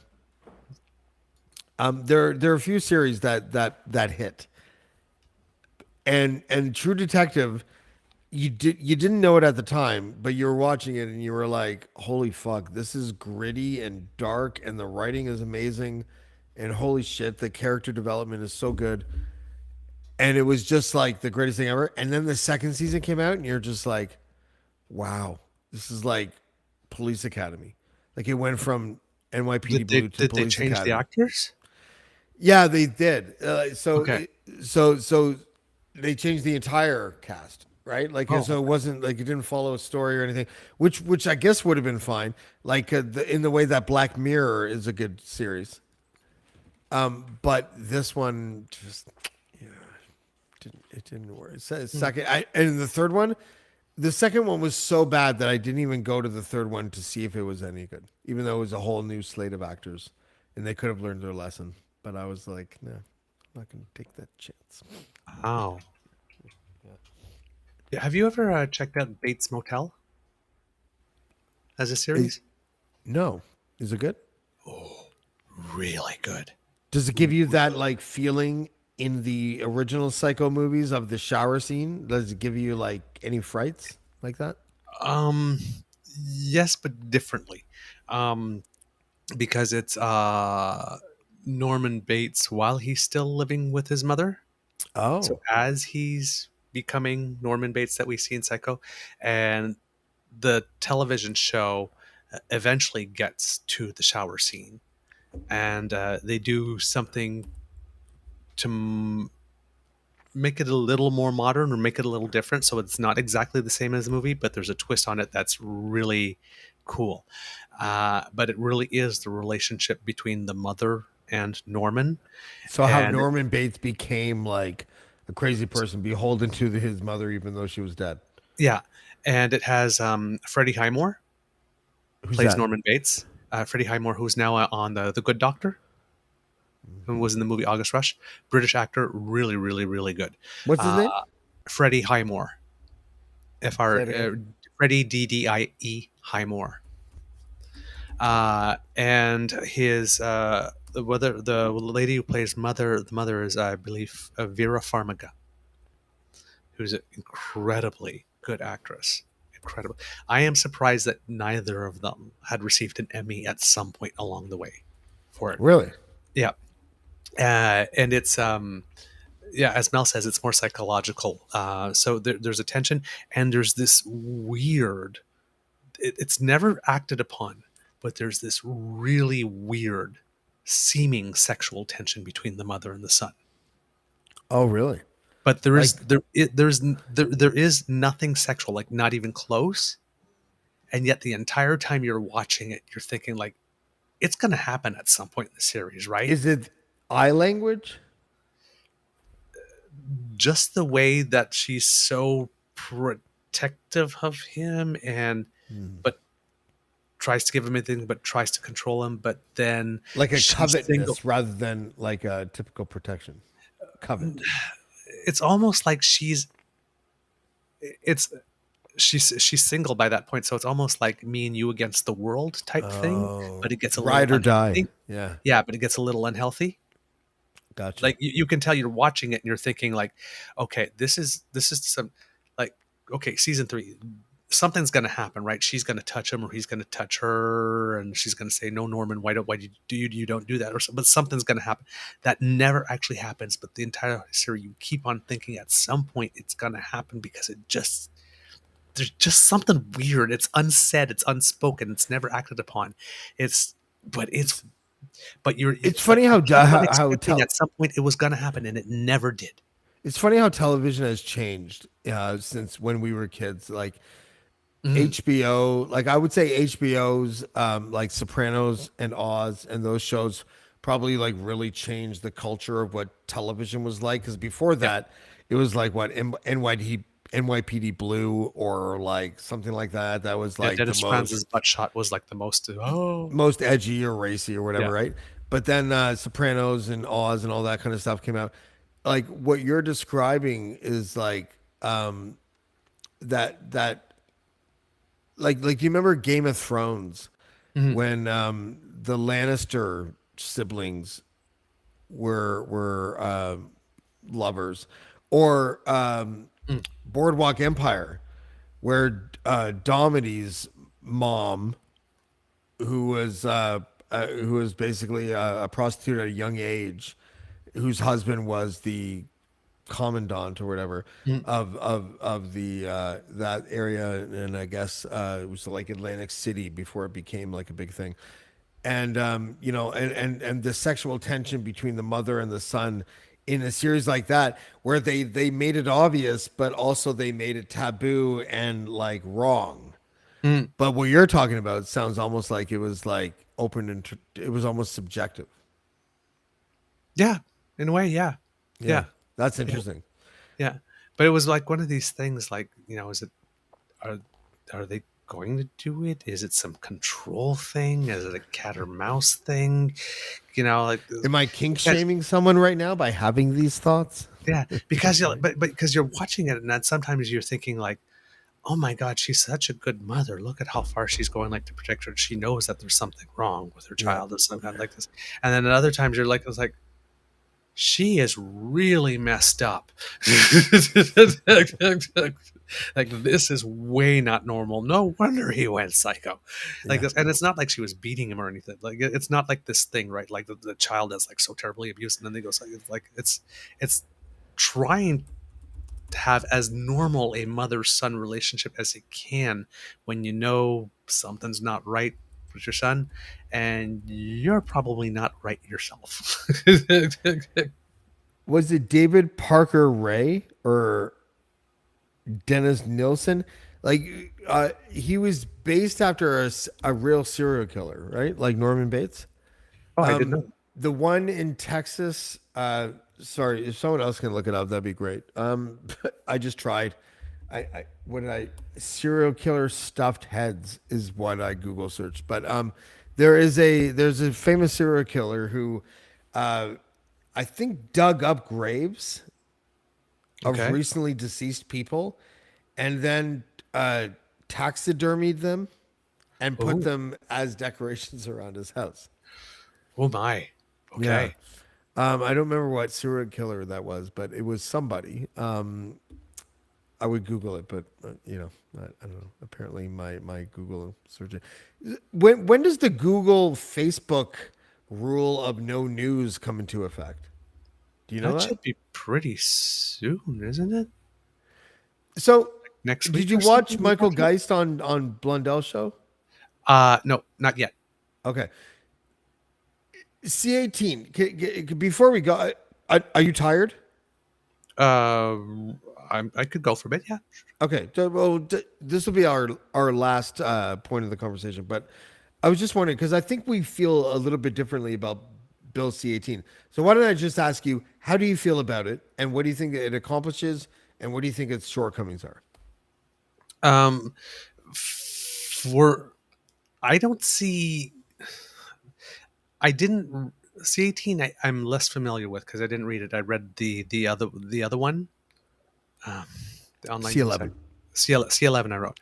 C11 I'm fine with. I have no problem with that. From what I can tell, it just seems like some straightforward amendments for things.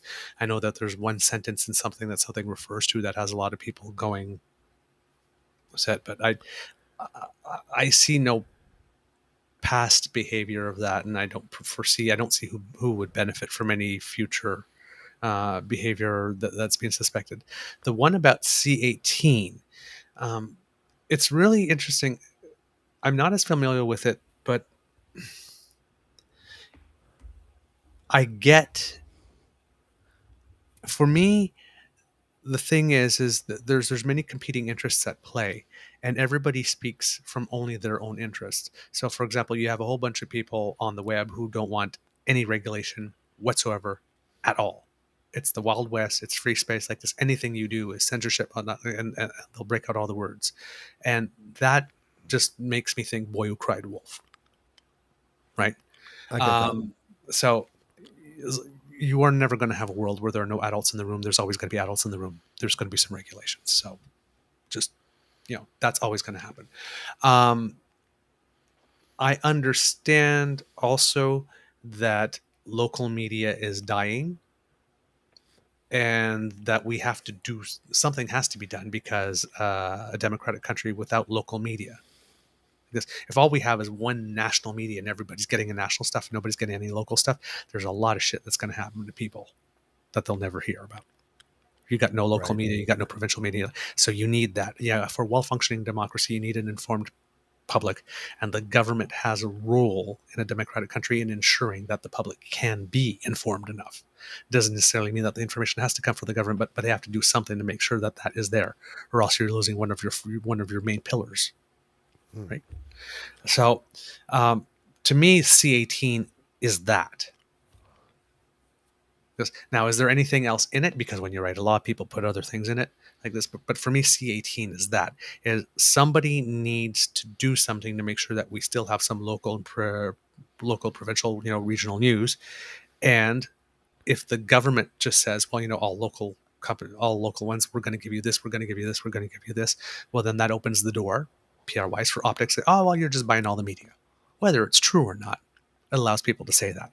And as soon as there's one positive story about, see, you bought the media, one negative story about me, see, you bought the media. So Isn't it about, the best way to do it is to try to get other people to pay for it. That's not the government. And this is what I'm seeing here is you've got these groups that have come on. And I understand that you have the argument that goes both ways, right? You go on Facebook, you see an article, you click it.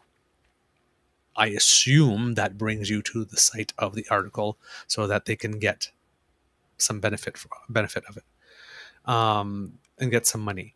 But you're probably spending much more time on Facebook than you are on the site. Like let's say I'm going on Facebook or I'm on Twitter and I'm seeing all these articles that I want to read. Oh, there's one in the Ottawa Citizen. I click it. I'm on the Ottawa Citizen one for about like 5 seconds or 5 minutes or whatever it is that I read the story. And then I click and I go back to my Facebook. I don't say, it's not like I open the Ottawa Citizen and I read a story and then I might read another story and see an ad and see an ad. I'm just going to see that one. Right. And I may not see anything else on that site. So yeah, they get like when sometimes you click on a link from click. But sometimes you click on a link from Facebook and you look in your browser what the URL complete line looks like. At the end, you'll see where the Facebook code comes in. Because it'll be like globeandmail.com/politics/something. And if you just go to that story from Google, it'll stop there. But if you go from Facebook, it'll be like /FB//. Okay, so right? which makes me think that those things are not bringing you to the site. Well, no, they're bringing to the site, but it's a way for them to tag that that traffic hit or that page view or whatever you want to call it originated from Facebook and not Google or not email or not something else, right? That's why they do that. So it's a way for them to like, it's like a cookie or how they tag it or whatever the fuck you want to call it. But that's kind of what I find really the fatal flaw of the internet is this insistence that algorithms have to have such a domineering role in our internet experience. Like, I don't understand that part. Like why aren't there politicians being like why can't I go to Facebook and if I click my homepage, there should be a button, and this should exist on Twitter and TikTok and Instagram and everything, where you can just click this thing and everyone understands that it's when you click it, it's opting out of an algorithmic experience on the whatever platform you have to be on. And if you want to go to Sage Francis or Eager Beaver or Dean Blundell, you have to search for it and go if you opt out of the algorithmic experience. Why doesn't that exist, you think? That's a good question. I have no idea. Probably because nobody thought there was a vested interest yet to have it. Yeah, well, because I assume that everything is organized somehow, right? Everything has to be organized somehow in some way. So is it possible to have an internet without an algorithm? I don't know, but I feel like, there is because Twitter, before Elon Musk took over, he tweeted something out, and I'm paraphrasing, where he was like, if you want to have an authentic experience on Twitter, click the option on your home feed that allows you to just see the latest tweets rather than the algorithm. Yes. And then when he took over Twitter, he took away that option. Yes. So that would be an example. With a For You that's filled with all the most hateful junk in the world. Like we'd want to see that. And Facebook used to have that too. Yeah. Where you could go latest versus whatever. I can't remember what the other one was called, but it was either latest or whatever it was for you. Tailor-made, algorithm, whatever. Yeah. And they take away that option. And honestly, like, I notice it because I go to YouTube. So I use YouTube for a few things. One is take care of my YouTube page. I go to YouTube to hear instrumentals that I sing or rhyme over. And then I go to YouTube for like documentaries. Those are literally the three things that I go to YouTube for. And when I go to the reason why I understand why the algorithm is bad is because when I'll go to YouTube and I like certain instrumentals. Let's say I like 6 instrumentals last month that I listened to the most, that I rhyme to the most. They'll put that in my selection options to the right because I click on it a lot. But what I've noticed is that when I watch a documentary, I don't want to watch it again. But the algorithm will try to make me watch the documentary again. So it actually just the algorithm that I get for whatever reason just repeats what I've already watched. It doesn't actually suggest new things. It does, but sprinkles it, I guess, because whatever. And I'm just like, well, that's what I feel is wrong about algorithms. Like it's trying so hard to give you what you wanted. It's like Oliver Twist for some reason liking porridge. And then just the headmaster just keep on giving him porridge. Yeah. Do you know what I mean? Yeah. Yeah. One day you say, hey, I love porridge. And then you get porridge for the rest of your life. Please, sir, may I have some more algorithms? Yeah. Please? Yeah. And so on that part, you know, all the algorithm, the collection of data and all that kind of stuff, definitely something needs to be done about that. But that, again, as soon as you do about that, right? It's like, okay, we're going to change the algorithm or remove the algorithm, while anybody who was benefiting from the algorithm now claims censorship, right? Well, yeah, but I mean, like when you Like take it's, away, it's an absolute no-win. well, I mean, if someone's winning right now, no matter what. So you just described someone winning right now, and if you took away the algorithmic system or whatever you want to call it, that person would no longer be winning. I mean, that's not a loss per se. That's a very weird. No. What I'm saying, capitalistic argument for a loss. What I'm saying is that somebody is going to be losing capitalistically, I guess. And if someone's going to be losing the leg up that they got for having this generous system to begin with. But if that person happens to be, it's like Rihanna and Eminem. There's like 5 whatnot. people that exist in that tier. Yeah, but if they're well financed and whatnot, right? That's where you get the trouble, because they're the ones that lead the charge, right? So it's fair enough. You're supposed to do the right thing, right? That no matter what. That's subjective. I'm not sure that that's necessarily going to be the case here, but I understand that the government in this particular case has like 3 or 4 or 5 different loyalties that it has to meet in doing that.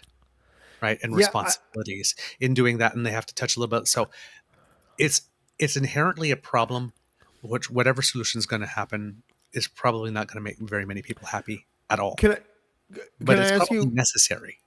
But can I ask you what part about the bill do you think is like, oh, this is like a necessity for the government to be involved in this particular thing? What is that?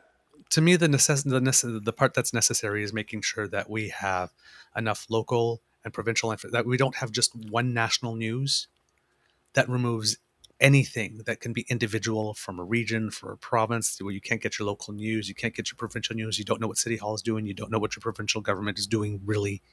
Like this, it's like just imagine, you know, that there are no community papers at all. Right. Where do you get your news local about the Little League team? Where do you get the news about the bake sale? Where do you get the news about so-and-so's place? You know, all the things that you need in a smaller town. That's not there anymore. Right. Or your local or neighboring community. So you need that. Is that like in everything is the CBC argument? Well, let's put it this way, right? When you add the fact that Bell Media says, do we really need to do local news, and do we really need to do Canadian content at all? And then Facebook, when you're saying, well, you know, you need to be treated like every other company and pay a certain share. I mean, the big mistake was to give them tax exempt status right off the bat, right? Not having to pay for content from the bat, not on the bat. Now they've gotten used to this and they don't want to pay it now. So they say, okay, well, we'll just cut you off from news. Google does that, and Facebook does that, and Instagram does that. Well, right now the CBC is looking pretty good now, isn't it? I'm just saying, the more these companies are doing this, the more I'm liking the CBC right now. Well, I mean, the argument is either everyone should get free money or no one should. My thing, I don't think it's, well, I mean, it's indirectly about money, but it's, for me, the primary question is, should everybody have full ability to make informed decisions as much as possible when it comes to their democracy? And if you don't have a healthy media system that gives you local, regional, provincial, national, and international news, you can't do that. Okay. Now, I know But- that there are people who would rather you not have that information. Well, the And if problem. you ask me, the reason why I'm hearing, because right now you've got the Bloc, the NDP, and the Liberals all on the same side. It's only the Conservatives that have a problem with this. Well, And it that's seems to actually. me- That's and it actually. seems- I think the point that I think. I don't know if anyone's making this point. Okay, like I don't come at it from like a left or right side or even a moderate side in this. Like, I just like as a spectator, I'm watching. So the CBC gets 1 point something billion a year as their budget as the state broadcaster. I don't have a problem with that ideologically. I think journalists, like individually, have a tendency to lean towards pretty left wing kind of like sensibilities or whatever. But So I think that's just a so function so of hold the on. job. I think that's why conservatives paint them as a liberal slanted media. But I actually just happen to think that like journalistic ethics and fact finding and research just happens to align with a more progressive starting point than a conservative one. But it only does because conservatives today even have a problem with the scientific method.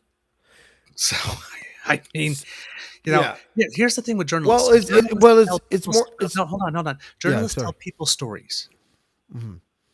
right? And they often tell stories about things that nobody should see or hear. Right. Of course, it's a higher EQ, higher social, higher get to know different people, higher go. Of course, the right, the rabid right, doesn't want that to happen, right? And I'm looking at whatever algorithms we have now. It's very clear that they're pumping very right wing, lots of right wing stuff like this. So I'm thinking, well, gee, I don't think they're pumping. I don't. I think they're pumping. It's not about right or left when it comes to algorithms. It's about. It actually is customized to you and me, but it's customized in the nefarious way, meaning it'll feed only two parts of Douglas. It'll feed the part that he fucking totally agrees with, and he'll feed the part that he fucking hates. And Right. that's all of our algorithms are based on that equation, and that's what makes it you dangerous. get more of the things you fucking hate now. Hate and love. No, It's not literally hate, it's not turning. literally. No, okay. Well, Not me literally. it does. Like because in my Twitter feed, for example, I get like 50% of what I get in the For You category are people like Karima and yourselves and Dean. Mhm. And those are the people that I like engage with the most. Right. So that's So what that's they going to give me. appear. Yeah. Right. But the other 50%, like this, it's Is what you hate. no, but all these people like I'm an alpha male and and it's like there's why do you think this is for me? It's like it's actually written for you. It's like this is not for me. This is because you really want me to see this. One, because I'll be outraged and I'll click on it, or you're hoping that the more I see it, you'll convert me. Yeah. Yes, but I'm not seeing like the and I see the people that I interact with a lot, but I'm not seeing that third thing, independent stuff that doesn't come from people I already know, Yeah. that doesn't come from the right, that would make me happy. That Yeah. gets completely eliminated. Moderate. Right? Yeah. So Centrists always get hated by both sides. It's just Bingo. it has different incarnations Right. over the generations or whatever. But make no mistake, there's plenty of contempt for people who view can see people both that sides. that are centrist as if they are fence sitters or whatever. Yeah. You know, And it's like, and it's not that I'm a fence sitter, it's that I can see both sides. I see that government has a responsibility to make sure that we're informed, but I also know that government can have a lot of power. And if you use that in a bad way, yes, it can lead to censorship and whatnot. I always thought that it was It's what you good do to. with it. a good rule of thumb would be if you're a regular citizen or individual, and you see and say you're a progressive and a conservative government is in power, and they want to pass a law that gives the government certain powers, and you're like, holy shit, no! Like Pierre Poilievre with this power would be disastrous. Conversely, if you're a conservative and you know Justin Trudeau's in power, and Justin Trudeau wants to enact a certain law that goes against your libertarian sensibilities, say for example, and you're like, holy shit. Yep. And the liberal who supports the law isn't thinking about what happens if Pierre Poilievre gets into power. Like, Yep. does that create like an interesting paradox? Because the case that comes to mind, or not the case, but the legislation that comes to mind was when Barack Obama signed the National Defense Authorization Act, which was when he was allowed to independently and unilaterally choose targets for drone strikes, Yep. even if it was American citizens. Yep. And I'm just wondering if you think that there is there an adjacent to what what you would consider something that we could look at now as being sort of like a parallel to that? Not in this. No, Not in this. I mean, but the like United not States like is the completely media, different reality than we do the militarily. media being the media being publicly funded feels like once you change governments, the landscape of what that public funding looks like is going to change. inevitably change. Yes, and that's And that's yeah, and that's why I'm saying that these types of systems have to be arranged with some type of arms length external body and all these types of protections. And this is why I'm saying that whether it would be much easier for the government to say, Google, Meta, Twitter, all of you, this anything that you have news like this, you got it. Listen, all the advertisers are going to you rather than the newspaper because they're spending more time on your platform than the other platform because you only go to the news to read the news and you only read the sections and the articles of the news that you're interested, and then you put the paper down. Facebook, you're there many times a day. Like this, while you're talking about your grandkids, you see this thing. Oh my God, look at what Trudeau did today. While you're sharing a recipe. Oh my God, look at what Oliver did today. Like this, but it's there. It's being put in front of you all is the time. the traffic on Globe and Mail or Global or you might not know the answer to the question, but is there a like number that we can attribute the Globe and Mail's traffic to links on Facebook? Like, is their traffic going to decrease or increase because of this maneuver by the government? I would say that they're, again, see, this is a really odd one, right? Because you get people that when it's on Facebook and it's on Twitter and Google and all, like if Google, you have to search it. Yeah. You see it. Now you'll see when you see one, you might see others, and you decide, okay, I think I'm going to read the CTV one rather than the CBC one, I guess. But it's still the same story, just different treatment, different editorial bent. But on the Facebook, what happens is that, like, if you're there to do something else, like when I turn on Facebook and I go on, if I'm on the home page, maybe sometimes the first thing I see is not what I'm there to go do, but oh my God, a friend of mine, their dog died. Oh, I'm so sorry. Like this, and you go down. Oh, someone got. Oh, Biden's doing what? Oh, hi, you did that. Oh, He look fell at this down recipe. I'll take that. the What can? Trudeau did? What like that? Yeah. That's there, and then you'll click on that because it happens to be put in front of you. Right. Right. So that bonus traffic you won't get. But Right? there's a lot of people that But- get that traffic that don't But want if you it. go directly to the CBC site, CBC Politics, and you see all the stories that are in CBC Politics, you might end up clicking on 3 or 4 there, rather than if it just got right into the article. Right. So Okay. I the see. time you'll spend on the CBC site will probably be longer, which means you're more likely to see advertisers on the CBC site than the Facebook site. So therefore, it becomes more profitable for advertisers to be on the CBC site, and they get the money. That's where the money stuff is going along. So while Facebook is saying they're like us, well, we're not taking your money. If people want to get their news here, they want us to curate the news for them. Well, why should we have to pay extra for that? I mean, when you click it, But it is goes it? to your site. But Facebook But you don't and get to visit. Google are both paying into our revenue system of taxation like hundreds of millions of dollars. Like it's not like, sorry, Not that much. I think there was a whole bunch of provisions for a lot it's of like these. 390 million or something, which is like so much more than what the all of these individual funds that make up the public, funding of arts and film and all that kind of stuff and media.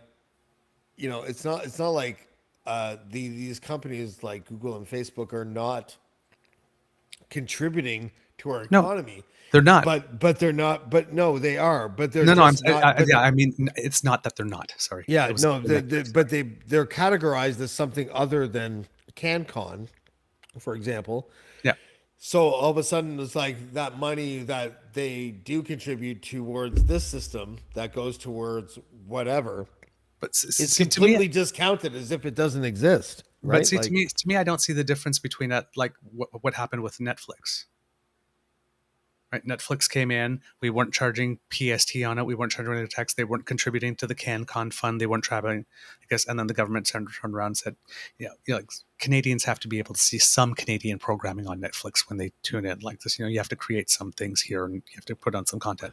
And Netflix didn't like it at first, but then eventually did because there was a market in it. but This that is- was this is a like similar that was thing. very, very watered down version of what Bill C-18 is. Well, yes, because these ones are just cultural products. Right. But it's very with the exception of the documentary fund. Right. right. But Well, but it's still very subjective in how it's viewed. Like a lot of it comes down to the parameters that make up the definition of what Canadian content really is. And what people think it is. Like That needs and to there's change. a massive disconnect between those two Yeah. things. Like sometimes eligibility is based on things that you would not expect. Yeah. I don't know what the eligibility was on my next door neighbor when I lived in the annex in 2002, and there was a harpist, a woman that played the harp in the apartment next to mine. It was in the annex, and she got, I think it was like $28,000 to like play the harp or and record for like a month, and then the album would come out and whatever. And she sold like literally like 84 CDs and was given $28,000. So there was a lot of us that had seen firsthand as to what it looked like when the government system of like tax credits and grants like gave money to people that had literally no promise of a discernible return. And it just seemed like money being flushed. And that could be anecdotal, Douglas. That I don't know what the percentages of good deals versus bad deals are, so I'm not trying to say that, but Yeah. it is a very difficult system to Oh, absolutely. navigate. No, Absolutely. That's why I say I don't envy the government whatsoever. But they're counterfactual. They're counterfactual. Is it Canada with no local news? yeah. Well, That's not good. That's not good for anyone. Local So news is we're at the massive. moment. Yeah, we're at the moment where we're doing trade-offs on things that could be good or bad as a result of this. We're going to have more of this and less of that. Less of that is worse for some people and it's better for other people. And that's what I mean. I have a hard time seeing something really nefarious. Now, that doesn't mean that the law can't be poorly written as well, but intentionally nefarious, because I know governments can change, but this particular government, if there was something nefarious afoot, wouldn't they have done it when they had the majority? Well, yes and no. Here, gun to my head, this is what I think. I think that the Trudeau government wanted to pass this law because the enactment of this law will manifest in such a way where it censors Rebel News and True North and Alex Jones But is on it Google. censors or will actually ask them to adhere to some journalistic standards, which they do not now? Well, two things. Because First of all, to that's a people, good that's because a to good people who don't question. want to follow the standards, then that's censorship, right? That's a I good can't say what I want. You're putting rules. that's a good question. I would say that my personal answer would be, and I listen, I'm not a lawyer. I don't know how like the law works. I don't know if what I'm about to say flies in the face of anything legally speaking. But what I would say is that um, I would want a system that would be able to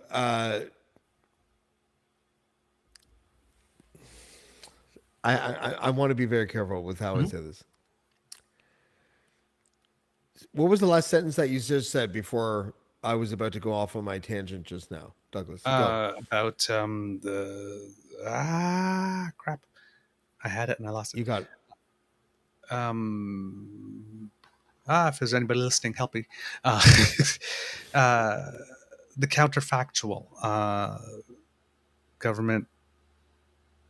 Oh yeah, sorry. Whether or not they're going to, whether or not these rules are actual censorship or trying to bring in uh, media that calls themselves That's right. journalism, even though they're not, So into our the same way that like listen, I believe that Fox News was created out of a misperception that the news was slanted towards yes. liberals. I just happen to think that journalistic ethics and processes happen to align Mhm. better with progressives than conservatives. Yep. This is how I feel about It it. probably is true. Yeah. Yeah. So when there comes a period in time where the credibility of the media company has to be taken into consideration, I feel like the way that ideology has been placed on top of factual information Mhm. it is such a detriment to Yep. news itself Yep. that it's going to be like that is really difficult, especially now that media is profit motivated. It doesn't seem like any type of mainstream media can actually help us in receiving the information that we need in order to But make an but informed decision. but the news in general, from what I remember from my university studies, now we're talking about like over 20 years ago, 30 years ago now, almost now, is was not never intended to be profitable Yeah, in the first place. It's a service. Media, television news never was profitable until CNN happened. yeah, And yeah. then all of a sudden said, "Oh, we could be profit," and then that's when all the media Was it the changed. O.J. Simpson case that I think that was the one that really profitized? drove it. Yeah, Yeah, yeah. I guess. And then all the rules changed. Then it became about making the Greta profit Van rather Susteren, than being the service. the Greta Van Susteren era Yeah, of cable news. rather Yeah, than being the service. So if we were still in the area where we were in the service, there probably wouldn't be so many people upset that the government is giving media money. yeah. But Fair now enough. that we're in a different dynamic, right? Yeah, So it's I keep on my thing on this is I I assume, and maybe it's Pollyannish, that even if our government wanted to engage in censorship, they're too busy. There's not enough people. I mean, think of it. Think of drug approvals for medicines. In the United States, there's 5 scientists for every medicine. In Canada, there's 5 medicines for every scientist to review. It'll probably be the same thing when it comes to content. There's not enough people out there to monitor everything that you're doing to single you out and whatnot. Now, if we're yeah. talking But about, you and I have if, something in but if we're common, though. talking about writing these rules to sort of like Yeah, put the toxicity of rebel and whatnot a little much to the side, right? I would prefer it if the government just actually came right out and said it. You have to describe yourself as either a media organization or a journalistic organization. And if you're a I journalistic, agree. you choose, because everybody's saying, who's the government to decide? Okay, we're not going to decide that. We're not going to decide. Rebel Media, you can't come to our press conference because we don't consider a news organization. Who are you? You have to decide, are you a journalistic organization or media organization? If you're journalistic, you have to do this. If you're media, you have to do this. If you're media, you don't get to come to our press conference. If you're a journalist, you do. But you decide which camp you're going to be in and which ones you're going to adhere. That would probably work. I think we would agree with each other. But I would word it like this. You know how like when the financial crisis happened, the main difference between Canadian banks and American banks is that the Glass-Steagall law that was repealed by the Clinton administration made it so that investment and commercial banks could be one and the same, like a hybrid. Yes. But Canadian banks, even though Harper tried to make it happen, failed at making the same type of hybrid situation happen in Canada. So when the financial I know you know this, but I don't think a lot of listeners know this, but when the financial crisis happened, Canada fared a lot better because we did not amalgamate our commercial with our investment banks, right? Right. And it seems to me that this, it follows the same formula. When we look at it like the way that the media covers certain news events, it feels the same way. It feels like the funding has a lot to do with the slant and all that kind of stuff. But we also have the dynamic where the media, a journalistic organization and a media organization, now the lines are getting blurry. Yeah. Yeah. Right. So if Pierre Poilievre becomes prime minister one day, and all of the money that's going to Press Progress and the Tyee or Torstar or whatever the fuck, Blog.to, I don't know.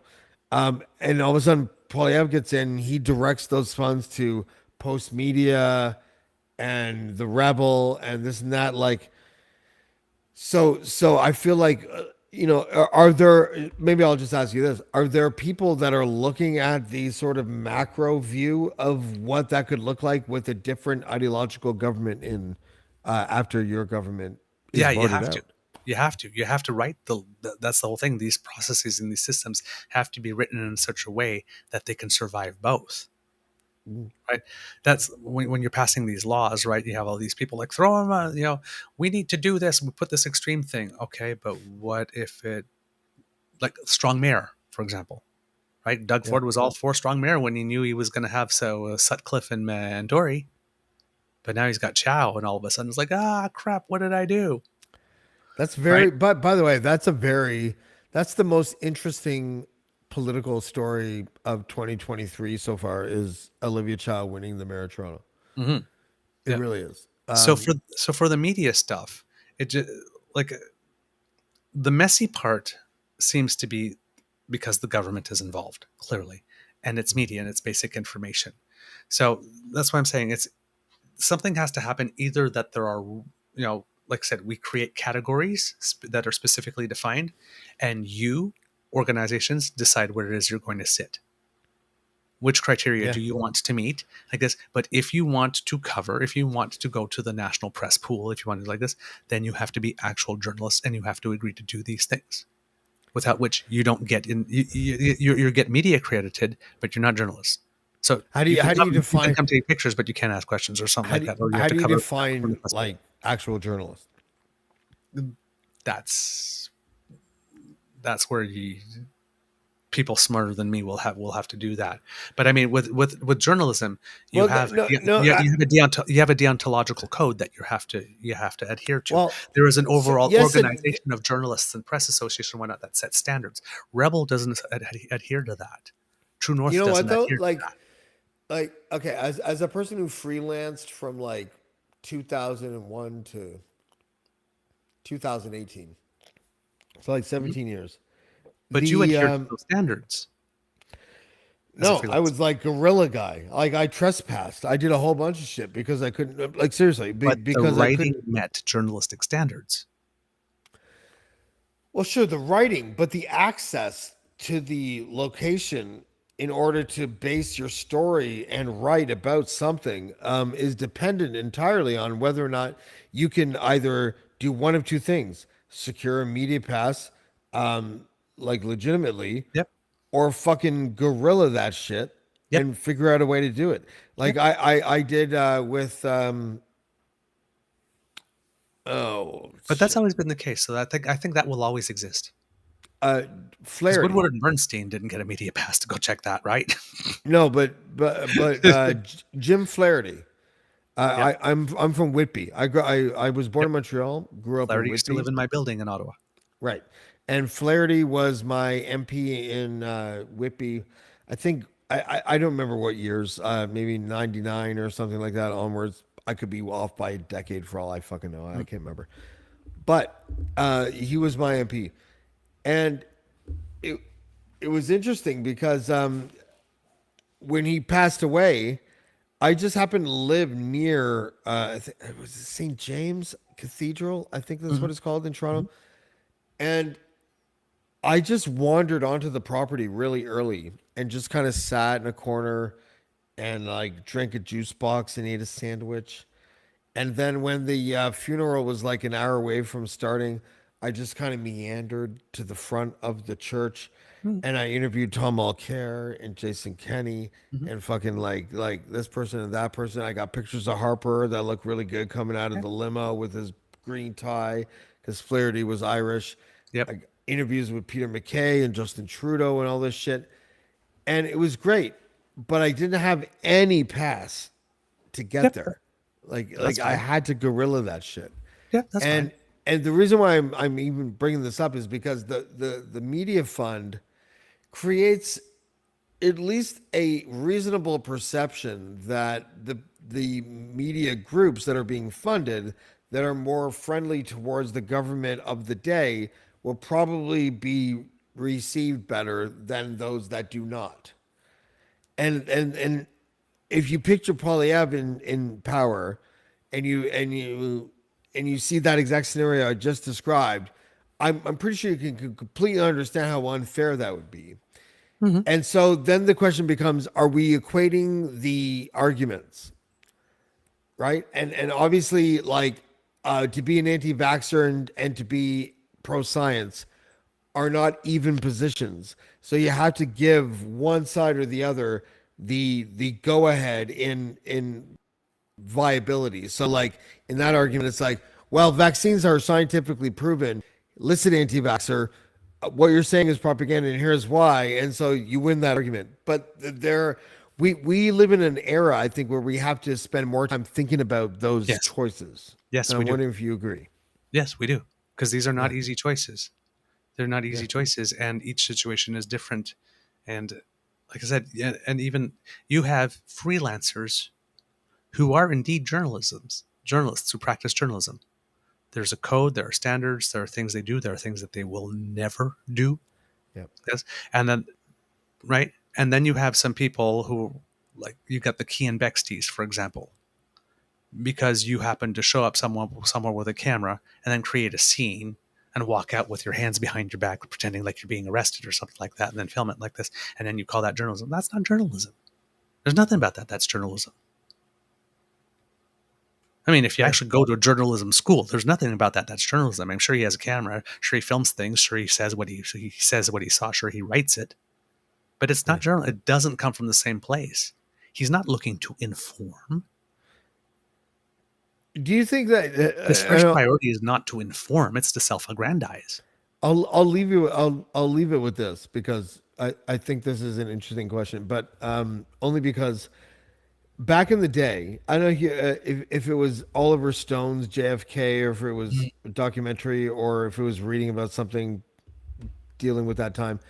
But the mistresses that JFK had in the White House and how the press had sort of like a quiet nod understanding that they wouldn't report on shit like that because what's the point?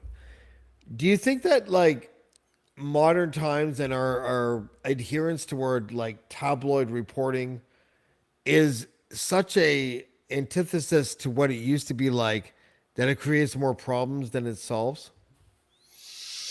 Oh, wow, that's a big one. Oh, I would have to think on that. I don't think I have a ready answer for that. That is a deep question. Can you just make something up so for the quality of the clip? Okay, I'm about to bullshit you if you're watching, because I don't know. No, uh, yeah. In some ways, I think it makes things more complicated. Um, I don't know. That's one of those things. Like, I can see the cases where it be complicated, and I can see the cases where it make life more difficult. And I think it's just a situation where you have to end up putting them on a scale and which balances out, because these are one of these trade-offs you're going to have. Like, Yeah. it's not going to be the same thing, but I think about it like when we were talking about electoral reform, right? And Right. that Compass survey came out, right? That said, would you, and they would put two things, right? What's more important to you, having an MP that you know specifically, or having equal representation of what that the share of the vote represents the number of seats, for Right. example. And then you would pick one. And people say, "Oh, well, these questions are weighted or loaded." Well, no. They're questions about trade-offs and trying to figure out what's more important to you. If we get rid of first past the post, there are certain things we will not have anymore that we might like. And if we bring in, let's say, proportional representation, there are certain things in there that we have that we will like, but there are certain things we won't like about that, and there are certain things about the other one we will miss. So, which is more important to you, this one or this one? Well, I think promise. I like this one. The promise, And Douglas. but what I'm Last saying is, first past the posts. but what I'm saying is that when you get to a situation where it's not only a gain or a loss, but you're evaluating trade-offs, Right. But how many it's a people do whole that though? different game. How many? The only way like, to really do it is to get people in a room and have them discuss the trade-offs. And it's like, well, how far are you willing to go, and how far? And it's a long, messy process. to It's a long, research messy and process, and a lot of PR. people get their feelings hurt. Yeah, that's very A true. lot of people get their feelings hurt because almost everybody gets their say and almost nobody gets their way. So everybody leaves somewhat dissatisfied. The world's a dangerous place. Noam Chomsky once said to me, actually, I said to him, Noam, is the world run by gangsters? And he said, of course it is. Yeah, of course. It's just like, I feel really stupid. No, but it's one of those things, right? Because people ask that of me too, right? Because I'm hardwired for optimism, or maybe hope would be the better word. But I'm not like walking around with rose-colored glasses and Pollyanna and saying like this, You're a realist who's empathetic somehow still. and hopeful. Yeah. Hopeful. So it's like, I understand that if you're living in a democracy, G7 democracy, there's a grease factor. In order for me to be gay and live openly and be able to marry and have kids, You for have us to have put up healthcare, with free for us to be estimates being like this. disputed. Totally. Right? There's a certain amount of grease. I understand that some politician somewhere is probably going to get a little kickback somewhere. Some businessman's going to kick it. But you know what? If that's the price of living in Canada, Fuck it. this is where I can marry the person that I love, and I'm okay with the grease tax. It's better than a breadline, right? I'm okay with the grease tax. Yeah. Because I'm not so pure and idealistic. I mean, an ideal system, there would be no grease tax whatsoever. I'm and all just our money laughing would at be pure. ours like this. But You don't have to let's tell be us that honest. you weren't There's pure. grease. Like we There's knew. grease. We fucking knew. Come on. There's grease. Just accept it. Douglas Connors. So long as they leave something nice behind and build something better for the rest of us and don't get so greedy and take it all. Good. You When sound they like start getting this. greedy and taking it all, that's when you talk about it and say, hey, listen, we need to have a talk. You sound like Tony Soprano explaining to AJ that his generation built that church that's in Newark. Pretty much. Pretty much. Pretty much.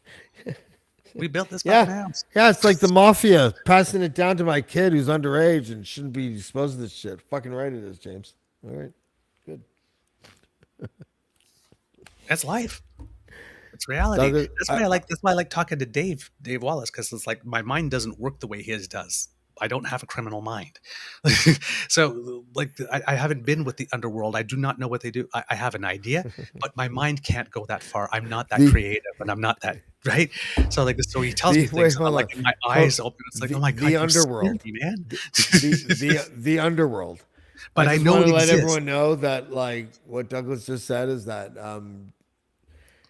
he wants to get in contact with the quote underworld, where Charlie the tuna hangs out with a bunch of other people.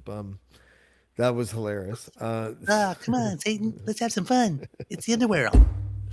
Dude, that's my $1 million idea that hasn't been realized yet. I think that should be a Netflix miniseries. Satan, whoa. Here, Satan. Douglas Holmes. Let's fuck. I love you. I love you too. This was fun. I missed this so much. I know, me too. I have to let you go now because absolutely, we did a marathon here. I'm very tired. Me too. I'm gonna fall asleep, and I love you. Goodbye. I love you too. Bye, everyone. We'll see you next time. Wait, fuck. I gotta get a thing. It's over here. Let's go.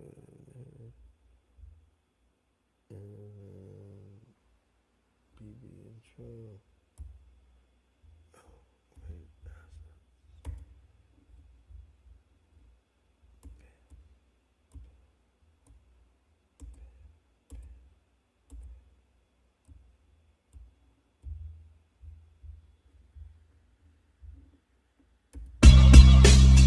Blackballed. Blackballed. Blackballed. Blackballed. Blackballed.